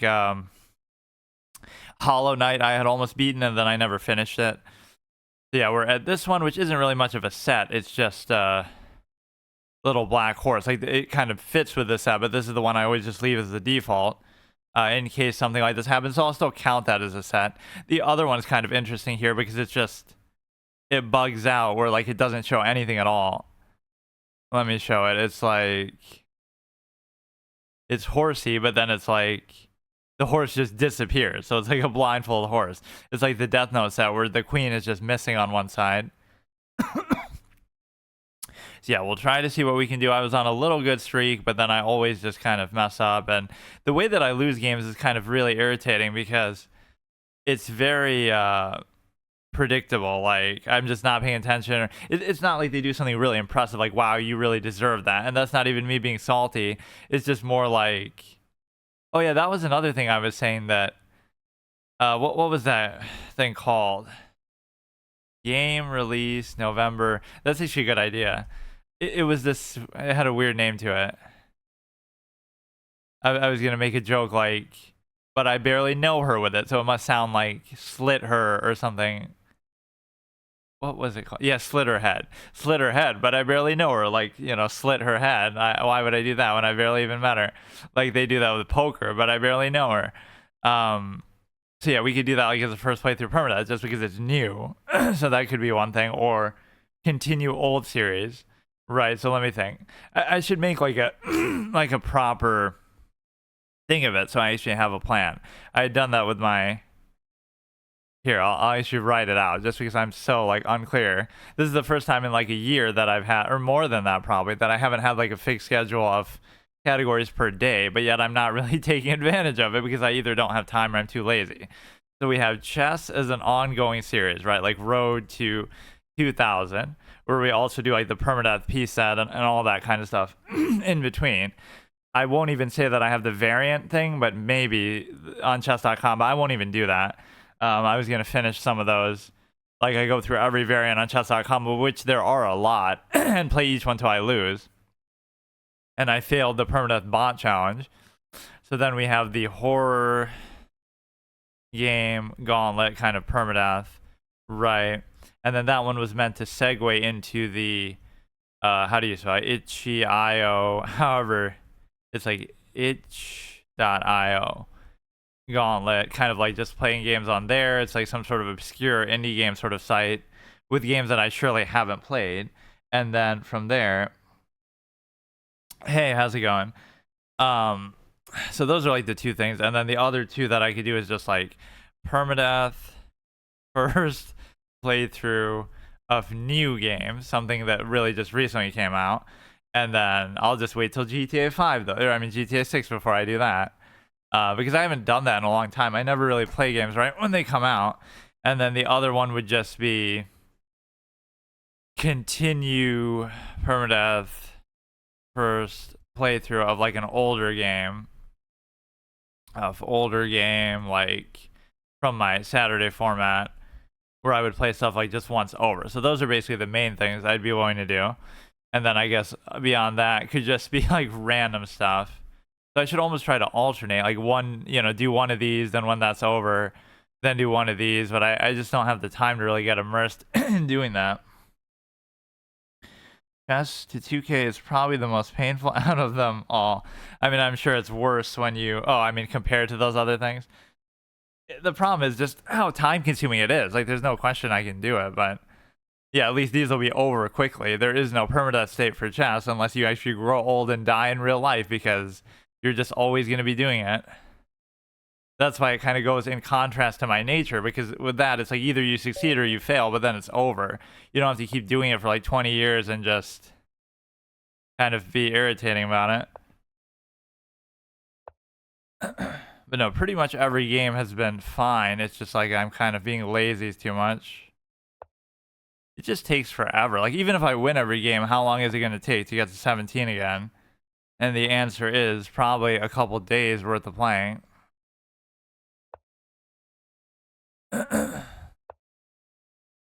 the one thing I always lack. Even when I'm doing well or playing at a decent level, like I'm never very consistent. In fact, that's maybe the number one telltale sign. Is like the better I'm doing, the more I get sort of lazy and, maybe overconfident. This guy's provisional, which could mean he's actually better. Oh, well, not really. If they've only played like a couple games, it could actually mean they're better than what the rating shows too. I would typically actually go there. That way it sort of compels a trade. Wait, but I don't know. Okay, that's annoying because I allowed the pin in a way I typically don't allow. And see, he's doing me a favor there because you could leave it sitting there for a long time, and the only way to really get rid of it is to do that and that, which I don't like to do. So that's already like an unusual sequence right there. Chess is the anti-lazy. If you win every day, assuming variance 8, it would take roughly 50. Wait, 50 wins.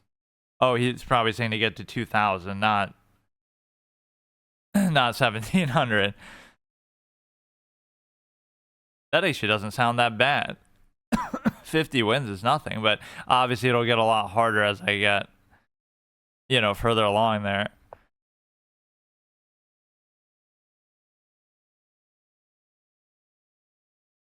No, that's what's really annoying too. Like I was already at like 1730, and it's not like it was a fluke or provisional or something. It was just legitimately, I was just making good progress, and then I kind of do this.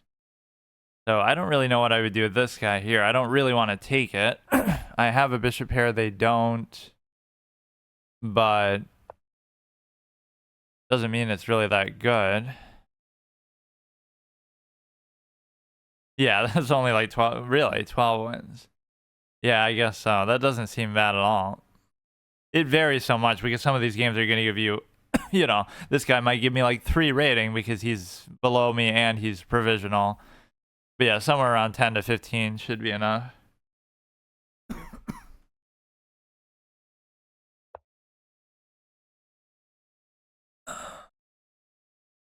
We'll go all the way back there. The knight is not really that good. It's totally even material. But yeah, I was doing like all these Ace Attorney things where I'm doing like tier lists and ranking characters and stuff because that's something I always used to do. That's one thing on this channel that hasn't done that well, but the one thing that did well to sort of make up for it was Danganronpa. I just played the first case of that, and it's like all of a sudden that one has like I only play it for like a couple sessions, right, and just do the first case of the game, but like 3 of my most viewed clips are all from that.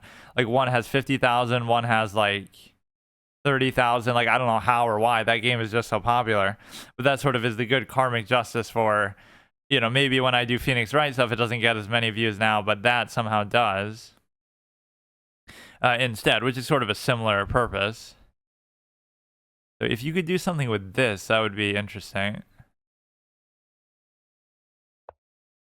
But yeah, like I don't know why. That was one of the main things I would be sort of known for because I would like take my time and be super thorough with it and everything. Like analyze the cases and everything.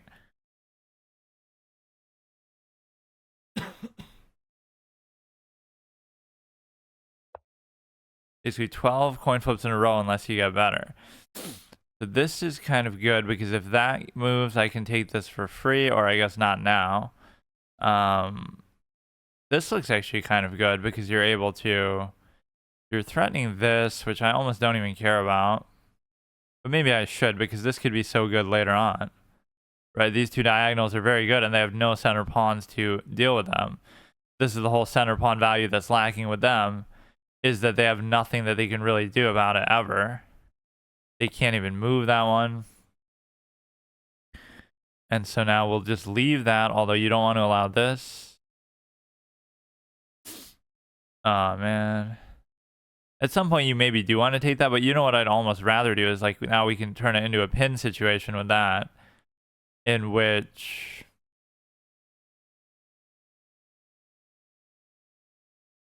there's no check or anything they can give. So now I'm playing kind of like a little bit too slow with this, but sometimes, these things are fool's gold though, because like how hard is it for them to really trade their bishop for my bishop if they really wanted to? And they easily could. So it's not like you can guarantee always having the bishop pair or whatever it is that you want.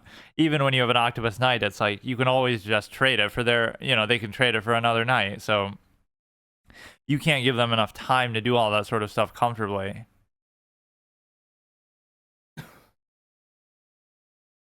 I just have to get in a good consistency of like taking something. Okay, that's kind of scary too. But you would think that they can't move it, but I don't know that. Like they'll attack that, but then I'll take the queen, so it should be better. But that is still dangerous. Like there's no need for me to leave it like that. Wait, they move that first. This could be a very devastating move for them, actually. Well, not really though. I should probably just move this and then. See, they're not really putting any pressure though either. They're kind of just sitting there waiting for me to do something.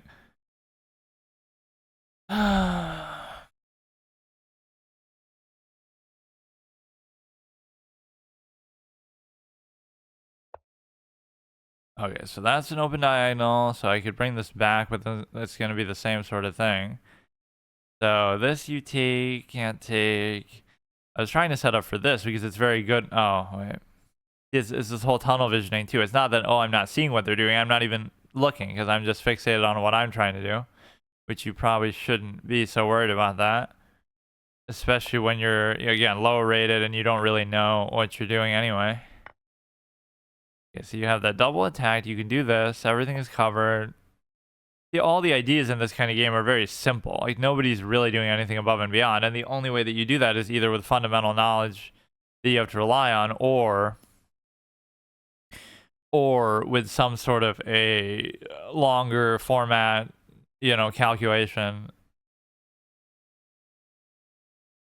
So this still isn't enough. So do I go for like the rarely seen triple stack, where I decide to, if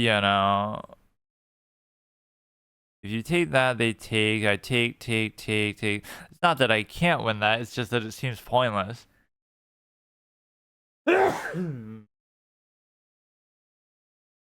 Like, what am I really doing with that?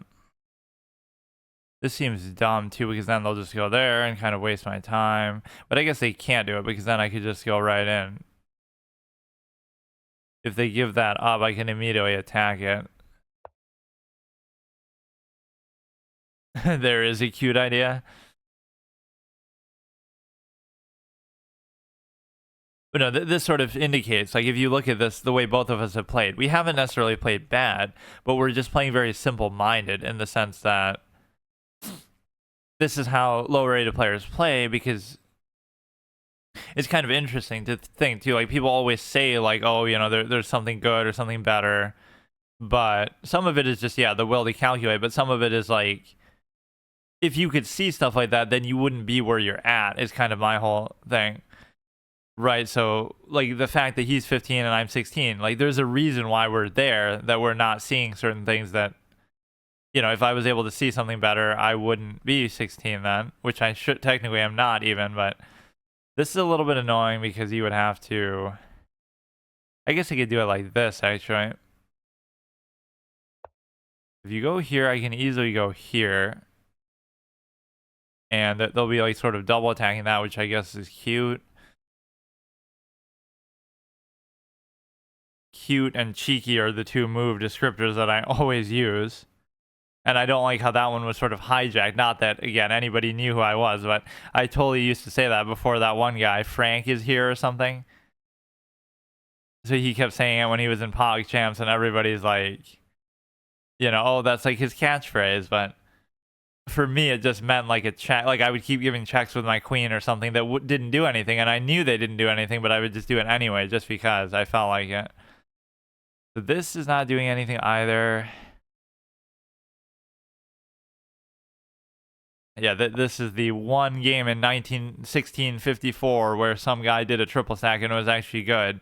But every other time in the history of chess, it's not good and nobody ever does it. Because it's like way too much commitment on one thing here. Now you should just be able to do basically whatever you want. It's such an unusual position that he didn't even really consider it. Like, he just played it like nothing happened. You're trying to trade for the queen. It really doesn't even make a difference, though. If you take, I take. If you take, I still take. It's not going to change anything. that was just way too easy. Like I didn't even have to do anything. It's a weird thing. Like, you know what I could almost complain is like the reason why you don't get better or why I'm not getting better sometimes is because people are so bad. You have to play against better competition. So because everybody's so bad, they let me get away with that. Any idea that he has or like a better idea isn't necessary because they're just not good enough to require it. So it sort of gives you bad habits because you can keep getting away with stuff. Rook f6, then you take the knight. Only saying this once, opportunity is 100% gone. Luckily you win. Yeah, it's over anyway, but there's always something better that you can do. He's gone too. It was so nonsensical too because it was just like maybe there wasn't anything better he could do, but what if you just like I guess you can't really move that. You could try to just cover that again, I guess. Right, so you cover it again and then mathematically we're still kind of at a deadlock position. That happens a lot. Okay, and of course draws don't count against my whole permadeath piece set thing. This is basically just using a regular set on the site itself too, but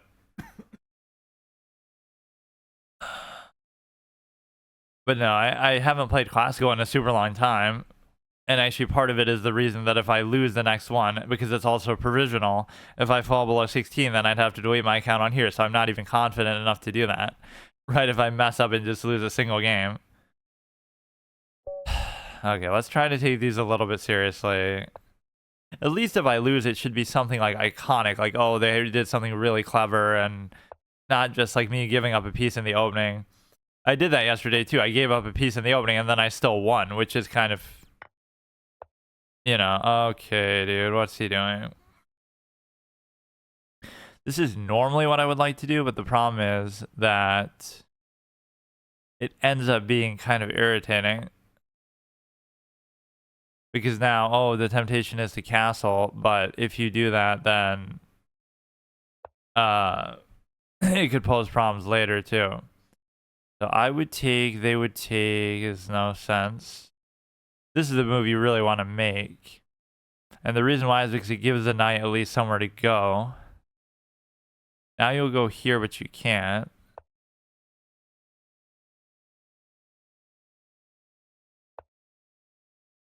No one plays classical online. I always like it. I mean, I get the fact that people probably assume everybody's cheating, but other than that, it's still better. It's just...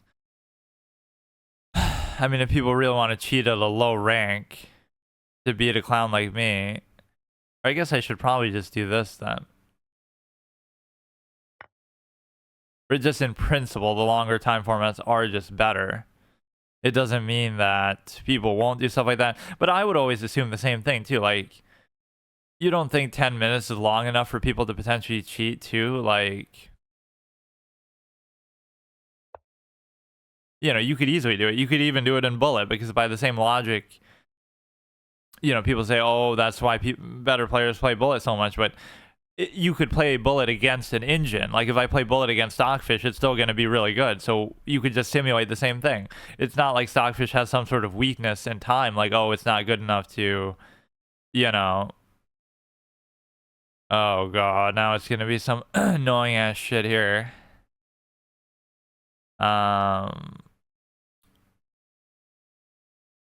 Stockfish can play at a high level even under very time constraints. So it's a little bit deceptive, I guess. Like the amount of time it takes you to transfer the moves over, but you could have your friend sitting next to you. Not that I'm giving people ideas with the phone doing it and just telling you the moves, and then you're putting them in, and then whatever speed advantage that the GM would have over you is made up for the fact that Stockfish is better than the GM even by a little bit or by a lot even. So usually until you hit 90 minutes where it's like you can do anything else for 1 hour to finish one game.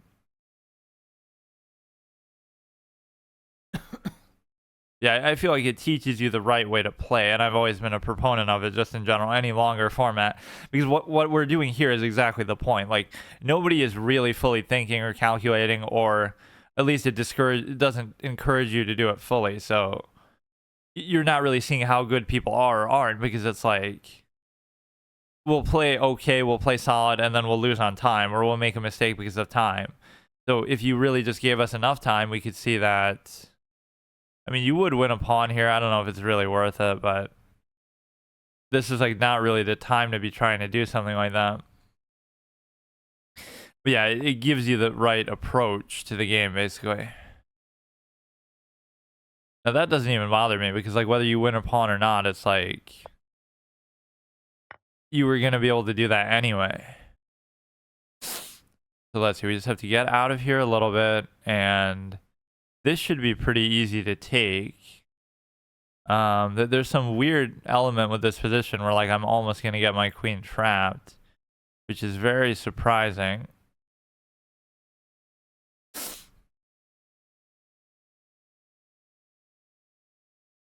You go here, here. If you go to the light square, he can go maybe there. You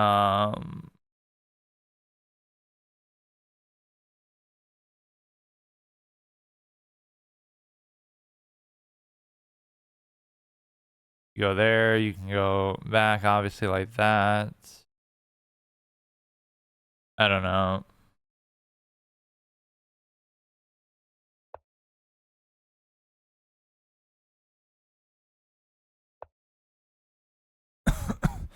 So they're saving the stupid ass pawn from the knight. And I just don't want to constrain my queen's space too much, but everything is kind of just in the way.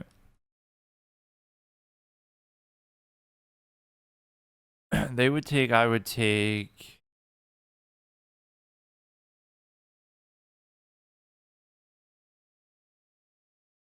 This at least gives you an extra cover onto there for what that's worth.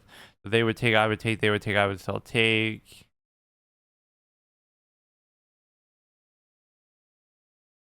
Another bot in here. If you want to improve, you have to analyze classical games, which sucks.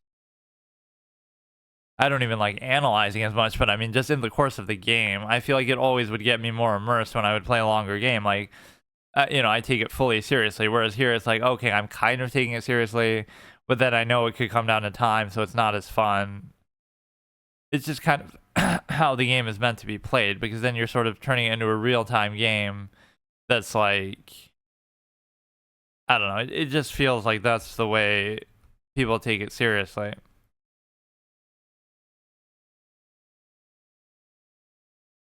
You could take, but then the king can't even be there. If you initiate that, I can take. You go here, I can take.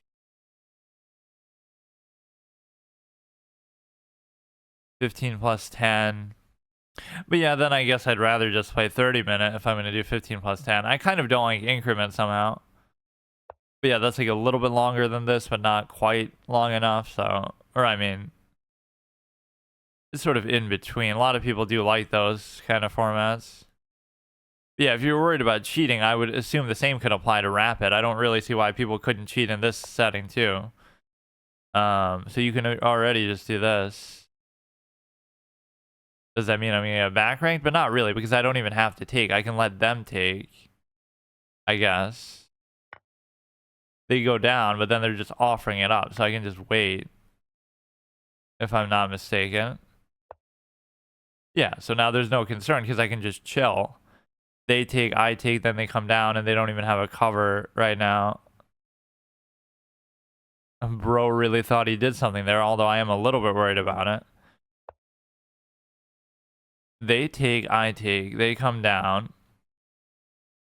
They attack the queen, I can take here, actually.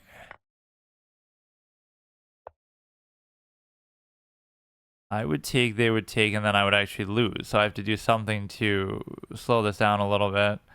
So they have the bishop there. I guess you could do a simple move like this, because now the rook will also cover onto there. And so now...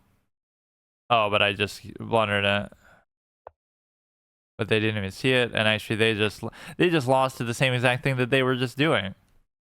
Were they? Oh no! I have no idea what even just happened, but I guess I am still up material somehow. What the fuck is going on? Why did they suddenly start to play like that? I made a big mistake too, though, because by doing that they could have just taken. Okay, dude. We can't even blame that one on time for either of us. What is the blunder? Like, why are we seeing blunders out of the opening? Like, what is this shit?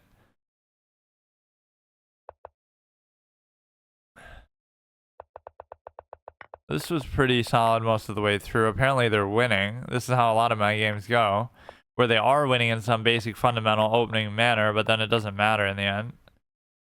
They make a blunder there. I take.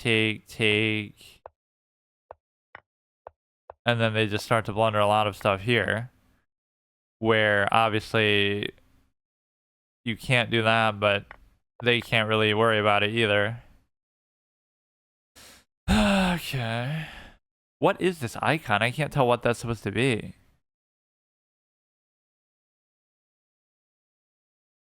Like a person being split in half? Like a piece maybe cut in half? I really don't even know. But he's like 2190. We did like a simul with him the other day. You have to be like a titled player to host a public simul. Otherwise, you have to invite people. I mean, play oof, meta. Don't do meta stuff. Play like Haro, Khan, or Moderns or something. Don't play King's Pawn because you both will know theory. Well, I don't know anything really. I just kind of do the same thing over and over. I try to do the bare minimum in the opening, so it's just kind of like, you know, you don't have to worry about it. Just get the opening over with and then try to figure it out. But sometimes that doesn't work. Okay, so I just beat this guy probably pretty recently. That's how you know it's a dead site, because you'll keep seeing the same people over and over. Because how many people could be online at the same time, at the same rating relatively? You go here.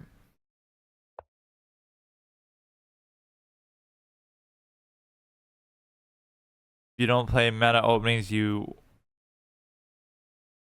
if you don't play meta stuff, if you play the openings due to trap.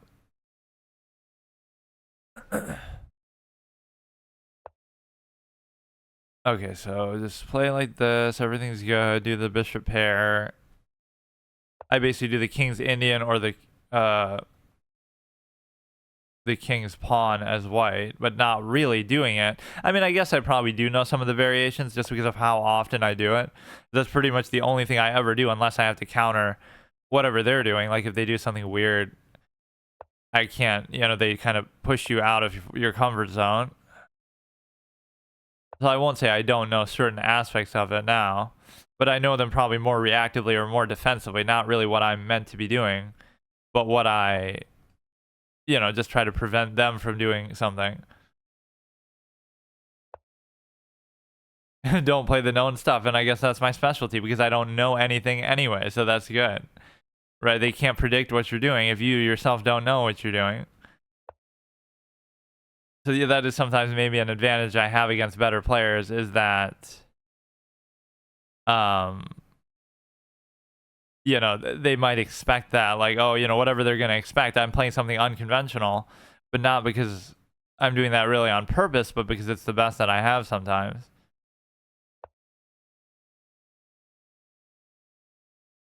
Only issue is, well, you're playing the most common openings without knowing it. But I'm probably not playing them the most common way. Like, you know, I'll end up doing weird stuff later on.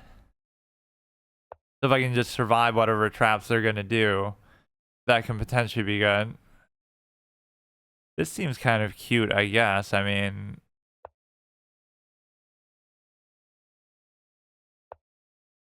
yeah, I'm more than happy to trade. Because yeah, either way, even if I assume I play something weird, they're probably going to know how to deal with that anyway.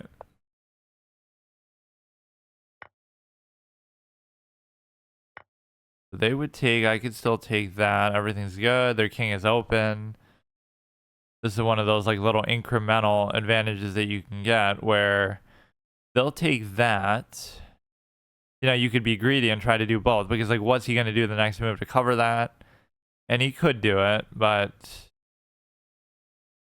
it's like a calculated risk moment. Like, this pawn is less valuable than this one, so I shouldn't have let him do it. But I just felt like doing it anyway. So now with this, you can try to take there. So I'm just sort of ignoring everything that he's doing. You could take this, or you could take this.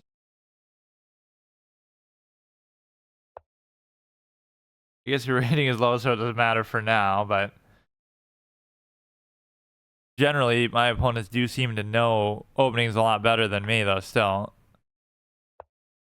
Not always, but like, well, I mean, it's not like I really know them, period, but oh shit. I kind of fucked up because now if I move this, or even if I don't move it, okay.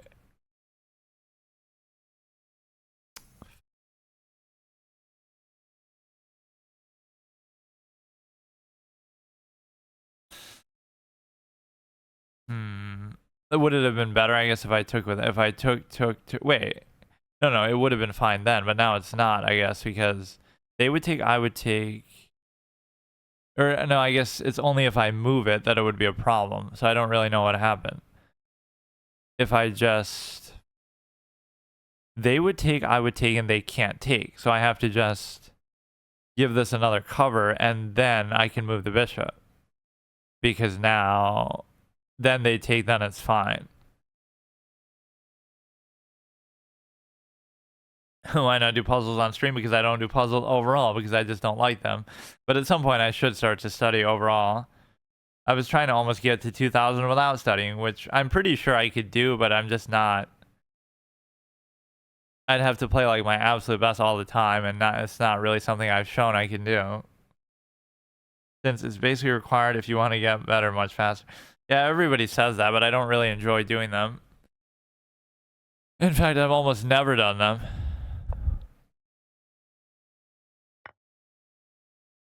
I look at it like every game itself is a puzzle and every position is a puzzle, because now is the knight going to be substantially better where he's going to be able to win because of it? Probably. Unfortunately. But if I go behind his shit here, yeah, I just did that because I like to trade, not because there's any real meaning behind it. What you got to do is stop him from going to a square that would allow him to, you know, attack this. So for example, you go here, you're covering this, and you're covering the only place he could attack that from. So for example, I wouldn't even say that I necessarily win, but let's see what he can come up with. Like, this could be a very easily drawn position, is the problem.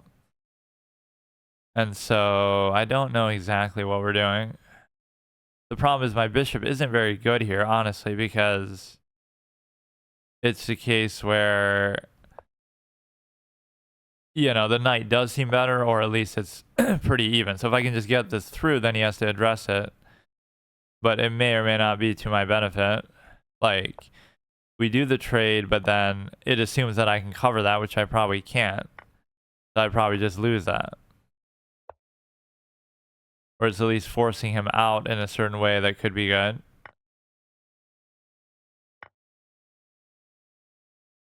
There, they would take... Like, there's no way that you're going to be able to really cover that, so what's the point?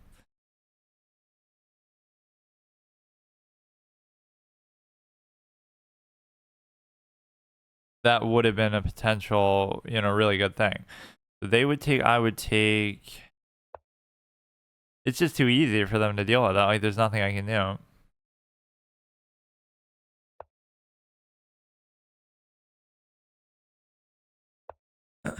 If they come back... Oh, now they open something up because I can sit my bishop right on there.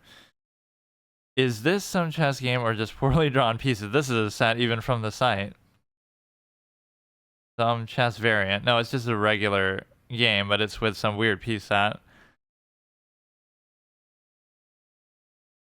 It's just that, well, it's unconventional for some reason. You definitely can. I watch only YouTube, basically never did puzzles, got to like 1600chess.com, which is pretty good. Okay, let's sit this on here. Yeah, I just sort of enjoy it more that way, but obviously eventually you would have to do something more. I've just had like stretches where it feels like very, I don't know, like I can do it when I really am trying, but I'm often not trying, which is, again, not really a good excuse, but he'll try to come there, which I should probably stay on this side then if I just like keep giving checks, or I don't know. they'll get a pass pawn out of that. So I don't really know what the point of this is. Like, what if I go here then? I won't be able to really keep pushing it in a meaningful way because if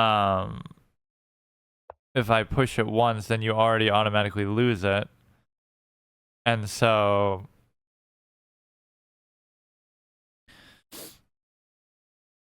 I really don't know what I'm doing. They would take, they could also keep going. That could be a disaster too.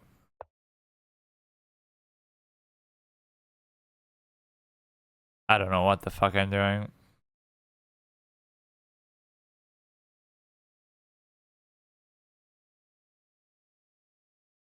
All you have to do is get in and like take one of these, but somehow I'm even up a pawn too, but it doesn't feel like it, or I won't be. It should still be fine, even if we trade these off. In fact, trading them probably benefits me now. Right, like I'm letting you have it. I don't even care. Do it, and then my king's on this side, and your king is too far away to do anything. I don't play much chess myself, not very good. Play less chess, spend more time making the variants. Is what you do. That is pretty fun. I do love variants. Endgame may look simple, but it's really heckin' complex. Way too much analysis.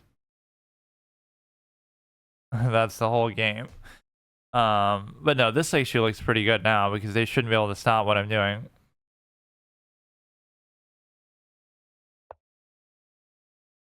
Look at how dumb the knight must feel for doing that. You're in a position where you could win the pawn, but you choose not to somehow. Like, how does that even make any sense?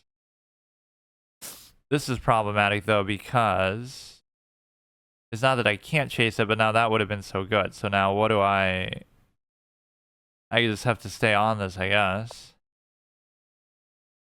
Man, this bishop isn't really doing what I wanted it to do.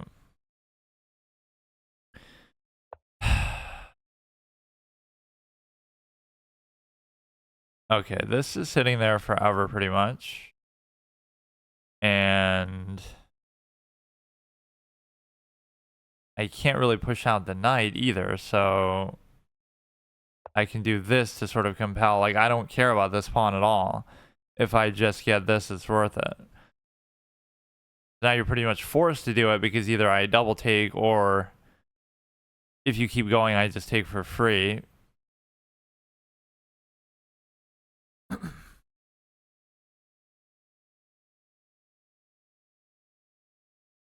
Hey, welcome back. That was fast. This is insanely complex with semi-low time.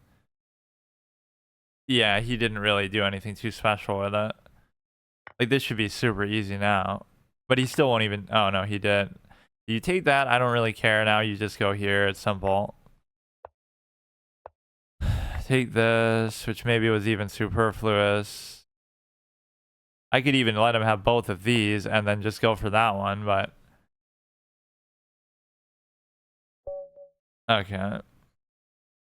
Sometimes they give you too much credit, too. Like, you really don't think I could potentially fuck that up still, too? Blunder from him. That's why at low ratings or even intermediate ratings, you can't always read it or judge it based on the position. You have to judge it based on the player. Like, oh, yes, if you play this position exactly right, you know, it might be a draw at a certain point, but... You know, a lot of this, yeah, it's a draw. Even though I'm +1, it's pretty much a draw, but it doesn't mean that we either of us know exactly how to play it.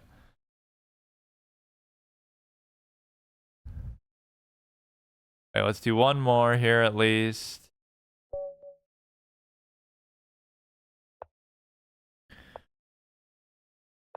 I just need like some couple easy wins just to get a little cushion here because this is going to take forever otherwise. Even if I do win every game, I'm just getting impatient with it.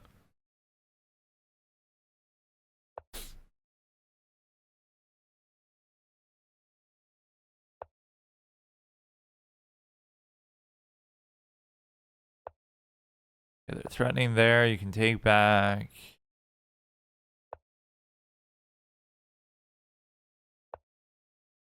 Okay, I allow the pin in a way that I don't normally allow. So if they don't do that, that can always be trouble for me because it's just kind of awkward.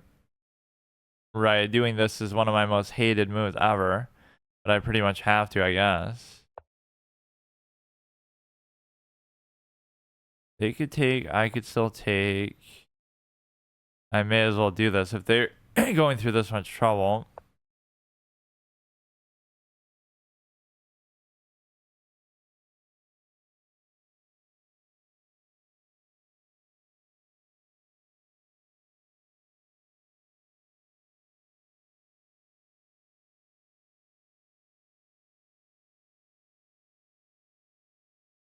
You're gonna lose the bishop to a trade no matter what, which is always good, but this is just weird. And in fact, it works better if the bishop is sitting here covering that, which is normally what I associate it with. But no, that's one of my big pet peeves, that I typically don't allow that, but I must have just missed a move where I typically raise the pawn early so they can't do that pin.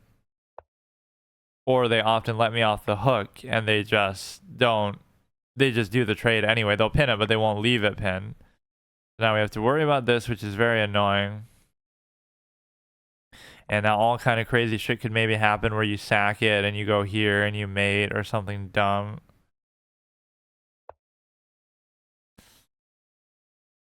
You could go here to compel a trade for sure. So we get rid of both knights. And then... What?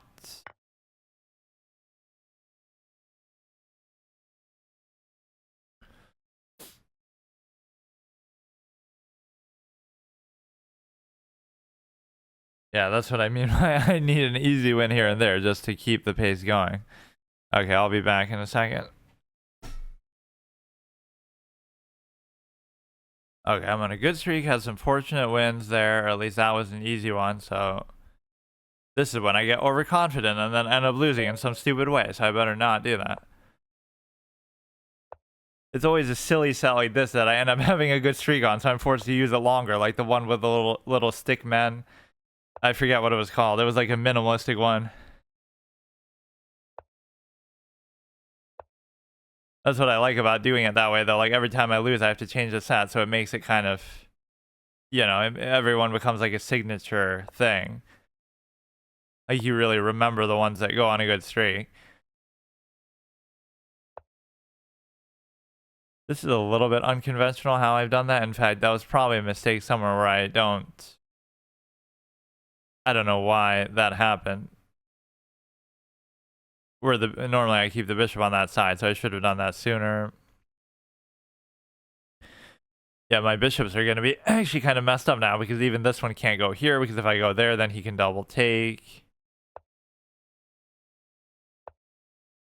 Nothing that's too big of a deal, but this can stay here. The bishop can possibly sit here, but I feel like the light square bishop is not going to be very good.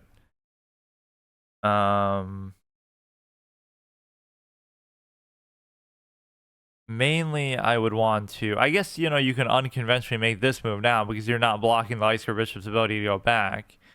But I don't know if that's really a priority move. If I go here, you could take, double take.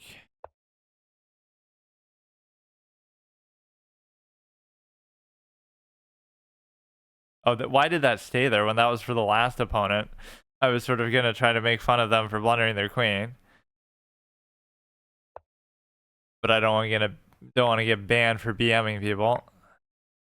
One of my friends actually did get in trouble for that. They sent some sort of mean messages or they were making fun of people. But that's the whole satisfaction of chess, is sort of trash talking. So you can go here and then that pretty much guarantees a trade, I guess.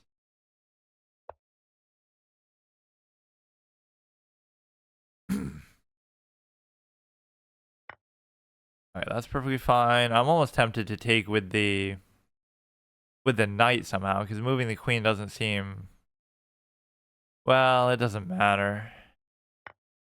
They could go here. Okay, fine. It's just like these annoying kind of repetitive moves. Like you knew he could do that, but what does it matter? It's just like a waste of time. I wouldn't mind doing that trade. I would rather do this one though. There's some sequence that's gonna happen where it's like you'll go here, thereby attacking there with impunity. in terms of, you know, just you're threatening something, but he can't do it yet. He could do it like this, like do this, then do this, then I'm forced to react to this, which I won't be able to do because the queen's under attack. But then he's giving up a pawn by doing it too, though, at the same time. Okay, just trade that shit off. You take there. So now the dark square diagonal would be limited from that angle, but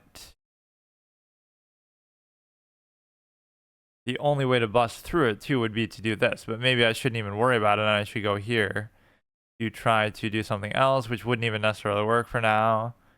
These pawns are a little fucked up. Like, I don't know exactly where I'm trying to go with them. With my whole signature V-shaped structure that I always do, I almost would want to go here with it.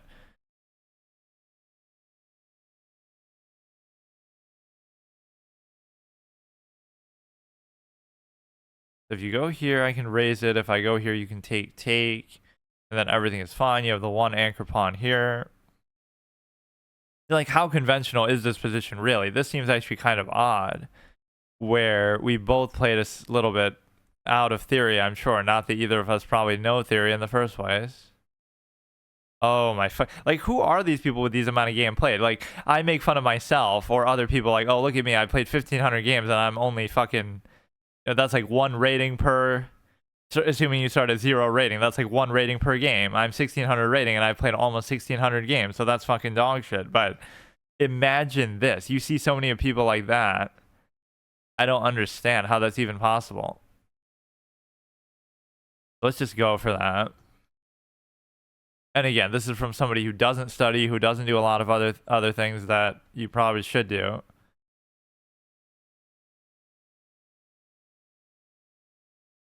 So we could try to open something up with the rook itself. It's pretty comfortable. Like, there's nothing really dangerous about this position for either of us.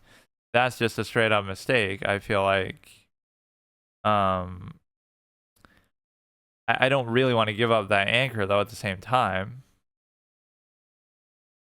It's a tough compromise because you would think he wouldn't have done it unless it was really worth it. But maybe he still is going to miss it. He still misses it. Like, that's not a real move. Like, these are not real things that you should ever be allowed to do because anybody can see that. And so now you can't move that, but the bishop itself is the bishop itself is there covering against the threat, but it doesn't mean that I should leave it there. That's still potentially dangerous. You move the king, so now I'm forced to move this. And or I guess I could do it that way if I really wanted, but let's just go back, and then this pawn will be in an awkward spot, but the rook will always be open to here. This attack doesn't seem to have much value right now because it's sort of just sitting there. See, this is my logic with the anchor pawns, which I don't know that anybody's ever really said that this is good or this is theory in any way, this sort of structure, but it makes sense in this sort of context for me because it's worth it to have the rook covered if it's covering all of them instead of having it be split. It might seem fairly obvious, but I swear nobody ever really has explained it in that way, where it's kind of my signature thing that I just always do, which the reason why it's bad is because you typically have the pawns in such a way that you could have the double diagonal, right? So you wouldn't want them like this. How do you normally have it? Like this, and then this, something like with the dark square. So you can have both bishops here, but I don't really want to give up the bishop, and so I'd rather go here, I guess. They could almost compel something. No, I guess not. Okay, we could try to give a check, but I really can't. This is a good, comfortable position. I don't mind it. If I go here, they just take. I have the rook attacking. This is the kind of move you really got to think about because there's got to be something really good you can do. And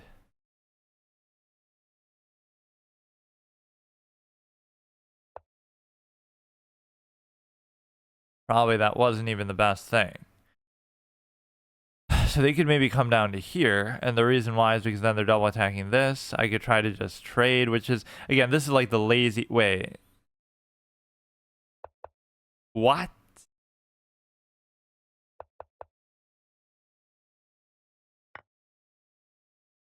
Okay, bro. Okay. We're just not meant to lose today, I guess.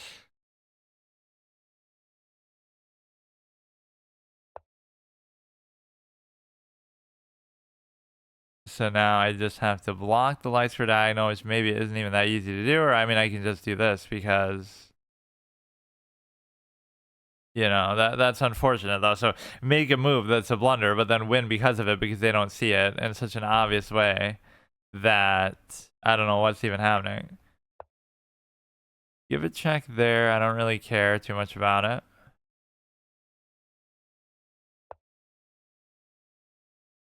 That is so trash. See, this is what I mean by, like, I'm not even paying attention half the time. Or so you're just trying to get it over with quickly and do something more substantial. So this should be fine too because you have double cover. Okay. I mean, you literally won. All you had to do is take my queen there with the rook. I don't even get it, but I'll take it. These are clearly paid actors that I hired him on Fiverr to just give me a rating, but his account seems pretty authentic given the fact that he's played 11 fucking thousand games. And yet he misses a move like that. At least I've only played 1,000 games to miss a move like that. But let's try to look, like, what were we trying to do there if I wasn't such a clown? In a normal circumstance, what would you be trying to do? It's pretty even. Everything is fine. That didn't even give you much of an advantage that I did that somehow. That's a blunder. I'm supposed to go here first. Then you take, then you take, then you take here. So even beyond that, let's say we progress the way we did. Then he makes a blunder, I make a blunder, then I make a blunder again.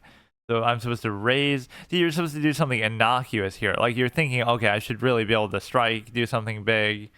But you're doing something fairly simple. And so it's not really that big of a deal. You're trying to trade the queen, I guess, there.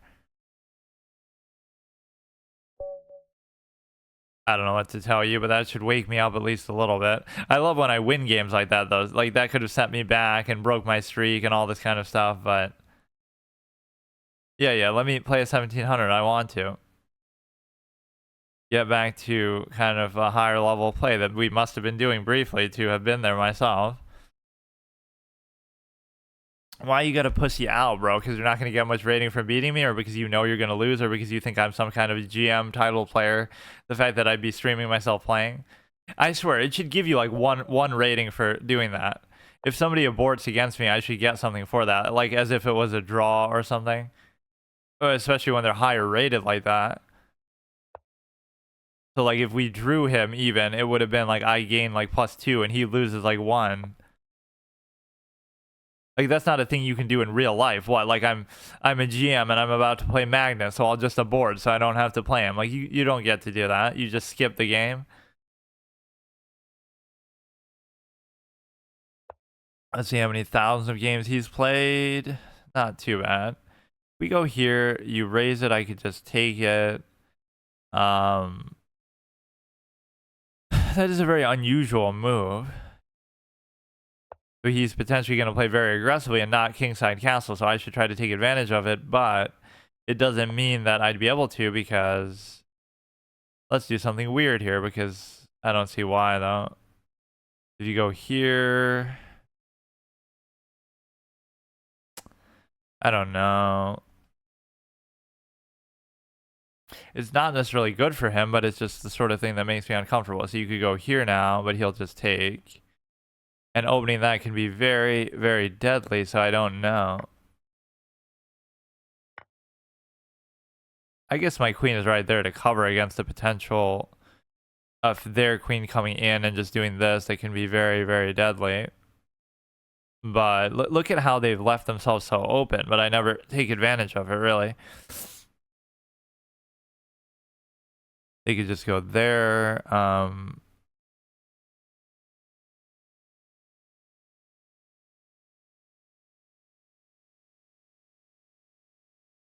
You would think you can't really cover both if I do this.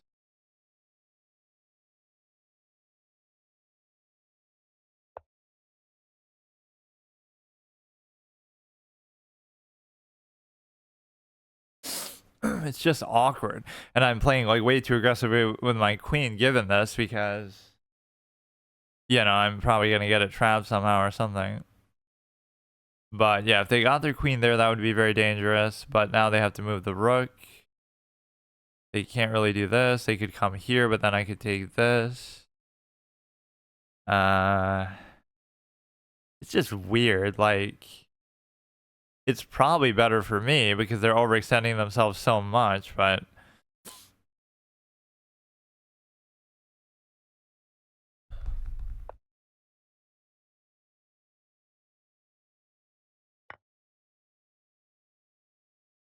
that's cute because you get to, you know, just get a free piece in the opening for no reason. It's not to my credit. It's just them doing something crazy that they shouldn't be doing.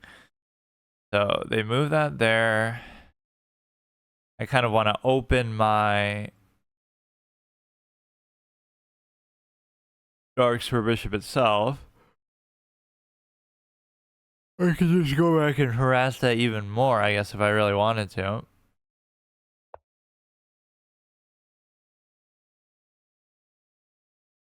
You have the darks for bishop, and you also have the ability to... Okay, that could be very, very dangerous.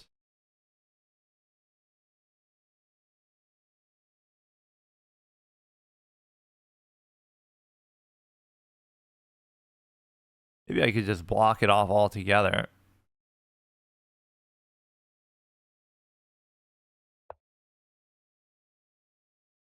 So my lights for bishop isn't doing much of anything, honestly. And this could be very dangerous if I open that up as well. I'm up the piece, but I won't really take advantage of being up a piece because I sort of... Shouldn't I just be able to guarantee a take here because... Oh, I'm in check though.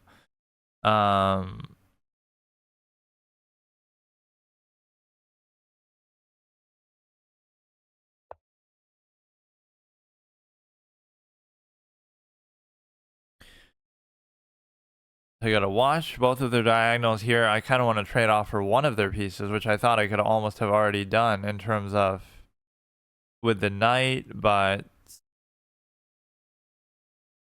they're going to potentially take there, but they can't even do it.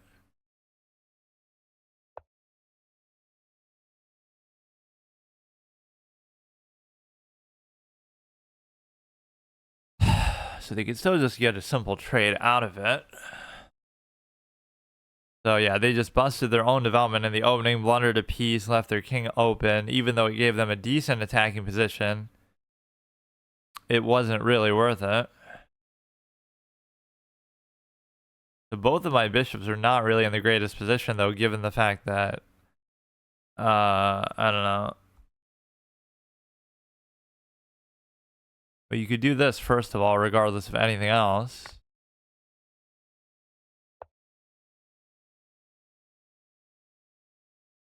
Wouldn't that be almost worth it? Because you would take... I kind of don't want to, but...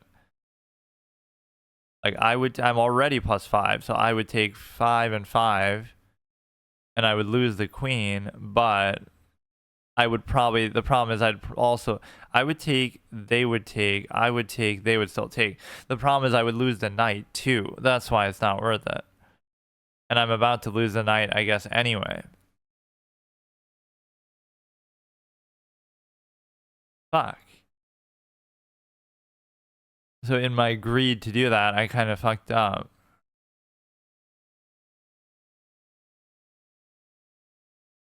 Because yeah, I'm going to be +15, but then they'll take the queen and the thing, so I'll actually be worse off than I originally was.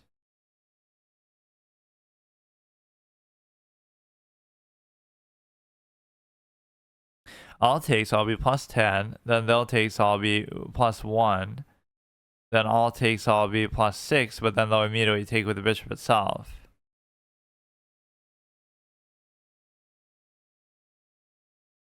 Damn it. And then I won't have a queen, which probably... You know what? I'll just do it, but it seems like totally stupid. Because if I didn't do it, then wait, what? Wait, did they have to do that? Why couldn't they just take the queen and then leave that? Well, they didn't play it right at all, because again, it could have been like where I'm only +2, because they could have took and then they could have took, then I could have took, but then they could have took. What is it with these people? Like, even when I think I'm doing something bad, they just don't even take advantage of it.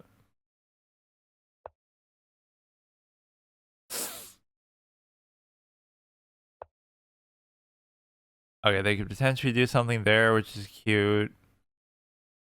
I want to do something with the Darksphere Bishop, but I can't figure out what.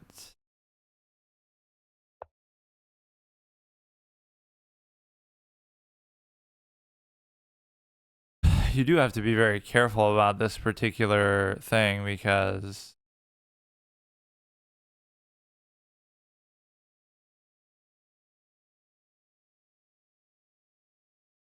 they would take, I would take, and then they're setting up to take with the actual, to have the diagonal open, because they would take, and then I have to keep that secure, I guess.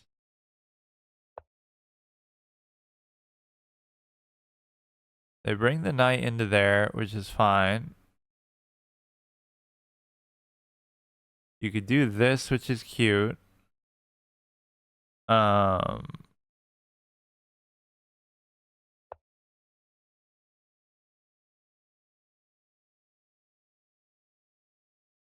about this H file that they're trying to still do something sneaky, which probably doesn't have much meaning now, but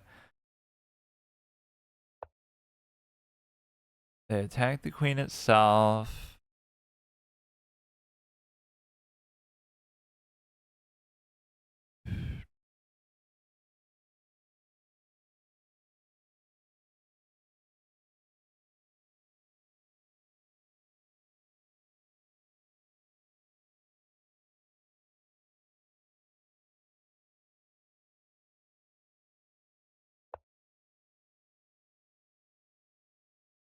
Is me trying to obviously trade everything whenever I can. I can also just take his rook, so he has to address something here. And then he can also, I don't know why I'm so worried about this position when I'm +10, but somehow they still have some chances. Especially when they have the queen, you know. If you trade the queen, then everything is always usually fine, because the queen and like one piece alone can mate you, even if you are like +10, +12 against them. Right, they sack everything else, but that's sometimes all you need. Now you trade here. Sometimes I feel bad for stopping a session too if I'm doing well, like if I'm actually on a good streak. So they don't do that, and then I don't care if they trade that, I don't care if they take that.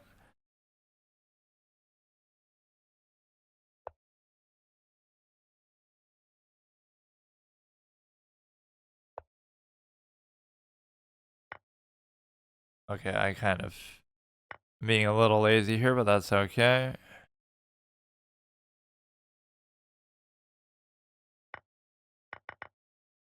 Yeah, that's really gonna be the epic comeback that they needed. What? Oh, it might actually be. Holy shit, I'm trolling.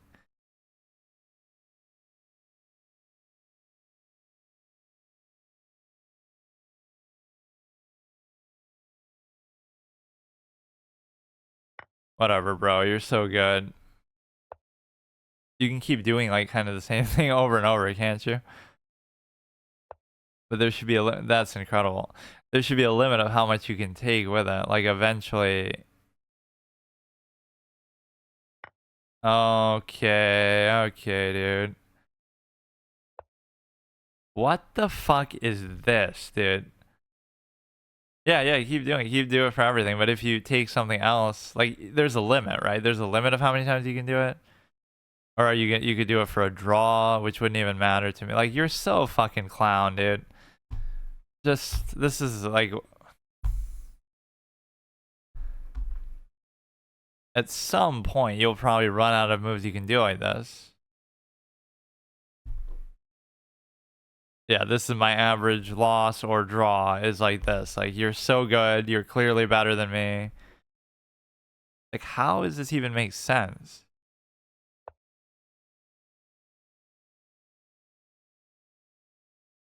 Could I have done that the whole time? Like, I guess maybe I could have. You're so fucking stupid, bro.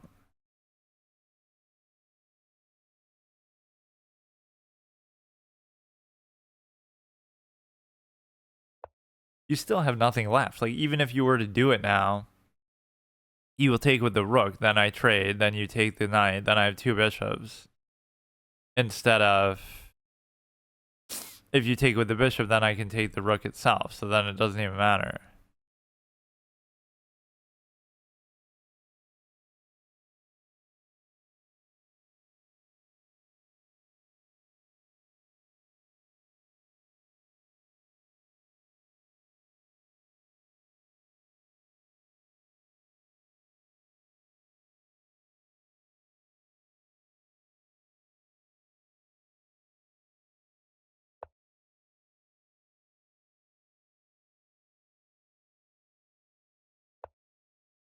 Make it so fucking annoying, dude. This is already covered there. This is okay, I guess. I have to move this.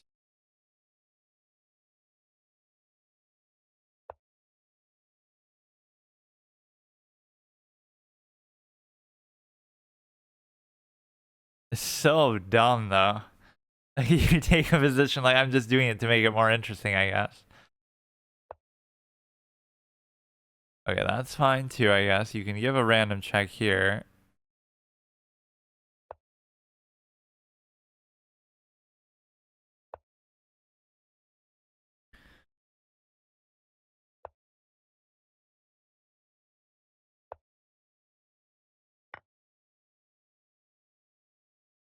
You can't say that's not just like me getting overconfident or something. Or maybe I could have, again, just blocked with the knight earlier and like whatever, but I didn't really need to. So it just felt like they could have almost done that over and over forever where, you know, they could have almost done a threefold repetition. That was pretty fucking hilarious. You're so dumb, dude.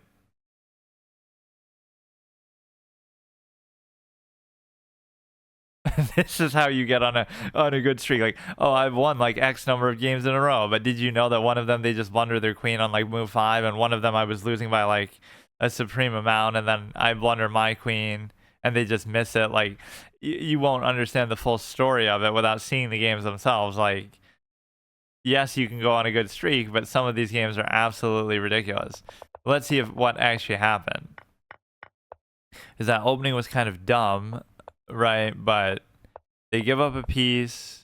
It's like they get to an advantageous position, but then they don't really know how to take advantage of it because they're not good enough to actually do it, right? So they'll do like some sort of sack or some aggressive pawn push, but then it ends up not really working in terms of, like, why is that so good then? What? Okay, I certainly didn't comprehend that. You give a check here. Okay, so they missed something fairly obvious there, and then even beyond that, I give up this, so what should I do? Just go here. So it was basically a drawn position if you were to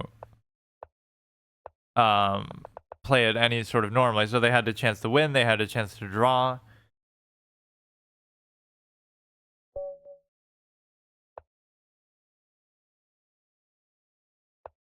See, like here, I can't play the King's Indian because I have to react to what they're doing in a way that wouldn't really work then. Right, so even if that's my preference. So we blocked the pin. This guy's actually 1700. Not really over that many games though. You go here, they can take. Oh, here we go. We already messed up. Nice game, dude. Nice game.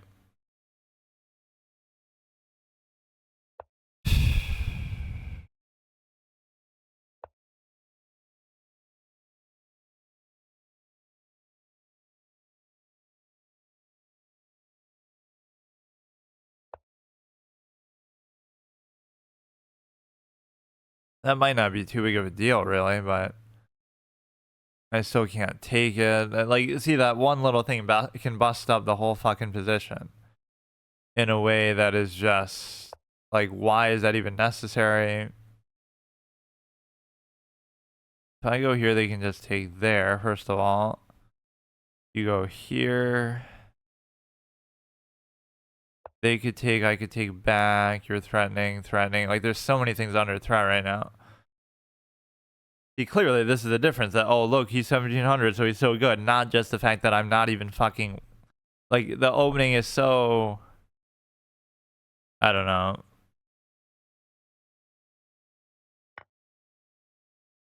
That doesn't require you being a good player or not by doing that. It's just like.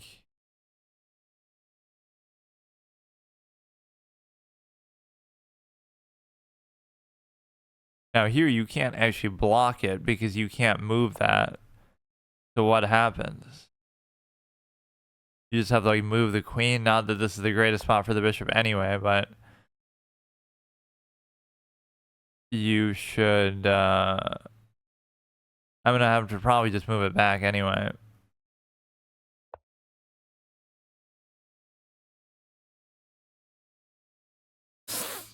So at least we can get to like 1650 maybe, and that would be a good checkpoint, I guess. All right, fine. See, I did all that for nothing. Then you just waste time, or I can go here, then you push it. There's no point in it even being on that side of the board, though. That's the whole thing. I did that just to make him overconfident. Now he's gonna play worse than he otherwise normally would have because he thinks I'm such a clown. You take there, take there. This is perfectly fine, and then you get to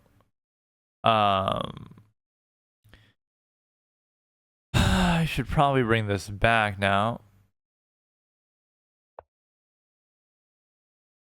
It wasn't like a huge deal, but it can kind of mess up your whole game. This I would kind of want to do typically, but the knight can still sit there for a while. And so now you get to just maybe try to trade everything else off.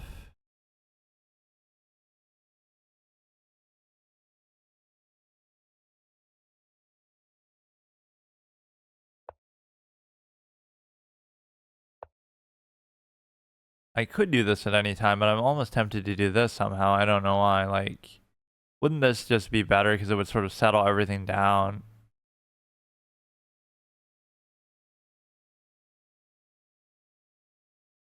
You trade the bishop off, then you're only double attacking there. Right, so now that's not a concern at all. That diagonal was kind of a little bit scary. So now everything's good except for the fact that these pawns aren't exactly cohesive, where you have the two anchor position that I don't typically like. The bishops are gone. Everything's even pretty much. They're up maybe one pawn. That's kind of cute. I'm not exactly sure why I'm doing that, but I guess.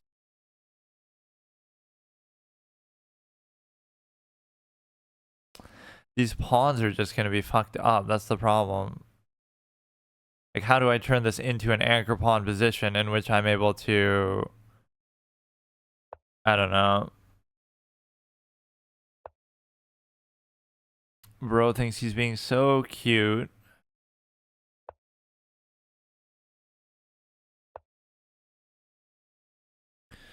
Fuck it, I'll make this the anchor pawn then. I don't care. You go there, that's cute, but so what? Doesn't really do anything still, seemingly. I'm gonna tunnel vision too much on worrying about these pawns. That you could sack it, you could take, that's cute.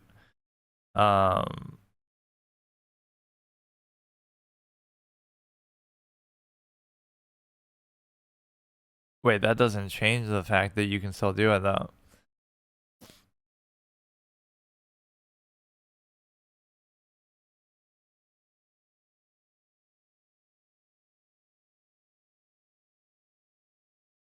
I move this, you can still go here. So I guess I kind of underestimated that a little bit. What?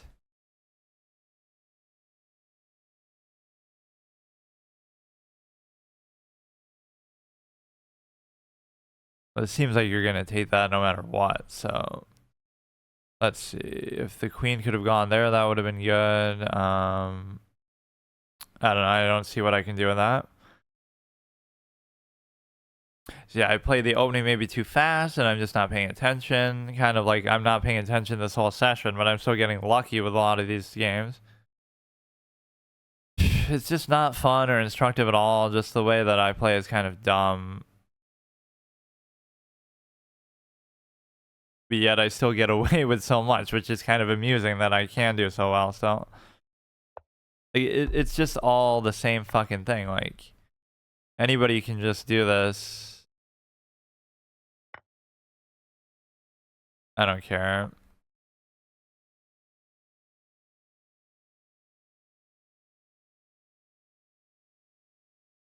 This is why opening is so fucking boring. Opening theory and everything, like, because it ends up being such an equalizing factor. Like, yes, if I make a minor mistake in the opening, that can ruin the whole fucking game. And it's like, I don't know. It's just boring. Because then when you get to some better sort of level, it's like everybody's gonna know how to do it anyway. So why even bother? Although I guess not really, because who was that? Alareza versus Fabiano. Somehow he loses in like 9 moves or something dumb, but still, within reason, he should know that.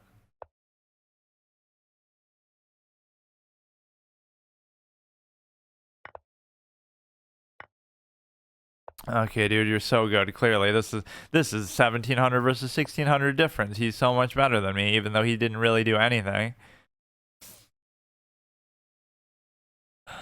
Hurry up, man.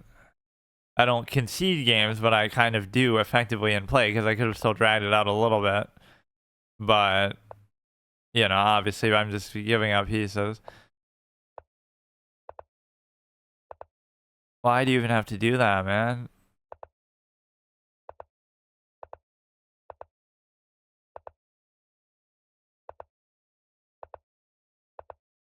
Alright, dude, you're so cute.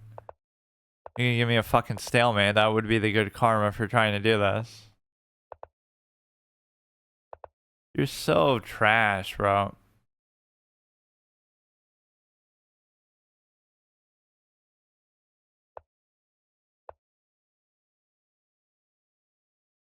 At what point do you stop doing this and then, oh, haha, it's so satisfying and fun to have done that? I like how he's under promoting to a rook, too. I almost shouldn't lose that much, though. 5 is a bit much for, like, almost, you know, 70 rating difference. It doesn't even bother me too much, but, like, it's just something out of the opening that I'm getting sort of bothered by. Like, what did I do? I did, like, 1 move too quickly, and it's, yeah, like that. Even though that doesn't make that big of a difference, it kind of throws me off because they're able to do all this weird stuff. Right? It just sort of makes the position a little uncomfortable. But it's all still pretty much fine, so you shouldn't get too tilted by it. Right, there's nothing really wrong. It's still a draw. It's just like minor stuff that starts to happen here, where you're supposed to go there or attack the queen. Yeah, now you're just screwed. You have to give up the queen. So if you just did like this, it's still closer to drawish position. I don't know. It just made the position kind of uncomfortable in a way that it just wouldn't be like that otherwise. Right, one little minor hiccup with your development.